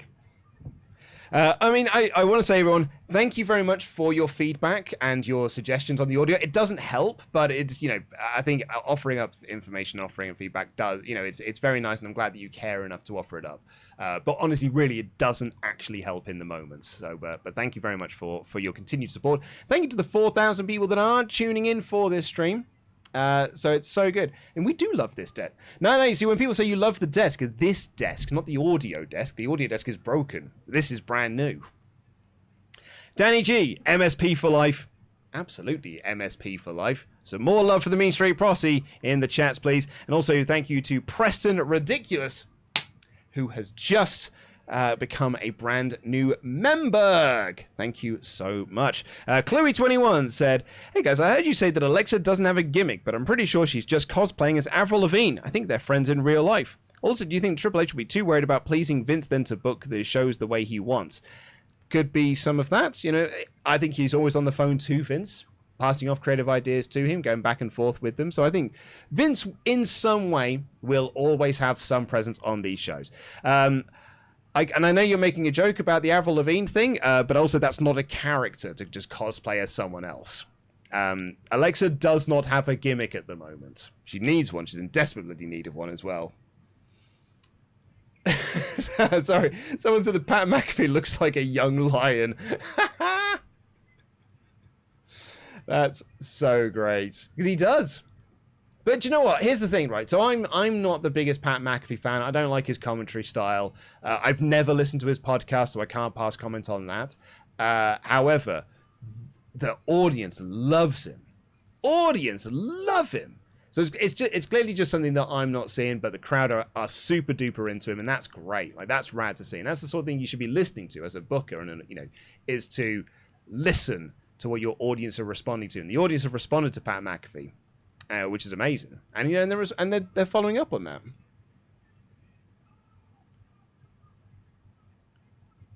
Oh, are we gonna have a short match here? Be amazing if it was.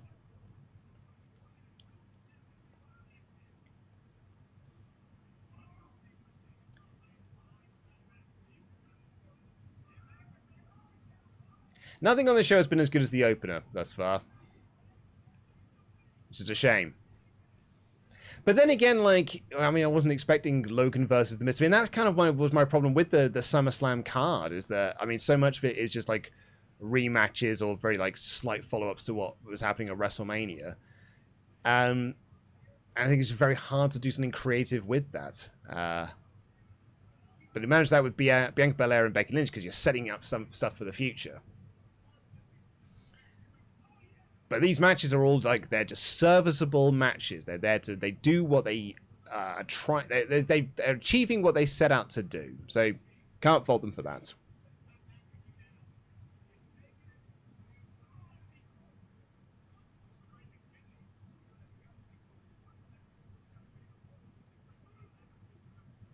Bum ass Corbin.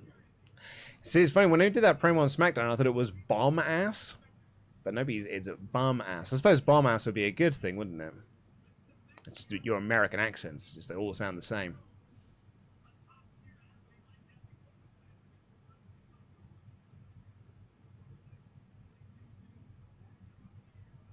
Pat does a big flip. Does a big moonsault. And celebrates the crowd like a big idiot. And then Baron Corbin did a shotgun drop kick like a badass. It's the best move I think I've ever seen Baron Corbin do. That is one of his finishes. In fairness, that shotgun dropkick was great.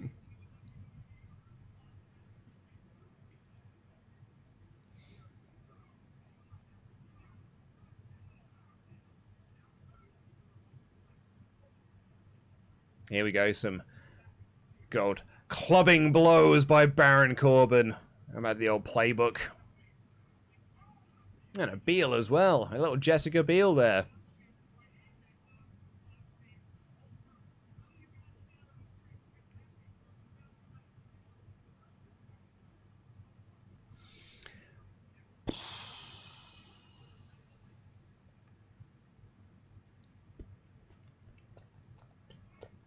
Very little to say about this, to be honest. I'm very sorry for that, because I know you're tuning into all my my live reactions. But I guess these are my live reactions.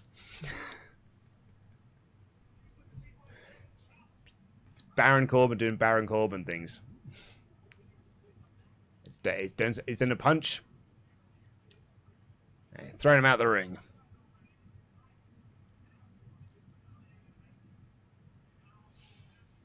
And now... he's going to throw him into the barricade, or push him into the barricade. Next to green shirt guy.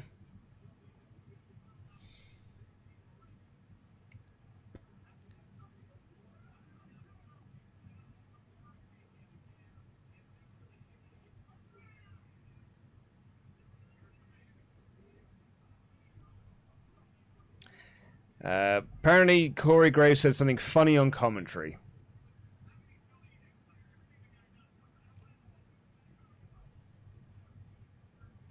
So Sully Luke is dying. Yeah, I kind of am in this match. I really do need Sullivan here. I need something to bounce off of.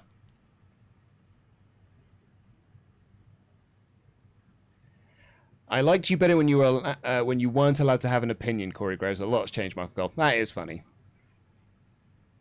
Sullivan has gone to make a cup of tea, everyone. That is why Sullivan is gone so long. The kitchen is on the other side of the building. Deep six by Baron Corbin. Great move. Little Nature's our referee.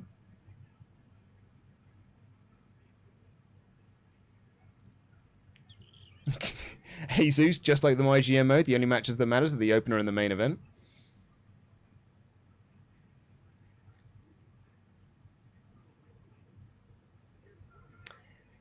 Hey, Corbin sliding around the ring, but he gets caught with a dropkick. Thank God Sullivan's back. Bloody hell. Sullivan, I was dying here.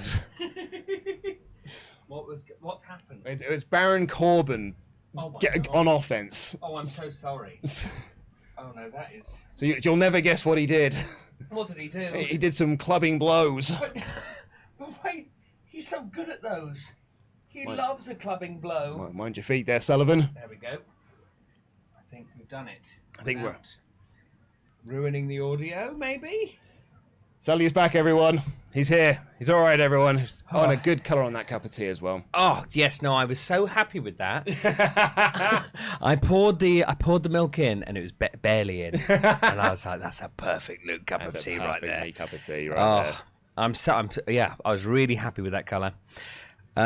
So there was a funny line on commentary. Yep. When Corey Graves said to Michael Cole, "I liked you more when you weren't allowed to have an opinion." And Michael Cole said, "A lot's changed around here." That's pretty good. I really like that. That is a funny line. That's a really funny line. But apart from that, it's been a lot of this. A lot of Baron Corbin doing punches and Pat McAfee selling. He's so good at those clubbing blows. And neither of them look like they're really dressed to wrestle. No, I mean, a few people in the chats have been saying this. Yeah. Pat McAfee looks like he's about to work out. Well, someone said that Pat McAfee looks like a young lion in New Japan, just like wrestling in his black trunks. And Baron Corbin's just shown up, like he showed up to work. Yeah. And then took his tie off. Yeah. Went out to wrestle. He's gone to the wrong work. Yeah. Whoop. Get up on your feet there, Pat. Well done. Well done. Well recovered. There we go. There's a great leap up into the vertical leap, no less. Yeah. Up onto that top rope. And a great recovery with a superplex. Very good. Here we go. Right. Here's the comeback. Come on, Pat. I like that Michael Cole and Pat McAfee seem to really genuinely get along. Yeah. It seems to, They seem to be really good friends. Like, I've heard Pat McAfee talk about how Michael Cole is a really lovely guy and really has helped him throughout the time he's been there. From what I can gather as well, like the commentary has really made this match. Like while the match has been pretty boring. Yes.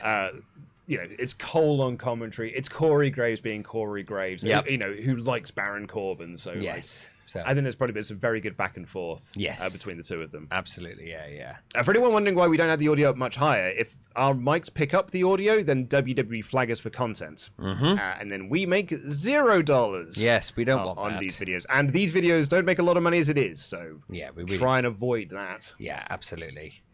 The WWE are vicious when it comes to like takedowns. I'm not. I. You know what? I'm not surprised.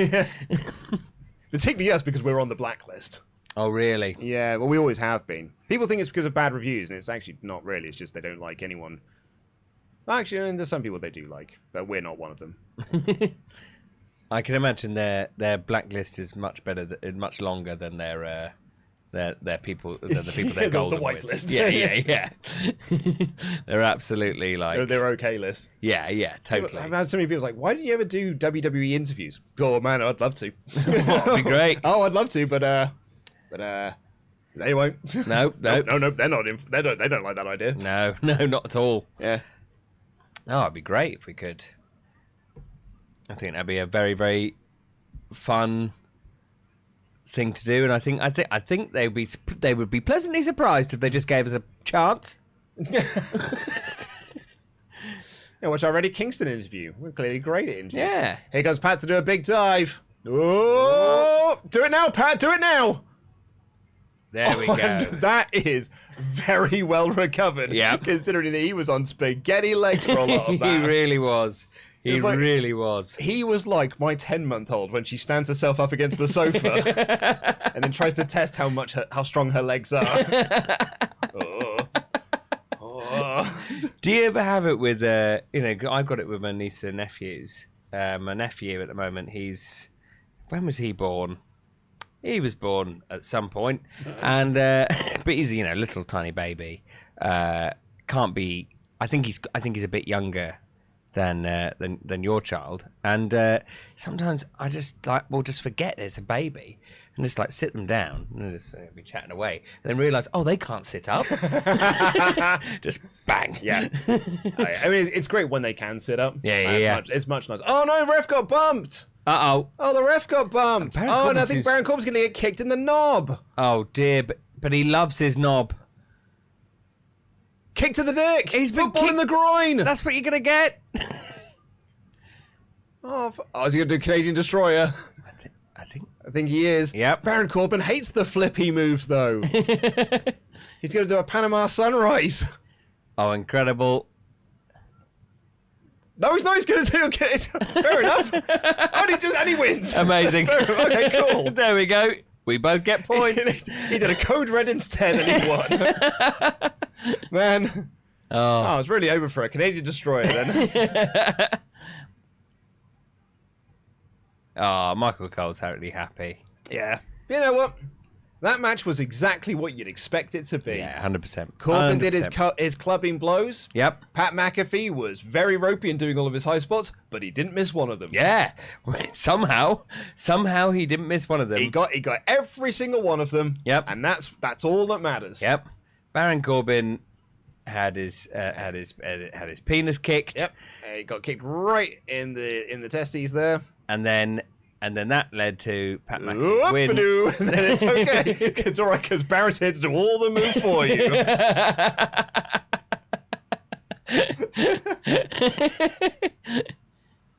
Oh, I mean, he really does do all of the move there, doesn't he? And then Pat could be like,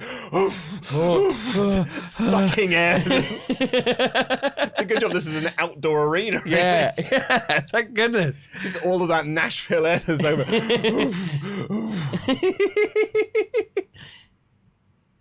Oh, look at him go. He's a happy chap, and that's Yep. fine. Lovely stuff. Giving people high fives. Yep. What a nice time he's having. Well, that was fine. That was fine. Yeah. Oh, I was like, bloody hell. It's so tiring. Wrestling. wrestling's very tiring. He's like me, so I don't want to brag here. Yeah. I have 3 floors in my house. Whoa. Whoa. Next, you'll be telling me you got windows. Pat McAfee is like me when I carry the washing up to the top floor.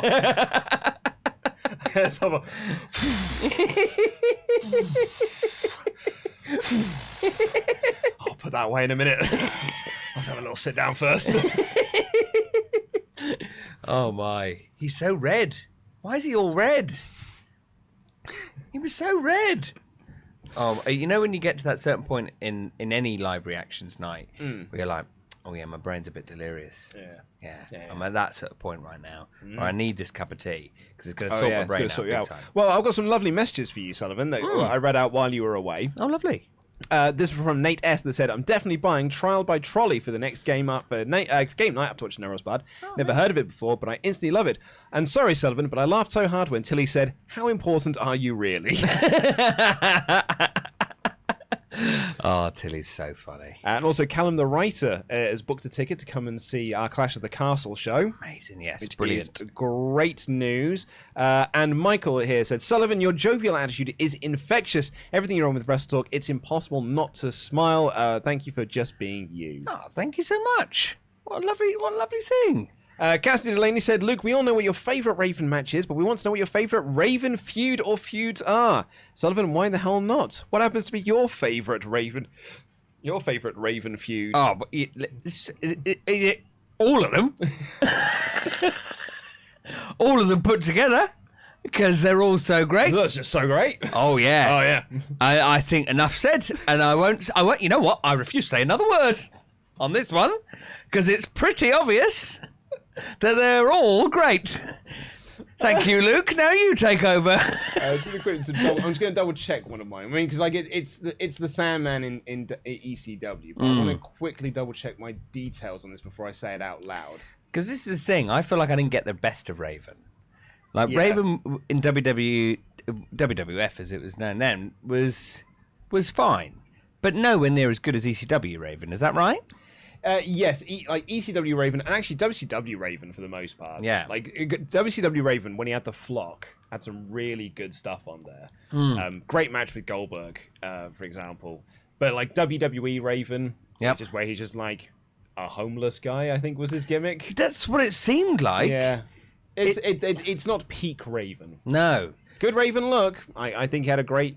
You know, he was in really good shape. His hair was super cool. Yep. Great selection of vests and denim jorts, but you know, not the best Raven we've ever had. No.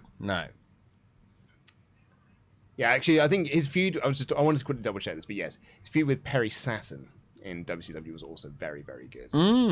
Loved that. And obviously, the match is triple threats. Yes. The Real Goose said, if you're watching the pay-per-view on a PlayStation, could you not use earbuds through the controller so both of you could hear the comms because they're great now? I promise then we wouldn't be able to hear each other. I'd feel like I'm shouting then. We'd have to then hook those... it doesn't work. It doesn't work. Oh, now Drew McIntyre's doing a promo. Drew McIntyre's got a promo. Headliner for Clash at the Castle. Yeah.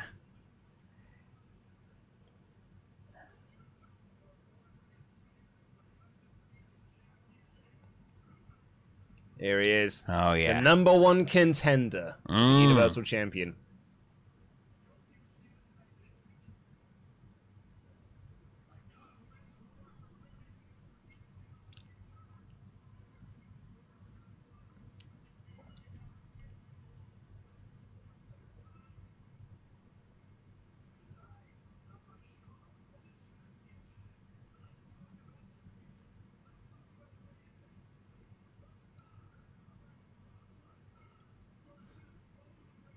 He's here to hype that main event. Yeah, he really is. Because he really wants to... You know, they really want people to care about this main event.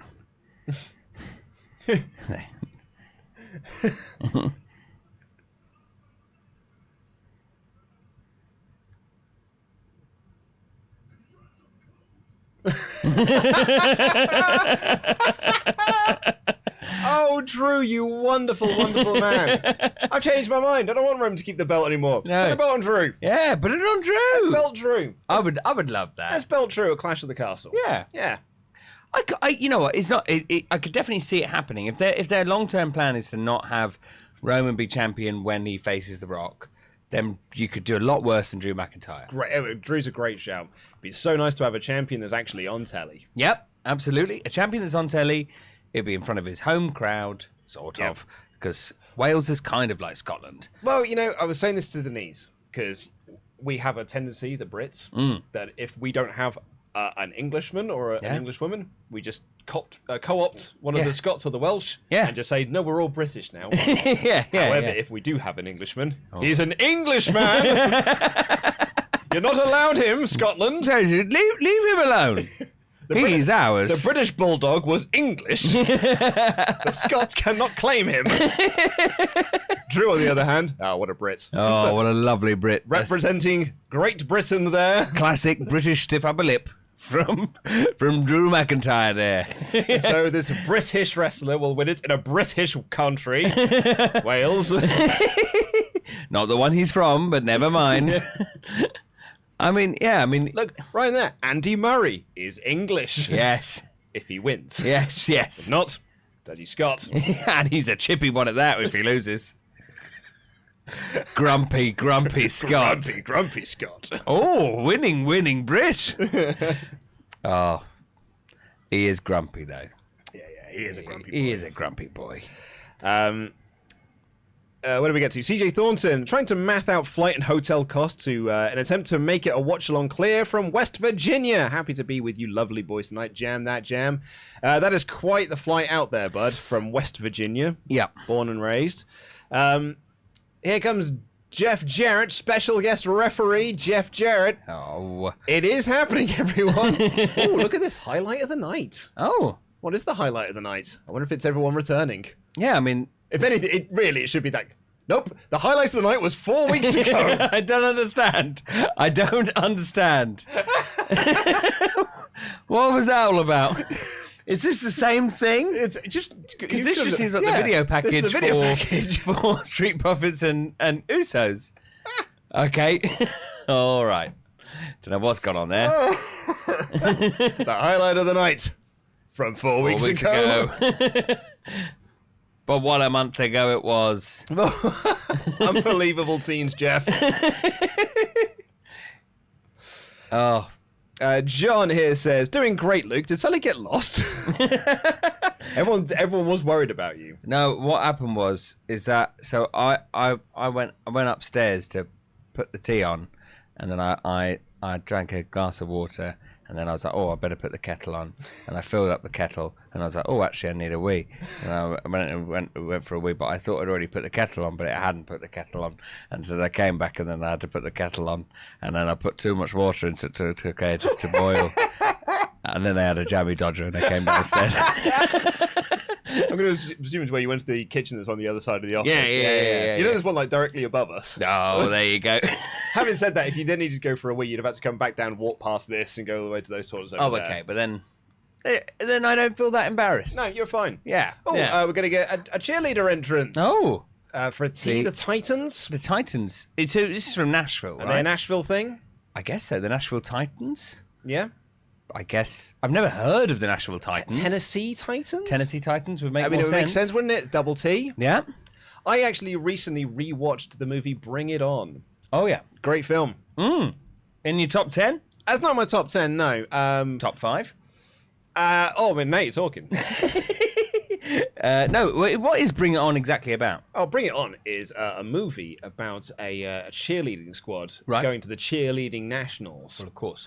And here we go. It's the Street Profits. There they are. And they're the leader, the captain of the cheerleading team, quits. Mm-hmm. And so she finds a new replacement, which is played by Kirsten Dunst. However, it turns out that the previous team captain had stolen all of the routines from a group like across the other side of California. Oh my God. So, and that group now is doing really well, and they've now qualified for the Nationals because they don't have a lot of money. Yeah. So now it's like a war between them, and now this group have got to come up with their own routines, which they've never had to do before. Oh my God. Oh, it's good. Eliza Dushku's in it, and it's tremendous. Oh my goodness. My Buffy crush. Oh, who does she play in? She was Faith. Faith. Yes. Yeah. Yes. Yeah. Yes. It's a great movie. Really, really good. I think I'd heard that it was really good, like surprisingly good. that everyone was like, this has no right to be as good as it is. Yeah. I've never seen any of its sequels. Because I get it mixed up with the other one that has, what's her face in? The ones. Oh, you know that one? Yeah, the one with the singing.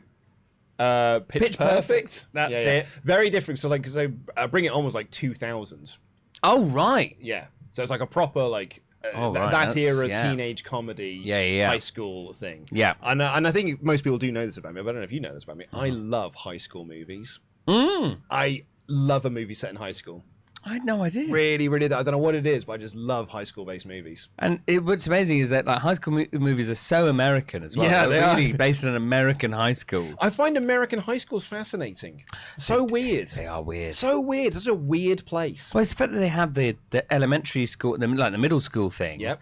The middle school seems like they've decided to get like a school that is only for the worst time in your life, when you're like really self-conscious and everyone is starting to judge each other, and then high school is where you're a bit more cool.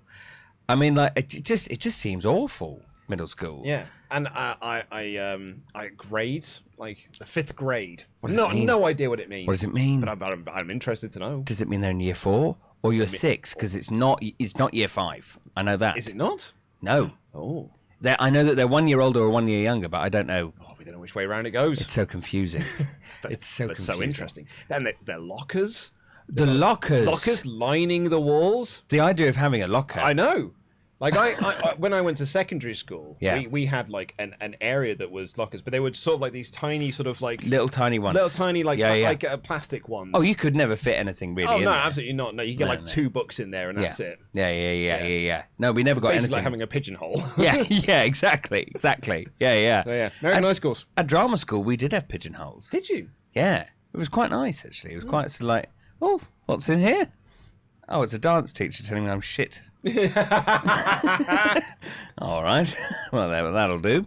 But yeah, no lockers really to speak of in terms of our. They get to wear their own clothes. Yeah. Well, now I did have that experience. I had it when I went to 6th form. Yes. Yeah. And at the Brit school, when you start at 14, you can wear your own clothes. And I'll tell you what, it was much better. It's so much nicer.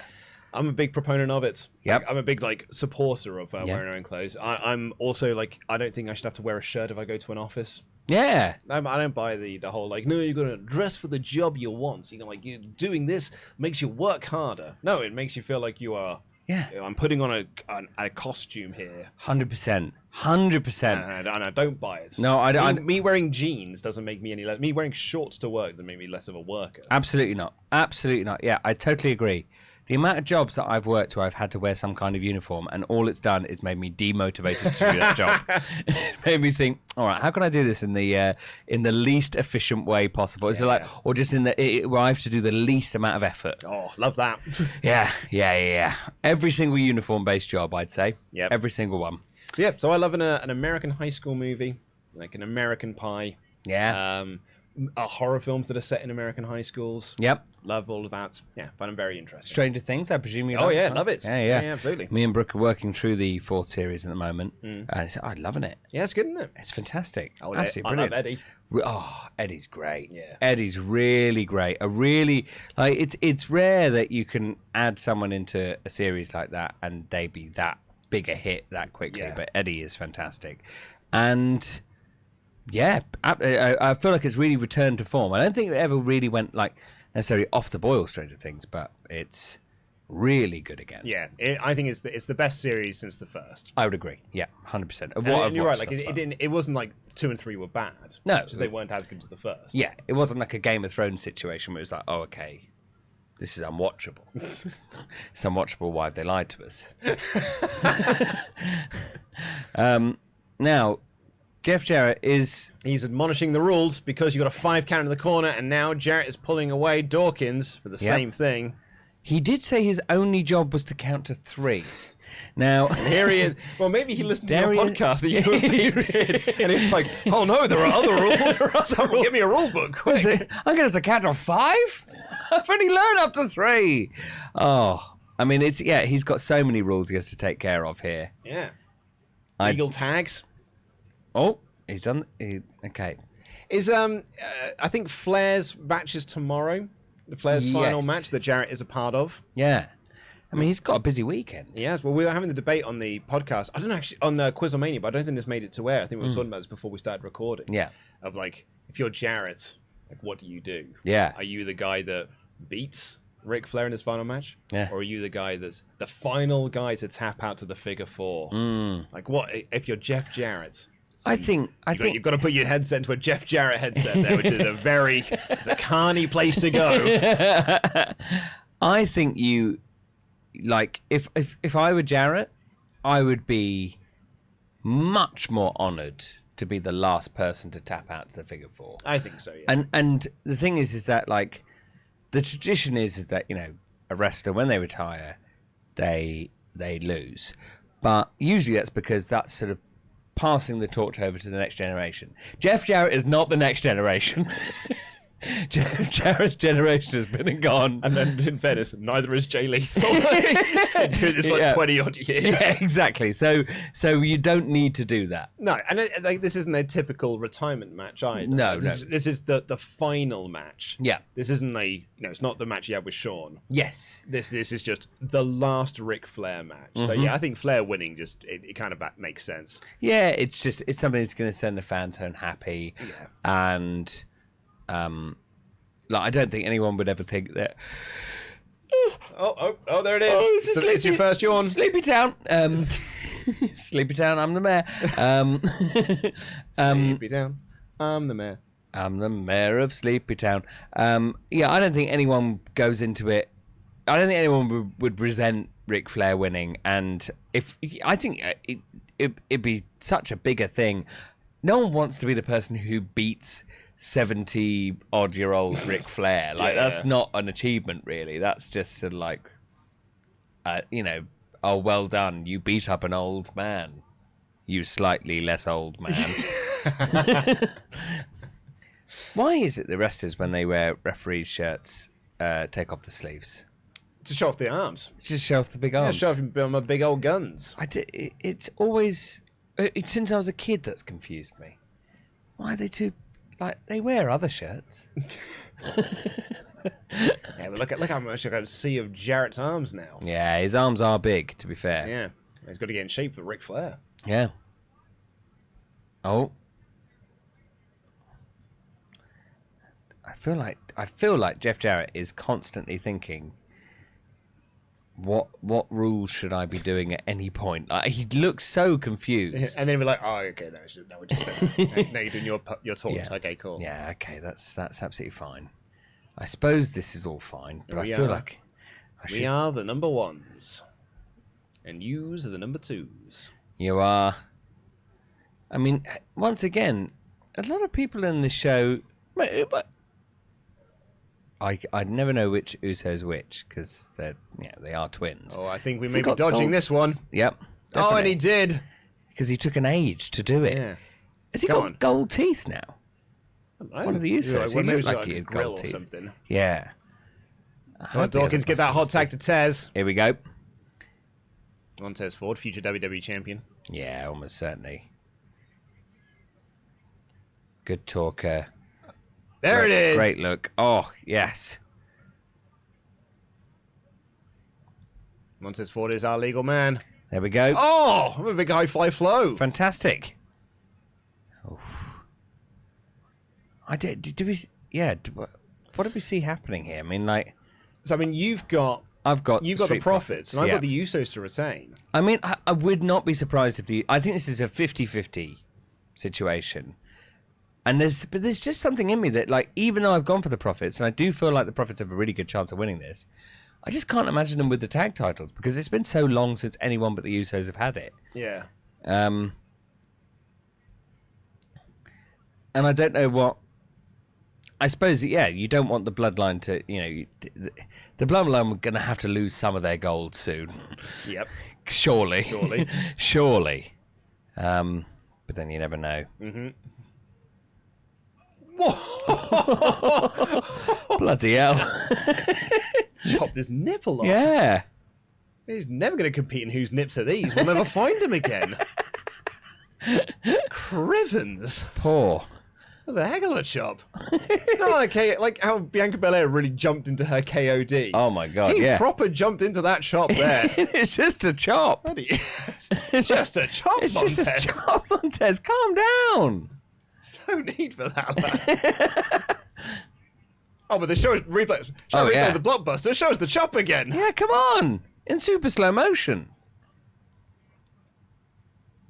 I feel like Jeff Jarrett is not really that involved thus far. And I'm sure that will be the case for the rest of the match. Yeah, they did the spot at the start where Yep. it's just like, hey, just to remind you, Jeff Jarrett's here. Yeah.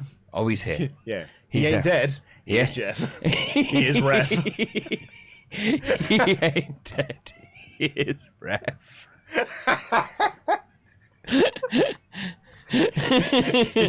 It's true, though. It's true, though. It's true. He is the ref. He is the ref, and he ain't dead. I mean, look at him. I really feel like, I feel throughout all of this, Jeff Jarrett has been trying to make himself the centre of attention. But I may be being harsh on him here. Just by the way he's just constantly...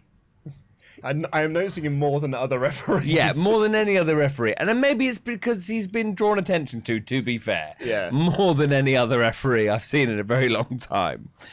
But like the way he's just looking at everyone is so confused. Here we go. Here comes Dawkins. But there's no one in the ring. Big old Angelo doing a big old dive. Oh, yeah. Oh, boy. Show us why we shouldn't forget about you. You are no Marty Jannetty. Yep. Lovely stuff. Because that's the thing. Dawkins is great Dawkins too. is amazing. Like I hope that they both are future WWE champions. Because they like Dawkins definitely Dawkins could is be. great, man. Yeah. Oof, great earful there. Yeah. This is a really good match. This does not need Jeff Jarrett in it. Yeah, it's just he's there for the final spot, really, isn't Yeah. he? When Whatever they get that to it. is. Yeah. And- But like these two had an absolute banging match at Money in the Bank. Mm. Great match. Yeah. And as a match in general, it's definitely been like overexposed in the sense that we've seen singles matches between these guys. Oh, I love that move! Oh. Pounce into the slam. That is such a cool ass move. Oh. These two teams, obviously, they're amazing together anyway. Yeah. But like, they're so good at near falls. Yeah. And making you believe the near falls as well, which is the key to it. Like, we all know that Jeff Jarrett is involved in the final spot, and yet we both thought that might be the end. Like, we know that Jeff Jarrett... If Jeff Jarrett isn't involved in the final spot, what is he doing here? It's one of the things I think it's really... Oh, Dawkins is down. Oh. As quite good about Roman, actually. I think Roman does this... Doesn't always get this, but I think he does it better most times than not. Are those believable near falls for other people? Like I think he did it really well with Riddle. Yes. It's not quite so much with Brock and things like that, but I think like the match he did with Riddle, some of those near falls, like, oh, actually that seemed really close. Even though you're like, okay, well Roman's winning this. Yeah. It's on SmackDown.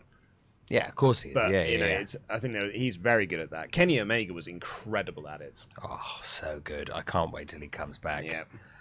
That's the return that I'm looking forward to most this year, I think. Oh, yeah? Him more than Punk? I think... nah.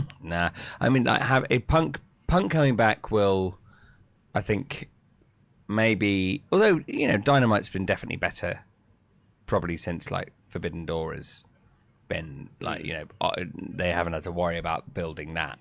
And a Punk coming back will be huge. But Kenny Omega are just... I was just always so excited to see him every single week. I think as well for Punk, it's an inevitable return.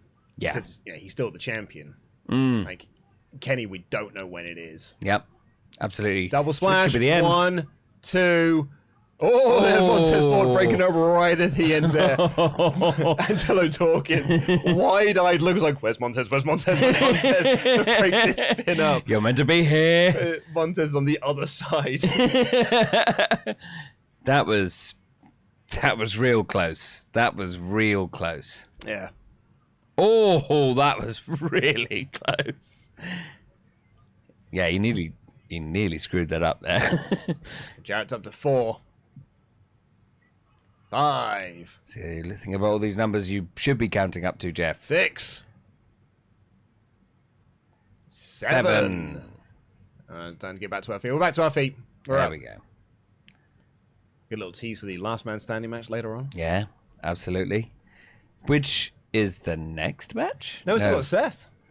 Oh, yeah, whatever's going on with him. Well, I mean, yeah, if Seth is having a match. Yeah, if he's not, I don't know what's going on with that. Whoa! Jeff Jarrett caught a super kick there and spins it around into a Dawkins spine buster. Look at that. Montez Ford up. Here we go. Montez Ford is up. Oh! Killer frog splash right That's there. it. Great sell off the back of it. No, Montez. Oh, he's doing too much sell, too much sell. Way too much. Why not just go straight for the cover? Come on. 1, 2. Oh. Ah. Good. That was good. That was very good. That selling frustrated me, though. Yeah. I like the big bounce up, but... Yeah. But no, the after stuff Yeah. was too much.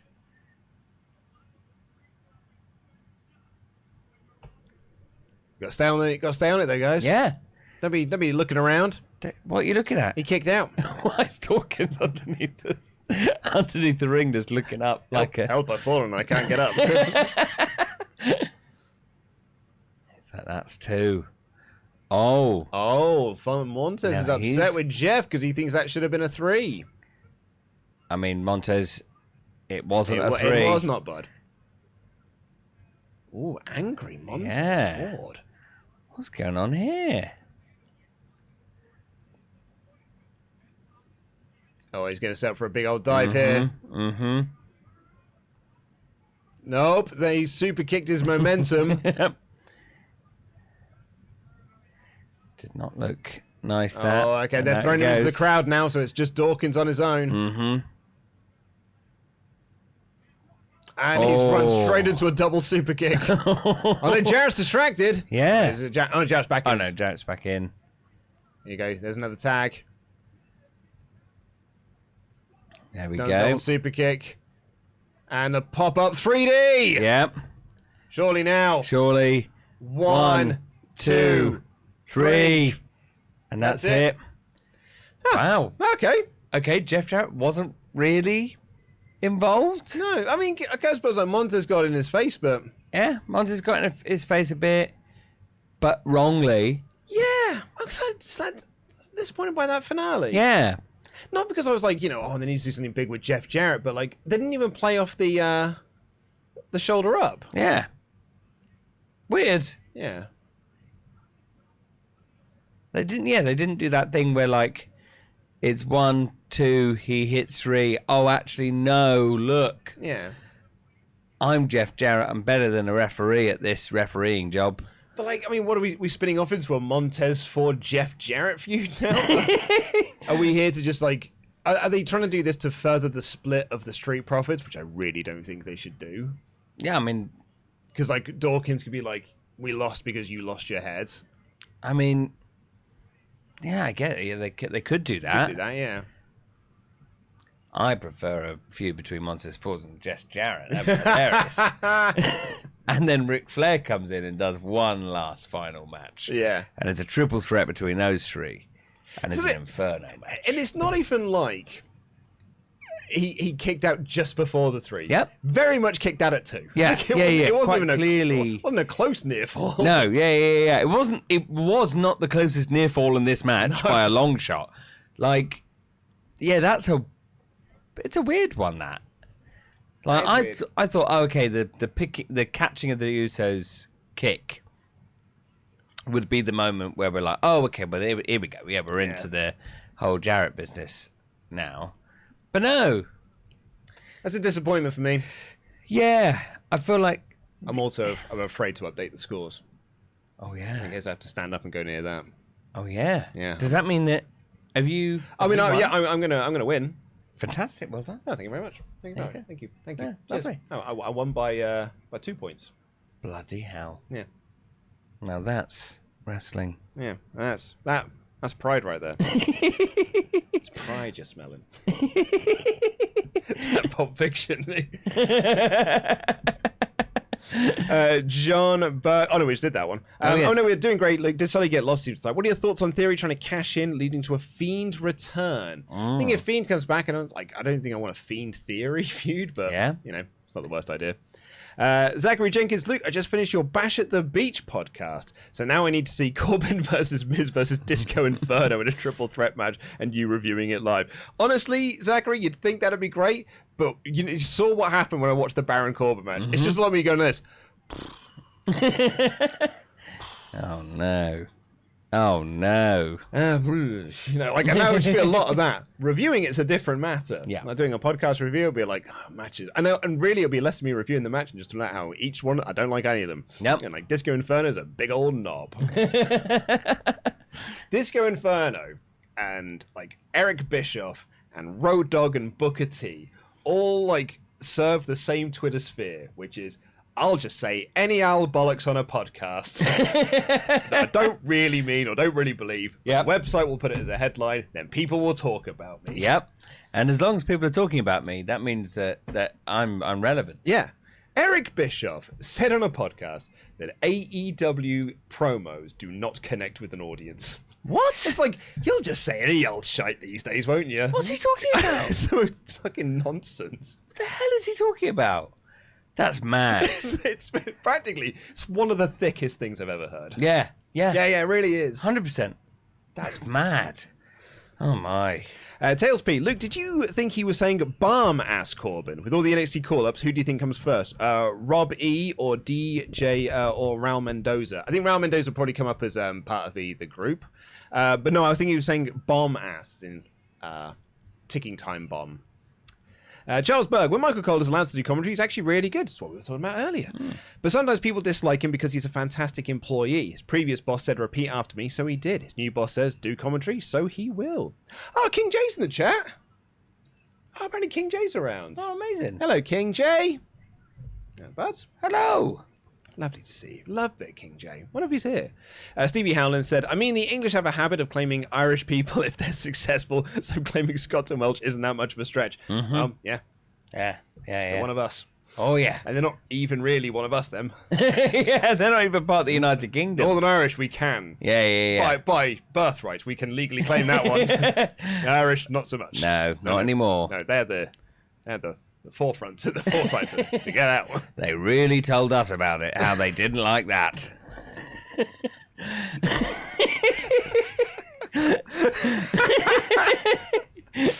Michael said, so it's dangerous, but I've been thinking, could WWE have Theory cash in tonight for a cheap pop at Clash at the Castle so Drew can beat Theory? No, if you're going to have... Oh, speaking of dickheads...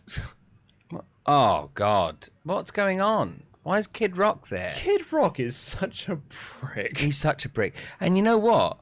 Kid Rock, always sort of like... Here we go. It's Matt Riddle. It's Matt Riddle. Oh, where's the remote? Oh, here we go. What's Riddle saying? Matt Riddle's just jumped into the ring, probably because he saw Kid Rock, and he's like, "Why the hell's Kid Rock here, Yeah. big dickhead?" Yeah.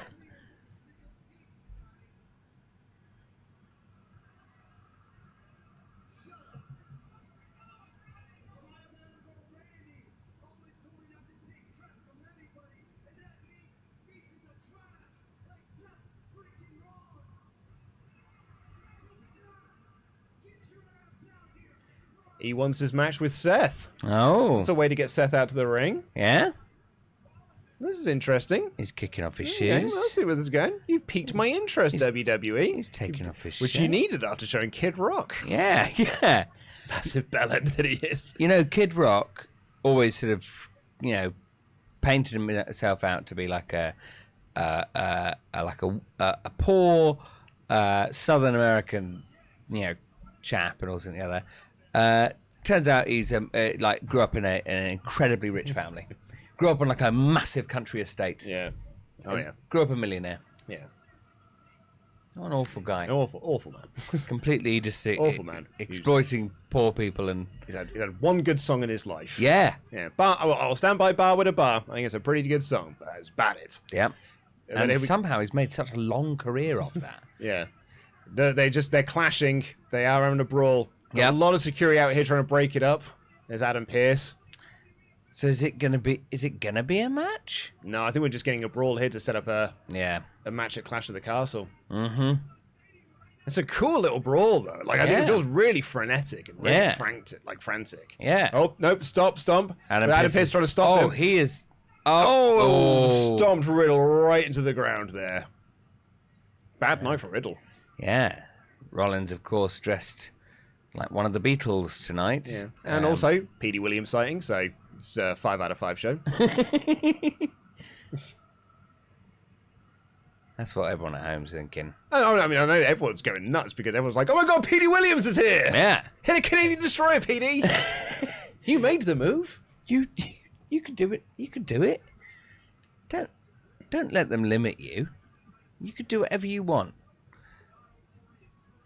That hasn't worked out for Riddle there, is it? No, Riddle made a very bad error there. That was silly. Yeah, he thought he was going to do something. I mean, he didn't really do anything. He just sort of... he got a handful of punches in, but it was a bad old night for Matt. Should have stayed at home. Yep. And we got one kick in there. Yep. Couple of Baron Corbin clubbing blows. Yeah. But then, unfortunately, he got his head stomped into the earth. So. Yes. Bad night for Matt. Yeah. Yeah. I think I would have preferred a match. Yeah. Weird to just take the match off because, by all accounts, Riddle's injury is a kayfabed injury. Yeah. Which is why they took the match off. Yeah. But they've clearly done it just to do this angle. I don't really understand. But I feel it's an angle you could have done on Raw to lead up to this match. Yep. Definitely. Yeah. Definitely. Yeah. I mean, the match will happen at Clash of the Castle. So I guess... Oh my God, also there's the Liv Morgan match. There's still more. Oh my God, I completely forgot. Oh my God, I forgot there was so much more on the show.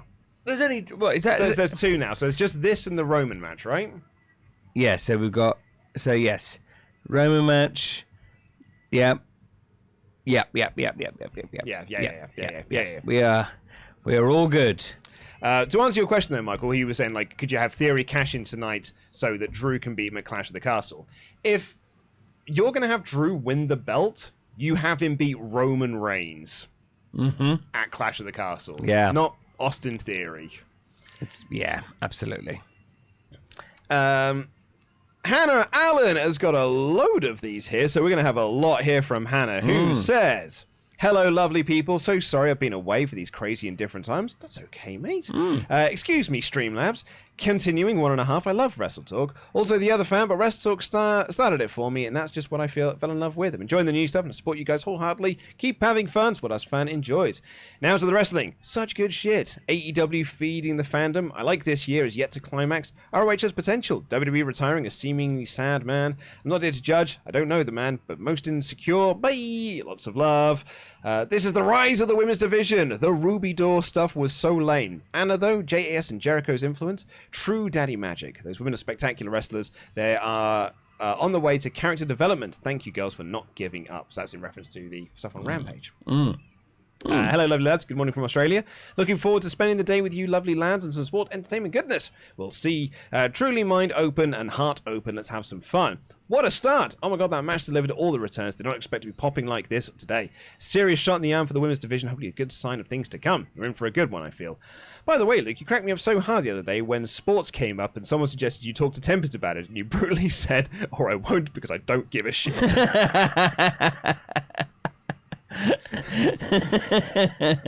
OMG, I nearly had to pull over. Hannah Allen, none of my Ultrachats came through. And the reason why none of your Ultrachats came through, Hannah, is that somehow, we're not sure how, they ended up to the WrestleTalk Streamlabs account, not the WrestleTalk Podcast Streamlabs account. How weird. How weird, with no idea, just a glitch in the system there. Yeah. So basically, our moderating team have just found all of them. Yeah, and just put them all here. Put them all here. So yeah, we have found them. So I was wondering, why are you talking about Ruby Soho? But now I understand. Yeah. Just want to let you know this has been a lot of fun. You guys are so much fun. Great team. Stay awesome. Lots of love. Joe.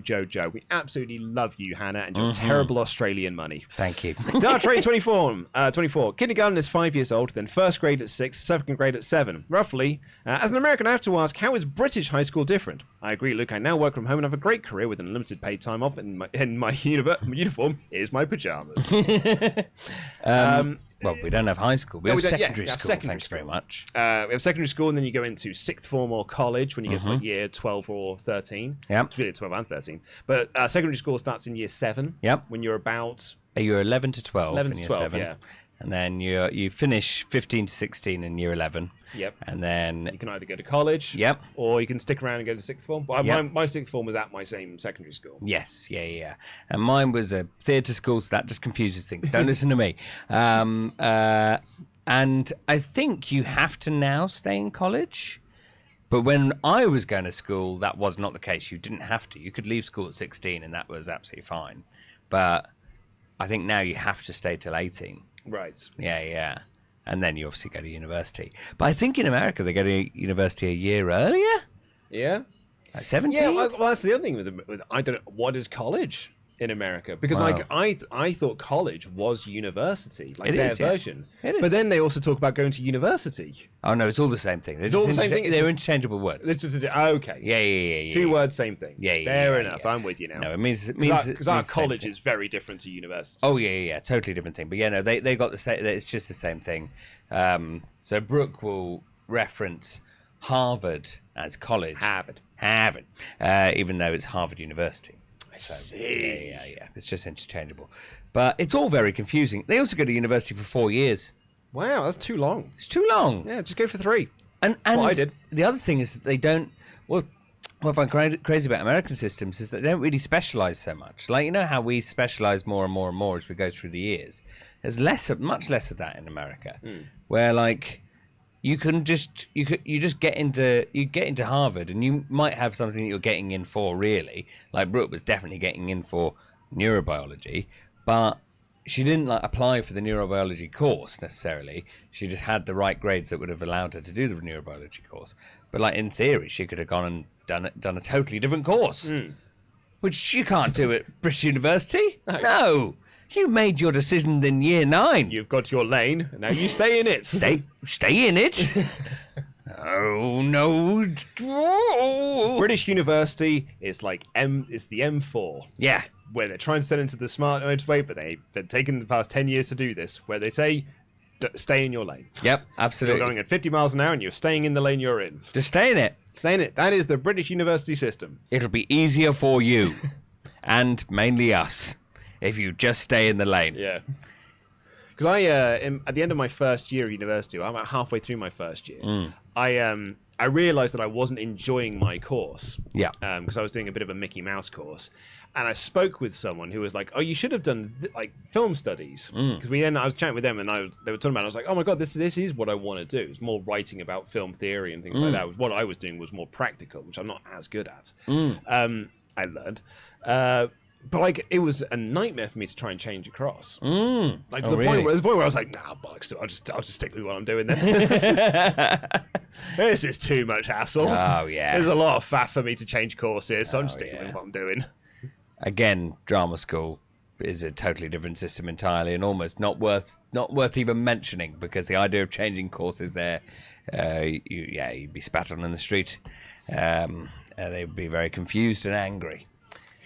Slim Saint, Luke, have you seen Dazed and Confused? As about the last days of school and the first night of summer in a small town in Texas, 1976. I have. Great film. Vandelli 1998 said, "Hey, since they're talking about the former person in charge having memory issues, do you think that's why we have had 20 or so Roman versus Brock matches? Because he forgot he had one already. Do you know who Roman hasn't fought yet? Brock. Make it happen." I think Brock Roman is less a case of Vince forgot, more just he just likes that match. Yep, he loves it. He loves it because he hasn't made any other stars. So it's the only star-making match he has. Yep, absolutely. Oh no. Yeah. It's a SummerSlam. Uh-oh, pal. We've got no stars here. Whose fault's this? Not mine. Eric Nicholson, if you could ask Vince McMahon truth serum and if you could get Vince McMahon to take truth serum and ask him one question, what would it be? So love the content. Started watching you during the pandemic and on old channels. Even inspired me to do my own quiz with my history friends. That's cool. Oh, lovely. Oh, that's really difficult, that truth serum question. Yeah. I mean, it's so hard. I feel like you'd have to have a mystery there. Yeah, whereas I think a lot of it's an open book. Yeah. We know why he did what he did to Brett. Absolutely, yeah. All of that stuff is like, you know, and like, I don't feel like I need to ask him about like the allegations. I'm pretty certain that they probably happened. Yeah. He paid all those women all that money. Oh. Step up knee there by Ronda Rousey. She didn't come to mess around. Liv Morgan is getting her ass handed to her currently. Oh, she dear. Really is. Oh, Liv. Liv, buddy. You need to start fighting back, my dude. Liv, you got to do something. You come out with your big old blue tongue. Ronda Rousey's like, nope. Bop, bop, bop, bop. Bang, bang, bang. Liv, there we go. I would suggest more than this, dude. Yep. It's something, though. It's better than... That's exactly what's going to happen. He threw some kicks and stuff. Then Ronda Rousey came in like, nope, one stiff kick. Oh, time for Piper's Pit. There we go. No. Oh, great some elbows there. Really That's good, elbow. Liv. But yeah, there's no question that I think of for Vince. Hit Oblivion. Oh, no. Ronda Rousey caught her. I was going to say, there's no way. That's way That's too what I was running quick. it like. We're going to go straight to the finish here.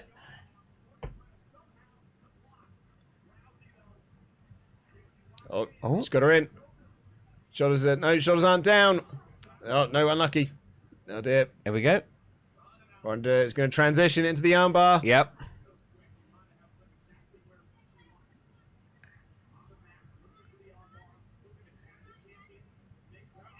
There we go. Oh, Oh, that was look great. At Liv getting in a submission. That was a really great counter there. Yeah. It's obviously the spot they were attempting earlier. Yes. Oh no, Ronda's no. getting up here. Yep. I'll be honest, I'm way more engaged in this match than I have a lot of the rest of the card here. Absolutely. The last. Oh, great bomb! I got to say, yeah, like the last few matches were really fine. Yeah. And this has really reignited me for the rest of the really got me like it's woken me back up. Yeah, big time, because that Street Profits match with the Usos, I was very disappointed with how that totally shook fine. out in the end. Well, yeah, it was absolutely fine, but I felt like there was so much more that could have come from that, and this is much more interesting than I thought it was going to be. But actually, it's got a naturally good story where you're like, how can Liv really overcome Ronda in a full-on match? Yeah. She's got the armbar in. Surely. No, Surely Morgan. She's not gonna tap. Oh, I think Morgan's getting to the ropes there. Yeah, She's getting there. There she goes. There's the toes. That's all you need. There we are. Ronda with her big black swan makeup. Yeah. Good film, that. Yeah, but you know, I've never watched it. You know, it's great. No, I need to watch it because I've heard it's amazing. And back to the armbar. Oh no! Oh no! Our internet. Oh no! Oh, we frozen. Oh no! We were enjoying it. We're enjoying that one. Come back to us, please. Come back to us, internet. Oh, hello. We're on Hey, bud. Good. Yeah. We're just on a stream, but our internet is gone. Oh no, it's back. It's back. We're back. Okay, we're back. No, we're not. We're gone again. Oh, we're gone again. Well, I hope that we're still broadcasting live. I think we are still broadcasting live. Yeah, so it's fine. It's just the Wi-Fi is on the PlayStation is doing us in. Yeah. Damn, I'm going to have to quit out. I'm going to have to quit out of this and go back into watching it live. I think so. Yeah, that's annoying. That's really annoying because that was a really good match. Really good match. Here we go. Right, watch, and then I'll give you the option to watch live. Yes, please. Yes, please. Go on. There we go. Okay, by the sounds of things, Liv just tapped. Oh no! Oh no, she won. Okay. What? Okay. Okay. Oh my God. As we came back, Oh my and God. it was Ronda Rousey standing up, Liv Morgan on the ground, and a referee holding a belt. We were like, Yep. well, I guess Liv lost. Yeah. And I heard the words tapped out as well. So it was like, oh no, there's only one of these two that are going to tap out. Is Ronda just tapped out? Did Ronda tap? Like, I mean, we'll get a replay in a second. Oh, Ronda, she thought that Liv did tap. but she didn't. Okay, here we go. Okay, let's have a look. Here we are. So this is the hold actually that we left it on pretty Yeah. much. Oh, right. So it was a cover. She pinned her while in the submission. Yeah. Okay, great. But do we have a tap? So any sort of like, any indication that she would have felt a tap? There was a tap. Did tap. Oh, very good. That's a great finish. I really like that. That is a great finish to a very good short match. Yeah. That match, I hate you, internet. That match like deserved more time because, but I'm sure that's setting up another match in the future. It certainly is. Yeah. But I do not mind it because don't mind it. It was a really good match. Really enjoying it. And actually, maybe it was better for the fact it was so short Yeah. because it left. Oh, that's a funny face that Ronda's been frozen on there. It's left us wanting more. Yeah. That was really good fun. I really enjoyed that. Really enjoyed that. that. was really good. And I thought it was a very, very good finish as well. Yep. Just to add some intrigue in there and try and set something up, which is like much better than if Liv or Ronda had just won. Oh yeah, definitely. And like Gives it an actual reason for a rematch as opposed to yeah. And like the timing of that was really, really well done on both parts. It was really good. I'll read out these Ultrachats while you get the our internet to come back. So Two Piece Mix says, hey guys, what is a song that you've always felt could be a good wrestling entrance theme? For me, I've always liked Rainbow in the Dark by Dio Love. Watching you guys every week, LIW for life. John the Fisherman by Primus, because it's got sort of like a really good, cool intro, and then it's a very fun bow now now, bow now now. That's one I've always thought of. There's a track by American Head Charge called "Song for the Suspect" that I've always thought would be a really good entrance theme song. Yeah, absolutely. For me, what is that? Johnny Cash. You can come on for a long time, come on for a long time, come on for a long time. Sooner or later, gonna cut you down. Sooner or later, gonna cut you down. Would be very, very, very cool with like the right wrestler. Not every wrestler could pull it off, but with the right, really cool wrestler, like maybe. Oh, apparently Ronda did a big turn. Apparently Ronda beat her down afterwards. Okay, well that's I'm not upset about that. Not upset about that. No, sorry, we had internet issues. I had to actually turn the network off and reboot it. Yes, because I couldn't get it up. Yes. So did Ronda turn heel or did Liv turn heel? I think Ronda did, surely. But Liv's looking all right. I'm confused. Should I go on to these other chats while you it was investigate? Ronda, okay. Yeah. Okay, it was Ronda. Thomas O'Connor says, hearing people say they are coming to watch the watch party from places out of the UK makes me want to travel down from Liverpool even more. It'll be great to meet Sully and the wrestling team, I guess. Love all the work you do, and it's helped me over for 6 years. Jam that jam. Well, we hope so too, Thomas. Great stuff. Honestly, if you can come down from Liverpool, that'd be amazing. I really do think it's gonna be worth it because I think we're gonna have a really fun time. And it's watching and it's not just because we're there. You get to watch Clash at the Castle amongst loads of other wrestling fans. I think that's going to be a really cool atmosphere. The atmosphere is going to be so much better. Yeah, it's the difference between watching when you it's like seeing all of Game of Thrones when that was really good, and seeing all those watch parties, I was always very jealous. Yeah, I always wished I was there in those cool bars in New York. Spencer Trainer says, "Hey, lovely boys, my last Ultra Chat for the night. In your opinion, do you think it is more urgent? Which do you think is more urgent?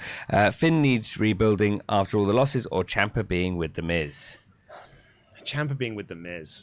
Yeah, I mean, it doesn't make it's Finn can recover later down the line. Yeah, and he's still part of a group. The group is lame, but it's a group that will be on TV. Yeah. Whereas Ciampa being with the Miz just completely holding him back. Yep, 100%. Needs to be gotten out of that as soon as possible. I mean, he's not even talking on the show. Yeah, apparently ever. he did a promo that was one of those sort of raw digital things. Yeah. Oh. It's Kane. What's he doing there? For some more terrible opinions, here's Kane.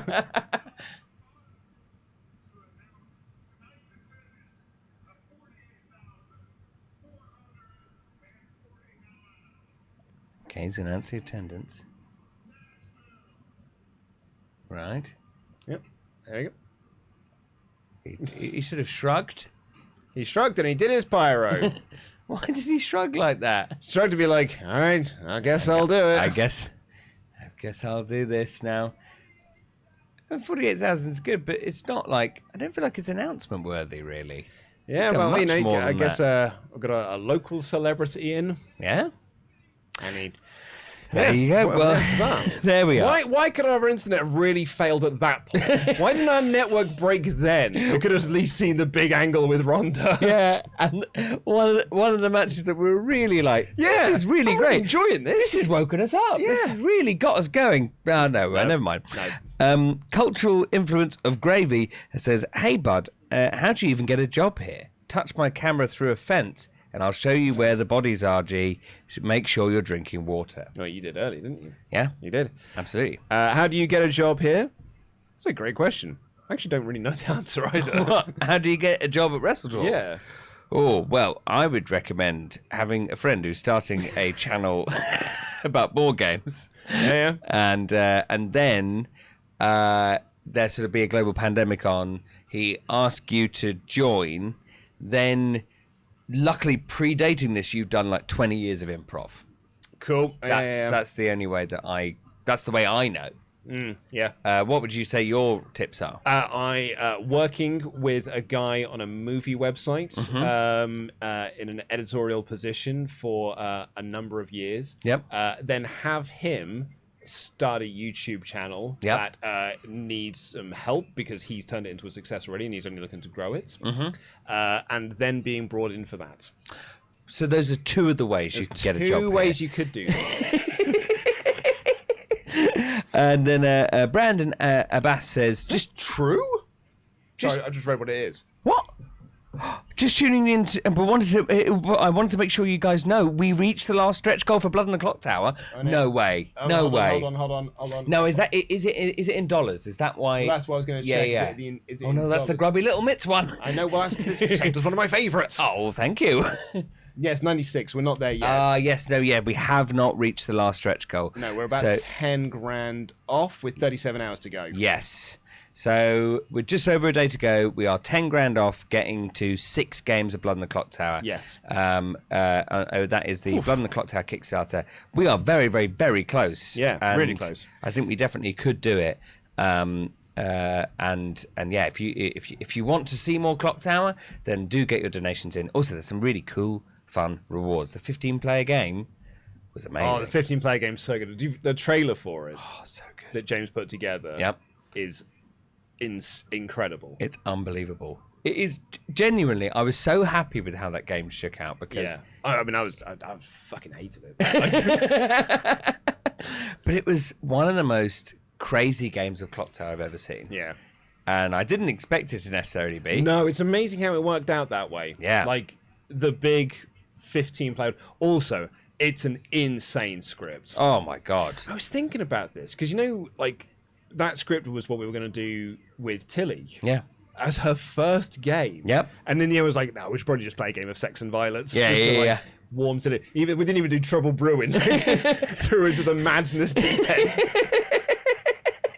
It's like, honestly mad. There's even like sex and violence stuff in there I still don't get. Oh yeah, there's tons of stuff. I find I was talking to Pete and Dan about this because on the After Dark, someone was asking Dan how he found his first couple of sessions on Blood on the Clock Tower were. And he said there's so much in the game that it can feel a bit overwhelming. Yes, definitely. And I was like, I've played 7-8 games. And there are still some characters I don't know. Oh yeah. Or a lot of the demons I don't know. Yep. And I can't think my head around. See, if you've got a script that's got 5 potential demons. Oh my god. I can look at them for a little bit and be like, okay, well, it's probably these ones here. But then I can't then go to the next step, which is like, okay, and then how does that affect this game? Yep. Like going to the one that went over the weekend. Yeah. The Fangu. At no point did I think about, oh, he's jumped. Yep. Yeah. And neither did I. Neither did I. Not once. Didn't occur to me at all that he jumped. Yep. Absolutely. It was a genuine shock. It was... I didn't think about it once You at and I all. said it. Yeah. Well, I mean, we didn't say that, but because we had that conversation, it's not in the episode, but you and I had a conversation like, Dom's been so quiet this game. Yeah. And that's very unlike Dom. Yeah. And we never pressed him further on it. No. It's amazing watching that video back. It's like, we never went after Dom at all. But And Dom has like one tactic when he's evil is to go quiet. It's really weird. When he's the demon, that's his tactic. He just goes really quiet. yeah. And, you know, then if you try and press him on it, then he'll go catty for a bit. And then, and then he'll go back to being quiet. Catty. Gets all annoyed with you as if when he's a demon. Yeah, he's the bad one. He's a real bad one. Would you like, now I don't know whether we'll have enough time for another cup of tea. Would you like another cup of tea?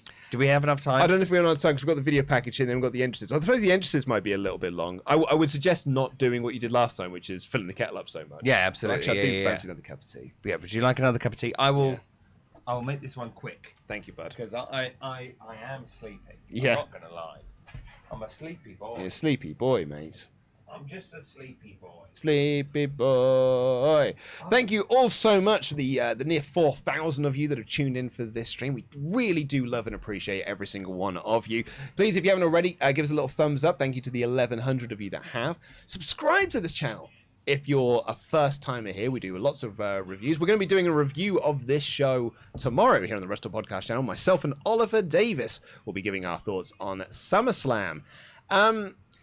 So we've got Roman Brock now, last time ever, which I do truly believe. I think this will be the last time we see this match. Unless they do it as like a big Saudi thing in 5 years' time. Like, oh man, can you believe they're doing it one more time? But it is remarkable that it's a feud that hasn't... They've not had a segment together since the first segment. Now, the segment where Brock came back, and that was it. Yeah, so weird. It's just weird that that's the way this feud has gone. It's just, they're like, oh my god, it's so big, it's so amazing. But on TV, it's like, yeah, you know, we've got other things to do, I guess. I cannot fathom that there's someone that's interested in this match. And I'm sure there are, but I cannot fathom that person. Because we've had this match so much. And it's always the same thing. And I just can't imagine, particularly with this build, that anyone would be interested in it. But maybe there are. Maybe the people are interested in the theory thing, but outside of that, yeah, I'm struggling to find something to care about in this feud. So, but that is just me personally. Someone said that promo was longer than the match will probably be. It's the last man standing match. I think we're going to go... So, apparently, this show is scheduled to finish at 4:30 UK time. So that would be in half an hour's time. But we have got big entrances to go here. And the big intros. I think we may get a good 15 minutes out of this match. Maybe even just like 10, 12.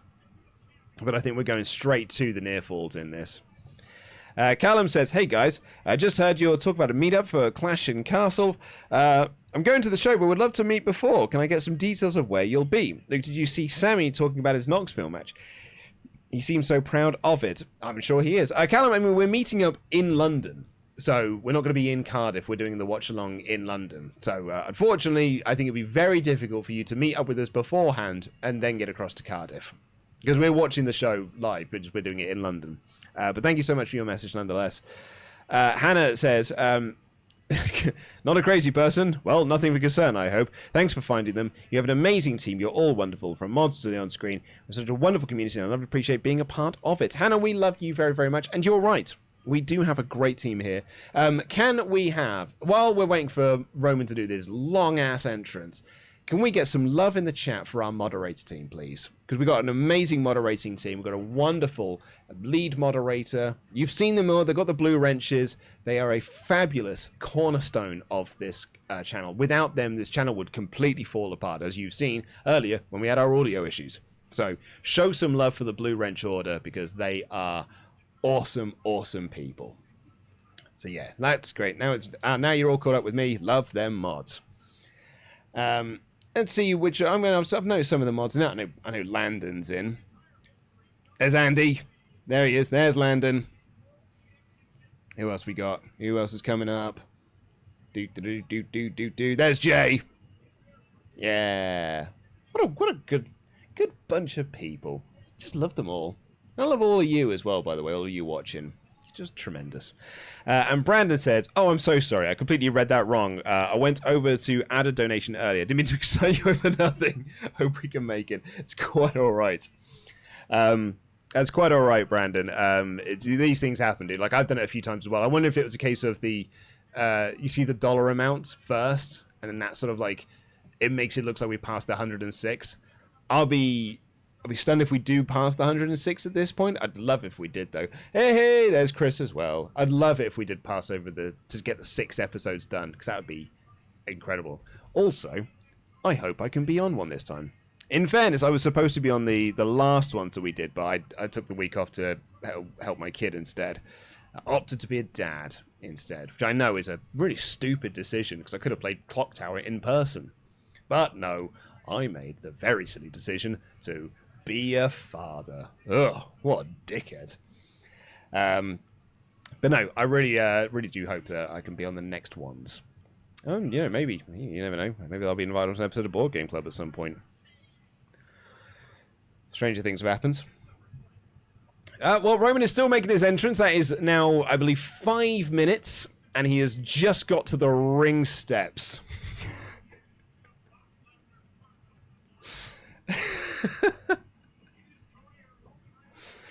Oh, Sullivan Bo Brown. Roman hasn't even finished his entrance. And he came out first. Brock's not out yet. I was so worried. I was like, oh no. He had nothing to worry about. It's taken him 5 minutes. He only got to the ring steps. That is unbelievable. Here is your tea. Thank you so much. Honestly, well, I'm so glad I got a cup of tea then. Yeah. Yeah.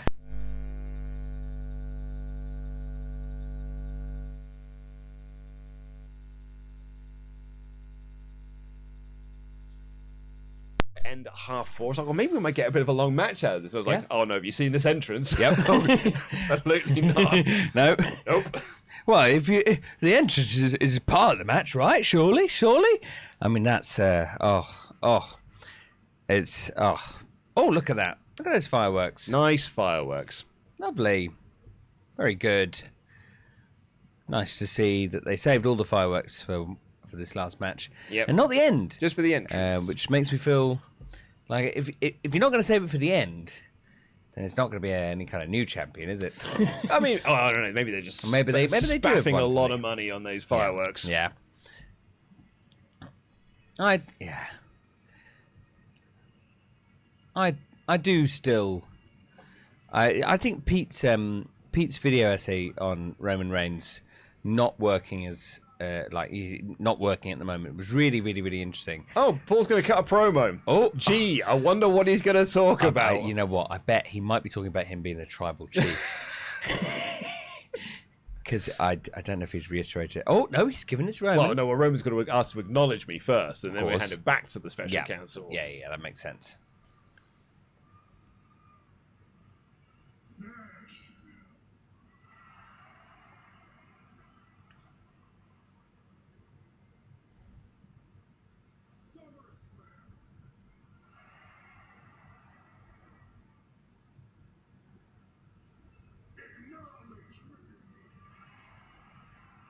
There we go. There we go. Crowd loved it. They all have acknowledged him. Lads, no, this is a last man standing match. We're going to try and build some drama in that. Yeah.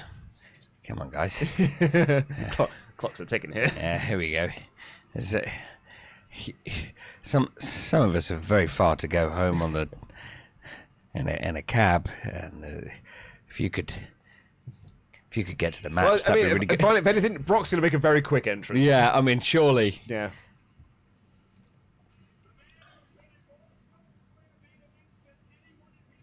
That's a fun fact. Brock Lesnar has been in more SummerSlam main events than any other wrestler. That is crazy. Yeah, it's a fun little fact. Yeah, that is a fun little fact. I would never have guessed that. Yeah. You guess Cena or something like that. Yeah, Orton. Yeah. Yeah. Oh, 100% Orton. But like Brock was gone for a while. So long as Yeah. well. Not even just like a couple of handful of years. It was what, like a decade? Yeah, it was like Cena and Orton were like there all the time. Yeah. That's incredible. He said more SummerSlam main events than anyone else in history. That's crazy. It is actually. crazy, yeah. I mean, obviously, like, there's you think of Rock, Cena, the Fatal 4-Way, his match with Roman, which one? But the SummerSlam one. Yeah. I'm guessing that what I'm surprised at is really Cena, because I can see a world where Orton, for the majority of his latter career, he's still a reasonably top guy, but he would very often not main event SummerSlam. But Cena, I'm really surprised at, because I could imagine. Sorry, I need to stop my thought here. So, we need to quickly explain what's going on here. So, yeah, if you're not watching the show, Brock made half of his entrance, then turned around and was like, "Oh look, it's a tractor." It's a tractor. It's a tractor with a sort of a scoop on the end. Yeah. So it's not quite like a normal tractor. It's not what I would. I don't know what else to call it. It's like a JCB. Yeah, it's like a little JCB dump truck thing. Yeah.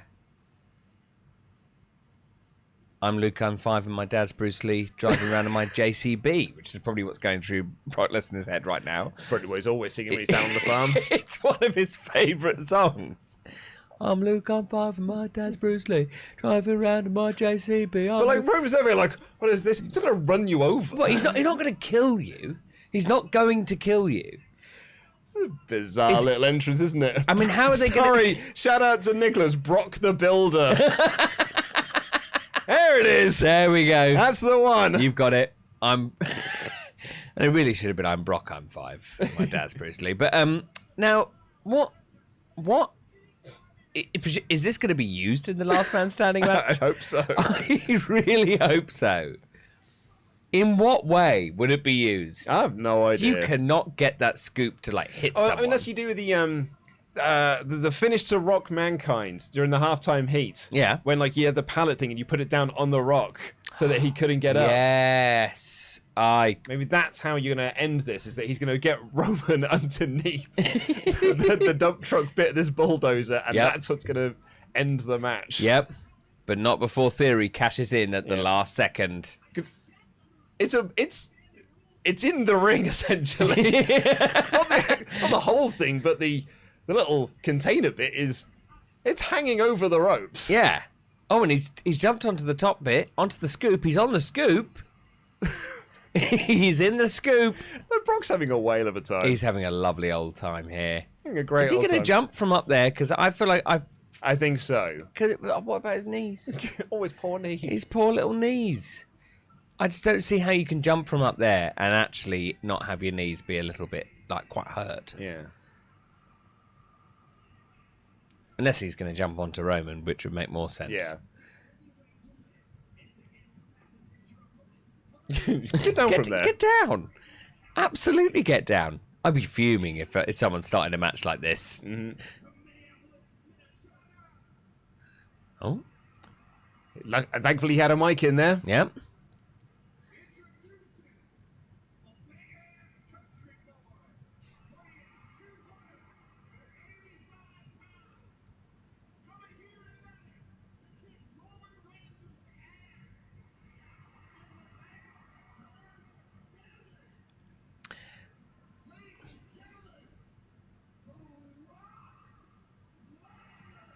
Lesnar does his own intro. Yeah. He sort of did a southern accent as well when he said he was a big-ass country boy. Yeah. Is he from Minneapolis? He's from Minneapolis, yep. I don't know where Minneapolis is in America. It's in the North Midwest. It is near Canada. I cannot tell you how far away it is from Tennessee. It's very far away. They're currently in the Bible Belt. Very different part. There we go. Look, Brock's setting up for the big jump. There he is! Yeah, there we go. And big old dive down. Right, that took, I think, 13 minutes to get us to this That's point. unbelievable. I could have made 2 cups of tea. I mean, I did make 2 cups of tea. I could have made 4. Here we are. We are starting off as hot as you'd imagine. Yeah. Because I think we're going to get... A short old match. Yep, I mean, even as a last man standing, Pete was like, I think I'll do like at least 20 minutes. I was like, come on, Pete. Don't be ridiculous. You're ridiculous, Peter. Of course there's going to be a big JCB. We've still got a theory cash-in that may happen. I mean, he's been promising it for so long, this cash-in. Uh-huh. It's if he doesn't do it, if he just doesn't come out, what does that mean for theory? Because that's even worse than if he comes out and fails in some way. If he comes out and is like stopped, that's fine. Yeah. That's absolutely fine. I'm fine with that. I think that's the best way out of this terrible pickle you got yourself into, WWE.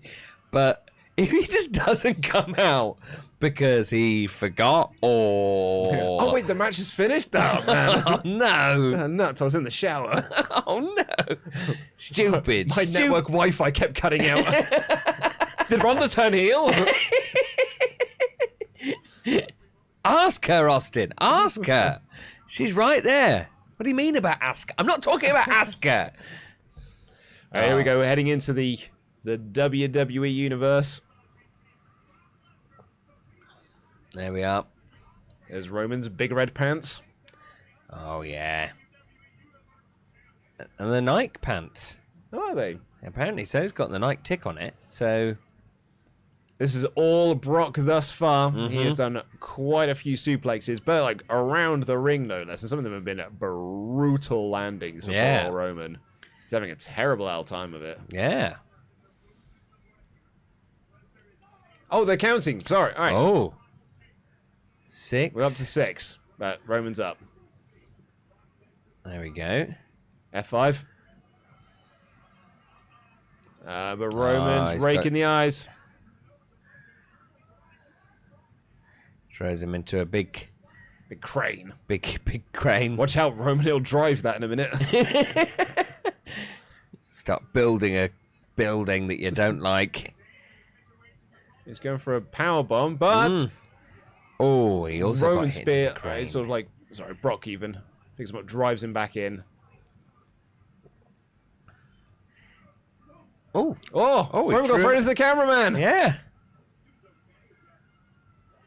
I feel like the structure they were just on, the sort of like, that felt like it was primed for some kind of like spot where someone would go through that, but maybe later. I wouldn't be surprised. Or what if they go to the top of that? I would quite like that. And then they jump off the big thing. Oh, you hate to see it. I hate to see that. But I saw you. Yeah, we all saw it. We all saw that. We all saw it. Yeah. We hated seeing it, but we saw it. German on the floor. Oh, so slippy. He's such a slippy boy. He's too sweaty. He's way too sweaty. I mean, like Roman slid. He's so sweaty. So wet and moist. He might well have made the barricade moist. Yeah. Like that. The mats are on the outside were almost like a slip and slide. Yeah, absolutely. Why are they so sweaty? They haven't really done much. It's only been a short while. Hot lights. Hot lights of Nashville, Tennessee. Yeah. It's the hot light. Oh. What were you planning to do, Paul Heyman? Paul Heyman trying to get involved in this match. And he's just acting as a distraction here for Roman Reigns. He's on his knees begging. Definitely. And Brock, like a big old idiot, looks to have fallen for it. And he's just looking at Paul Heyman. Oh, there we go. Yeah. Samoan drop through the table. Mm-hmm. For a hot... referee's doing the count. There we go. 3. I don't...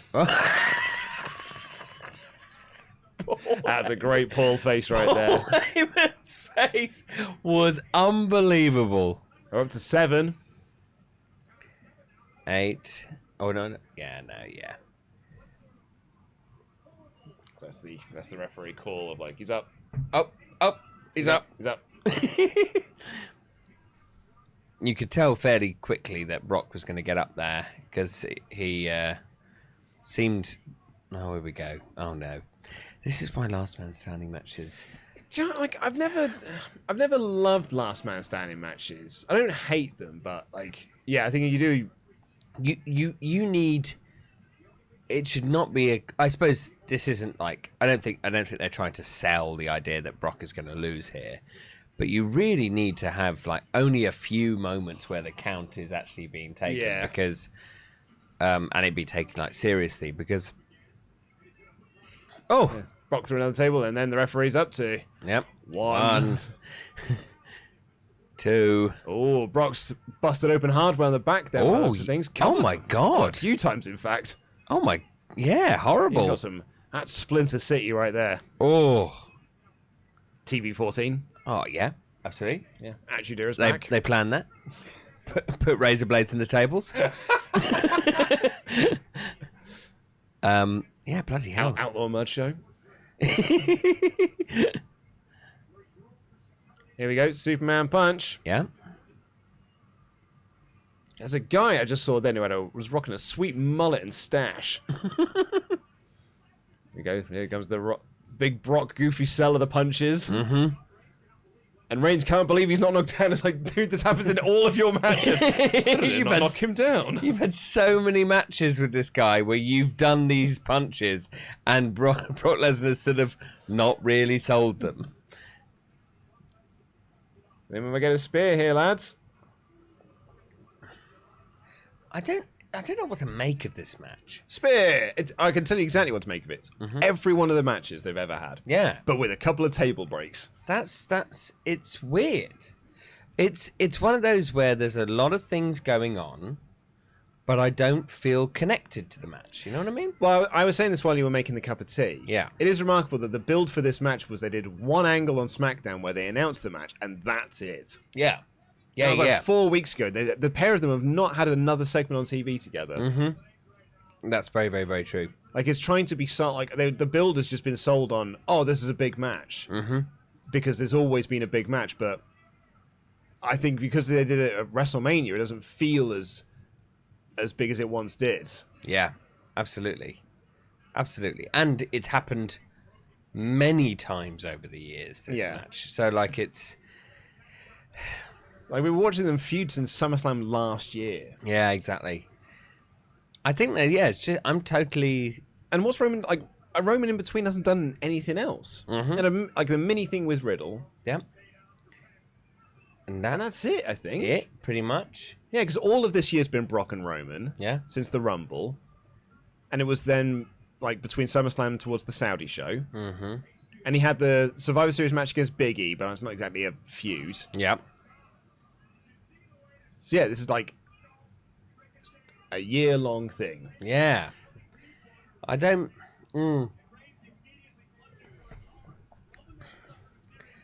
I just don't feel like...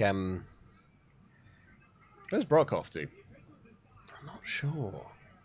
I feel like the thing is as well that Brock's in the bulldozer, everyone. oh right he's in the JCB. Okay. And like the crowd aren't reacting to them getting up and like the counts or anything. Yes. So I think the crowd not really feeling like they're into it is having a desired effect either. Yeah, exactly. And now, what is Brock planning with this JCB? He's going to put him into the. He's going to put him in the little dump truck bit. Yeah. Then I'll lift him up. Right. Then I'll dump him into the ring. Right. Dump him into the ring. Yeah, I don't know. I mean, could be. But that's what I guess. Where I'm thinking, like, that's the only place you can dump him. He's also now got out of the JCB. Yeah, he's got to go get Roman. Roman's not going to put himself in there. This is true. Oh, bloody hell. Clattering in with him, and here we go, the counts again. Yep.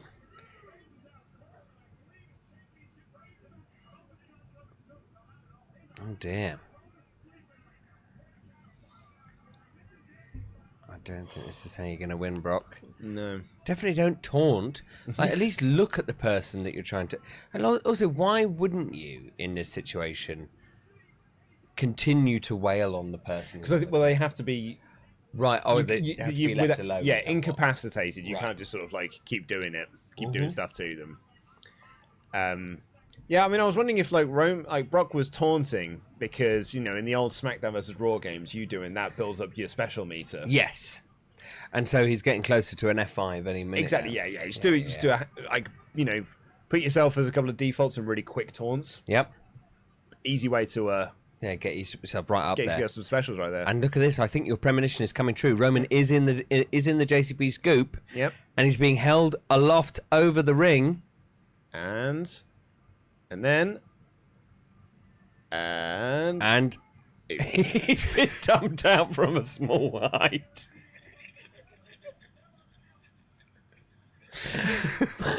I don't think that was as cool as they thought it might look. Yeah, that was nowhere near as cool. Balor had a bigger fall at Extreme Rules last year. Like, he's Someone fine. just went, oh, it was adorable. It looked nice. It looked very sweet. I'm going to put you in here now. And have a little lay down. Rest your weary head. You've had a big day. He's just been dropped from such a small height. My kid has bigger drops when I put her into the cot. Like, comparatively, she's only wee. Yeah, she's only small. So, like, I just, when I put her down, I'm not dropping her or anything, but... Yeah, you're chucking her in. In you go, mate. Sleep well. That was really small, that height. That was they must not have tested that Just been like, once on camera. they just talked about it and be like, I bet that'll look cool. Yeah. So you get in there, all right, and then we'll drop you down. Oh, somehow maybe it was somehow too low or lower than they practiced, but that was way too small a height for all of that build up. Although, well said, my favourite spot in the match. Oh yeah, I'll tell you that. I did quite like when Brock Lesnar hit Roman with a bit of a table. Yeah. That was quite fun. But yeah, that is my favourite spot in the match. Yeah. But it's what I remember about it. yeah. Oh yeah, you remember that, definitely. Here we go, F5. There we go. F5. That's what those taunts are for. Yeah, yeah. There you go. Built up that special. Yep. And hit it real good. 2, 3. Commentators are really putting over that this is like an inevitability that Brock is winning here. Yep. Which really makes me think there's no 6. chance of him winning. 7. 8. Crowd are more into the counts now. Definitely. 9. 9. Ooh. Referee. That didn't look like standing. Yeah, like to he was me. standing there, mate. It didn't look like standing to me. That looked like somebody falling into the ropes. I've seen lads a closing hour of the pub with more stability. That looked like somebody who was suddenly realizing, oh, I've left this a little bit too late. But I meant to start this at 8. Oh no. Oh. He's got him in the guillotine. Yeah. Oh, Roman's bleeding on the arm. Yep. Only a little bit. Oh, there. and he's got him in a. And He got a guillotine of his own there. Yeah, with the. Got his legs wrapped around him. Yeah. His big old knees. Lovely leg cuddle. Yeah. Keep him close. Because you love him. Just a couple of more good Brock faces there. Yeah, really good Brock faces. Good YouTube thumbnails. He looks like, with this new hair and everything. Yeah. Oh, Roman's out. Oh, look at that. Yeah, Roman's gone. Roman's out. Yeah. Roman's out, everyone. With Brock's hair as it is and everything, he looks like a Viking troll.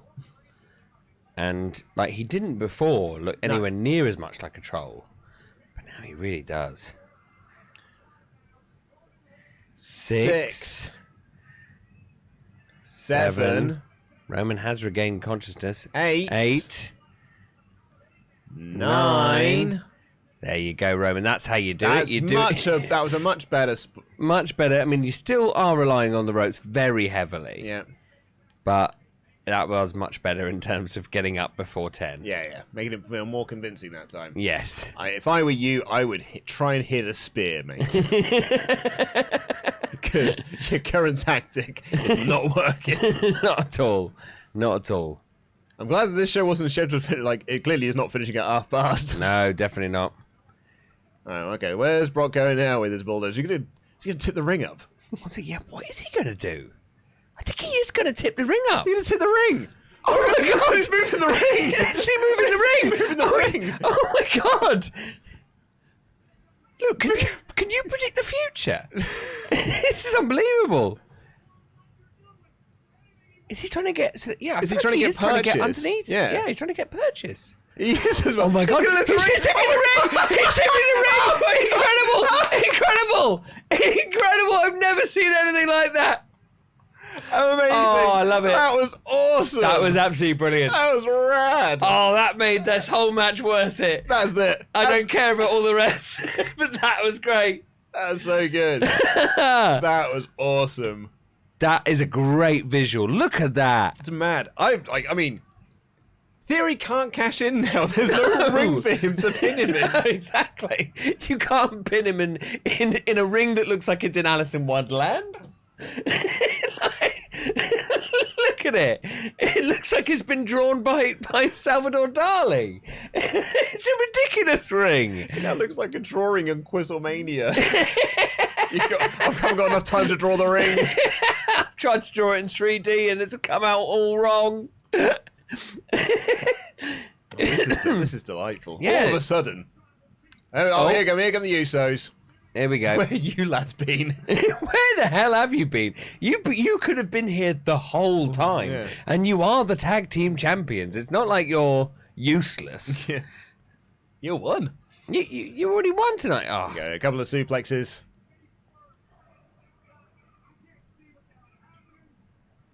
here we go. I love this. Such a mad sight. It's so crazy. Yeah. There's a mad visual. It really is like a Dali painting. It's almost beautiful in a way. in a surrealist sort of fashion. Why is Paul Heyman just shouting at him? Leave him alone. Leave him alone. Referee's not standing. Yeah, he's absolutely not standing. Oh. I think Heyman's giving him the belts and just telling him to walk away. Oh no, he's going to F5 Paul through a table. Oh no. Oh, Paul. Paul took an F5 bump through a table. It's absolutely crazy. Oh, spear. Oh. Imagine if he does it with just one spear. That's all he needs. Oh no, if they do a double count out. Oh my no. God, no. Oh no, one more match. No, that's a fate worse than hell. That's a fate worse. I would rather right now Austin Theory cash in and win the title. Oh no, guys. Than a double count out, Lads. because that means another match. Oh no, hold on, Roman's getting up, it's okay. Yep. Roman may get to his feet. No. Okay, They're both up at 9. All right, up. lads. Oh, that was close. That was rough going for a second. Roman's back down. So's Brock. What? Oh, and here comes Austin Oh, Theory. here he is. Okay, he is coming out. How do you cash in on a triple threat last man standing match? I've not a clue. In a match where there is no ring to pin someone in now. I suppose you don't need to pin if you're joining the triple threat. Oh, I see. So now it's just... Are they gonna both Is he destroy Austin Theory and then... Is he actually going to cash in though? He's actually doing it. There he goes. He's battered. He's battered Roman. Oh, I mean, But he's not going to be able to cash in. Yeah, there we go. Good. Yep, F5 on. There you go. There we go, people. Honestly, Mr. Theory may feel painful now, Yeah, but this is the best thing for your career. No matter what, that was the best thing for your career. You do that at a later date with somebody else. No, I would not suggest doing this right now, bud. No. It was a terrible idea. It was a bad idea, and you know what was a really bad idea? Announcing it beforehand. Terrible idea. I'm going to trick you all with a surprise that I'll tell you all about. Okay, is this the end here? Oh, no. Nope. I think we've got another spear coming. But we must be coming near the end now. The Yeah, theory stuff has happened. Yeah, here we go. Spear. There we go. This might be it. I think this is it, everyone. No, I agree. I agree. Michael. Yeah. Michael. I have never seen anything like this. Genuinely, I must commend WWE for making something that is genuinely unique. Yeah. I have not seen something like this before. And no one else ever. could do it either. No. No other wrestling company on the planet could do this. Yes, absolutely. Oh, Brock's. I know, Brock's still. Oh, bloody hell. Oh, bloody hell. That's right. Okay, well, here we go. Yeah. Oh, he's got the money in the bank. Oh. Nope, it's got to make sure Austin Theory looks like a chump. 1 second, Brock. I'm just making Austin Theory look like a bit of a chump for a bit. Oh, that's all right. I can get behind that. I'll BRB. I'll let you do that, and I'll just lay here. Chumpetize Theory for a bit more. 1, 2. Here we go. That's the one. 4, yes. What comes next? It's 5. There we go. It's A 6. 6, yes. What about a 7? Here we are. We've got it. Okay, lads. I think this is it now. Surely. 8, 9. 9. Oh dear, no, it isn't it. It isn't it though. It isn't it though. Luke, it isn't it. Why isn't it it? Why isn't it though? Well, because they hit him with a belt. Start the count, ref. You know. It's just like a comedy skit. Honestly, like if you look at it from a comedic perspective, it's very funny to do something as slow as a 10 count again and again and again like this is very funny. I think Brock's getting up again, guys. Oh my god! Sweet Christmas. End it now. Come on. This is some of the best clowning I've ever seen. We peaked with the bulldozer tipping the ring up. The bulldozer that was spot. like 7 minutes ago. Bulldozer spot was genuinely brilliant. Yep. Why have you ruined it? Why have you done it to us? We didn't deserve it. We don't deserve it. Could have done it after the spear. But yeah, absolutely. But like, I can understand not doing it after 1 spear, but after 2 spears and now 2 title shots. Oh, now they're just piling stuff on him. There we go. Okay, here we go. Oh, the old piling things on him. Oh, the old piling thing, I guess. Yep, that'll do it. That'll do it. Get out of the way. There's another chair. Put a chair on him. Yep, there we go. And some more. Put Paul on there, maybe. Yep. Oh, yeah. I'm not against it. There we go. That'll go on him. Yep. And then that'll go on him as well. Yeah. Count faster. I think this is it now. Yeah. Yep. All right. And that's it. And there we go, folks. And that's it. Yeah, there we are. Roman stands on top of the rubble. Lesnar cannot get up. Roman Reigns retains. Yes. Well, that's expected. I think they went a few spots too many there. Yeah, absolutely. They had like the beginning bit of the match was absolutely, as you said, every single Brock and Roman match. The middle section with the bulldozer was absolutely fantastic. I'd say the second spot was fantastic. The first spot where he did the little cute dump absolutely in. hilarious. Yeah, hilariously cute. Hilariously cute, but not fantastic. Yeah. That, however, lifting that up, unbelievably great. Really enjoyed that. I love that Roman was in the ring when it happened as well. Yeah. Really, really fun. And then it just sort of petered out. Yeah, petered out. Nice guy. Yeah. They really, like, that could have been a much better match. And that whole match would have been saved had they not done that the way they did. I'm glad that Theory didn't cash in, though. That's the main thing, really, for me, because that win was pretty obvious. Yeah, I think so. Yeah, and I think this visual is so cool. Oh yeah. I think as well, like I'd imagine as well. They weren't supposed to shunt the ring. Yeah. Because he backs up and then lowers it down. Yeah, I think he was yeah. just meant to tip it up. Because they had such a small area to work with Yeah. afterward. They literally had this tiny corner Yeah. to be doing things. Oh, it's so good how they, like, it's great how it all sort of worked out in the end there. But I think you're absolutely right. I think they did.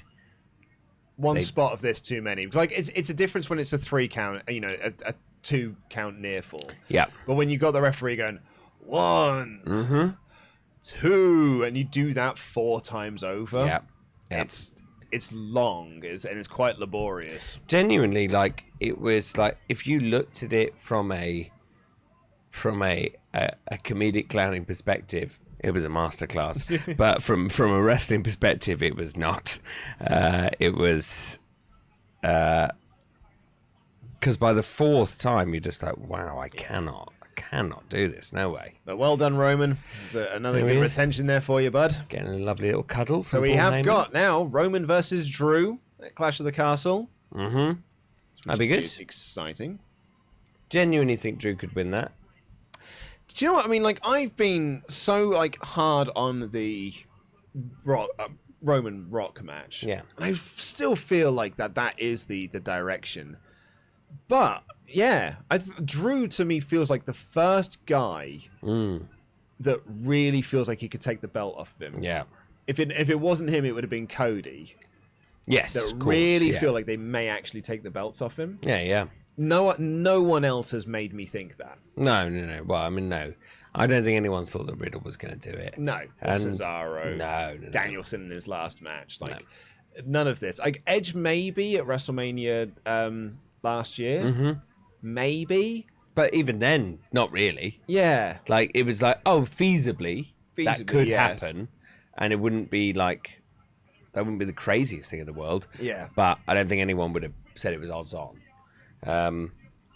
And Drew, I think I could definitely see Drew winning the match, just because also he's it's in Britain, yeah. It's in Britain, and if they are planning on not doing Rock Roman at WrestleMania, or they're planning on doing it without the titles on the line, possibly. I don't know. It'll be interesting. I don't think, like, if they want to do it with the titles on the line, then obviously you just keep this run going for as long as possible. Maybe, I mean, how long is the longest consecutive? I mean, it'd be like Bruno. Yeah, was it but Bruno? It was like years and years and years. Yeah. Multiple years. Yeah. Like 8 years or something. Like Roman's had it for like 2.5, I think, at this point. Right. Oh, okay. In my mind, it was like 1,000 days, but it's not that, obviously, because Roman's now on like 700 days. Yeah. And I can still see Roman holding onto those belts till Mania. Yeah, 100%. Oh, 1,000%. Yeah. Like, yeah. The only other top star that they've really built up is Brock Lesnar. Yeah. And he just beat him there as well. So overall for the show, started off great. What a start. Like an incredible start. I think it had a really lackluster middle. Yep. And then picked up again with Liv and Ronda. Mm-hmm. And that main event was, I think, for the most part, pretty boring, but did have a spectacular sequence in it with the bulldozer. Yeah. Like, legit jaw-dropping spectacle. Yeah. And I think that's what will be remembered. Mm-hmm. No one will remember the saggy middle of that match, where they just did the same match they've always done. Yeah. But they'll remember that bulldozer spot. And, like, that's a bulldozer. Like, people will talk about that for years to come. Yeah. So while the match was a bit like, whatever, it's a massive thumbs up. Yeah, 100%. Huge thumbs up. Yeah, and they like, it's frustrating about the middle, because of the whole pay-per-view as well, actually, to be honest. And in fact, that kind of like, it mirrors the pay-per-view in general, really, in that, like, there were some real moments of just like, all right, okay. And then great moments where you're like, oh my God. Yeah. This is a fantastic match. Like Bianca Becky. That match was so good. Such a good opener. Such a great finish. And a wonderful, like, full stop exclamation point on that feud. Yeah. Underlined it with that handshake. An incredible. And then on top of that, you had all the returns and a formation of a new faction and a great new direction for Becky with the face turn, and now aligning with Bianca Belair. Some really interesting things coming out of that. Yeah. And you like Ronda and Liv was a great match. Oh, so good. Really fun. Liv was awesome in that match. Ronda was great in that match. Yeah. So good. Yeah. And then everything else, broadly fine. It was just broadly fine. Miz, Logan Paul, broadly fine. Yep. Judgment Day versus Mysterios. Broadly fine. Yep. Rollins and Riddle were having their little brawl. Weird angle. Yep. Lashley versus Theory. A weirdly squashed match for Bobby Lashley. Pat McAfee versus Baron Corbin. I actually forgot Bobby Lashley versus Austin Theory happened on this same here. And I don't even remember the... Oh, no, Hurt Lock. It was he got into the Hurt Lock, didn't he? Remember, Theory did nothing in the match. He hit a move, pose for a bit, and then get his ass kicked. And then that whole last match was absolutely broadly fine until... one of the best spots I've seen in a very, very long time. The tag match, the Usos Street Profits, was remarkably forgettable. Yeah. Considering the special guest referee, considering the banger they had at Money in the Bank. Yeah. I don't think this was the follow-up that it deserved. It was one of those things where I felt like the match would have been much better had they not had the special guest referee. I agree, yeah. And I don't think it's necessarily Jeff Jarrett's fault. I just think like it was a distraction from what is ultimately for people that could do some really good wrestling. So it didn't really make huge amount of sense to me. I think, I'm going looking at the chat. We may be slightly out of step here because some people are talking about like it's an incredible show. Here's someone saying it's a 9 out of 10. It's a 4.87 out of 5. Like a sports entertaining show. Show glimpses of promise. Show was 85%. What a night. Well, you know, I enjoyed myself. Yeah, I enjoyed myself. I definitely enjoyed myself. Like, if you compare it to any of the B shows that WWE do, 100% that is much, much, much better than that. Yeah, absolutely. And I think it... 13 out of 10, someone said there. Oh, wow. I think it started great and it finished great. But there are lots of matches in there that I was like... just left a little cold by. Yeah, I think so, yeah. But none of them were bad. Not a bad match on the card. Yeah, absolutely. Not a bad match on the card. The whole show wasn't bad by any means. I don't want anyone to think that, we are, slagging this show off. No, not at all. This is a lovely, like a good show. But yeah, it's a weird one. Yeah. Joe Nero West here in the Ultrachats says, Sully, I've been wanting to ask you this for a while. Luke, you can answer this too. Who do you think is more evil, Jurgen Flop or Sullivan when Adam brings him lukewarm tea during live reactions? Well, I mean, Sullivan when Adam brings him lukewarm tea during live reactions is not evil. He's sensible because when Adam brings him lukewarm tea during live reactions, Adam's clearly gone insane. Half an hour after the water being boiled. It's ludicrous. It's unbelievable. Yeah. It's unbelievable, Jeff. It really is. It really is. I genuinely cannot believe he tried to even defend it. So yes, Jurgen Flop is. He believes in his own mind he can never be wrong. Yeah, that's what it is. He's gone mad. Laxim Narasimham said, seeing how long this entrance gives me a sense of appreciation for every one of Taker's Mania entrances. Callum Lucas, thanks for clarifying about the meetup. Luke, shame you can't make it to Cardiff, but appreciate what you guys do. Hope you're enjoying the show. Enjoyed the Blackpool Content Club podcast. You're killing it. Keep up the incredible work. Thank you very, very much. Cassidy, Luke, I know you love D&D, but I'd really like to know what you think is the most underrated class and race. Also, Sully, what are your feelings on the very best game around? Thoughts on the D&D movie? Please don't suck. I mean, I don't really know about underrated class and race. Like, I'm not that heavy into the D&D that I could, like, same here. pick out that sort of things. Like, I know what I like, and I know what, like, races I've encountered that I really like, and classes that I've sort of, like, seen people play as that I like. So I haven't played as, like, the whole thing, so I don't know what I could say is underrated. Yes. However, thoughts on the D&D movie? That's a generic-ass trailer. And I was really... Because... it's Dungeons and Dragons. Yeah. I think if you're doing a Dungeons and Dragons movie, you need to have some element of it's a game. Yeah. Like the D&D cartoon in the 80s was about kids who were playing the game and got sucked into the world. I think if you're just doing a movie that is set within a... like D&D's you make up your own world. Yeah. So if you're just doing it in a made-up world, you're just doing a generic... fantasy movie. Yeah. And that's what the trailer looks like. Yeah, absolutely. It is totally a generic fantasy movie. Just with like some sprinkles of like, oh look, it's an owlbear. Yeah, Oh, he plays the lute. Like it's just like little things like that to be like, aha, those are things from the game. Yes, exactly. I would much prefer something where it's like kids basically trying to navigate a fantasy world But I suppose it's very Jumanji, modern Jumanji, but that's fine. It's okay. Yeah. Paul, with a very, very generous donation, said, does Roman have the second longest entrance ever? The bucket is going to depreciate someone. I was going to decapitate someone. Thanks for the laugh. Bucket, that's a good word to use for the little dumper thing on the bulldozer. Aaron Smith, hello, you lovely boys. Do you think Triple H will bring back Tegan Nox now that he's got Dakota? He always seemed to be very high on her. Will you be streaming Clash live reactions? I know you. I watch you guys from Australia. It makes the pay-per-view so much better. Jam that jam. That is TBD. I mean, we will do live reactions. It just depends on whether we do them there, where we do the party, or we do them here. Yeah. We're doing some tests on that. The idea is we're going to be doing it there, but we just don't know yet. Yes, we've got some technical things that we need to make sure technical of. issues to work out. Yeah. But I mean, Tegan Nox I was talking about this on the Friday podcast with Denise, that I think she's a name that could easily come back. I said it with Pete as well on Blackpool Content Club. I think she is a name high on the list of people that could come back. 100%. Yeah. And Eric here said, for what it's worth, I grew up about 30 miles from Brock's hometown in Webster, South Dakota. The town only has a couple of hundred people. It's about as country as it gets. Oh, I believe that it's country, but definitely does not have a Southern American accent.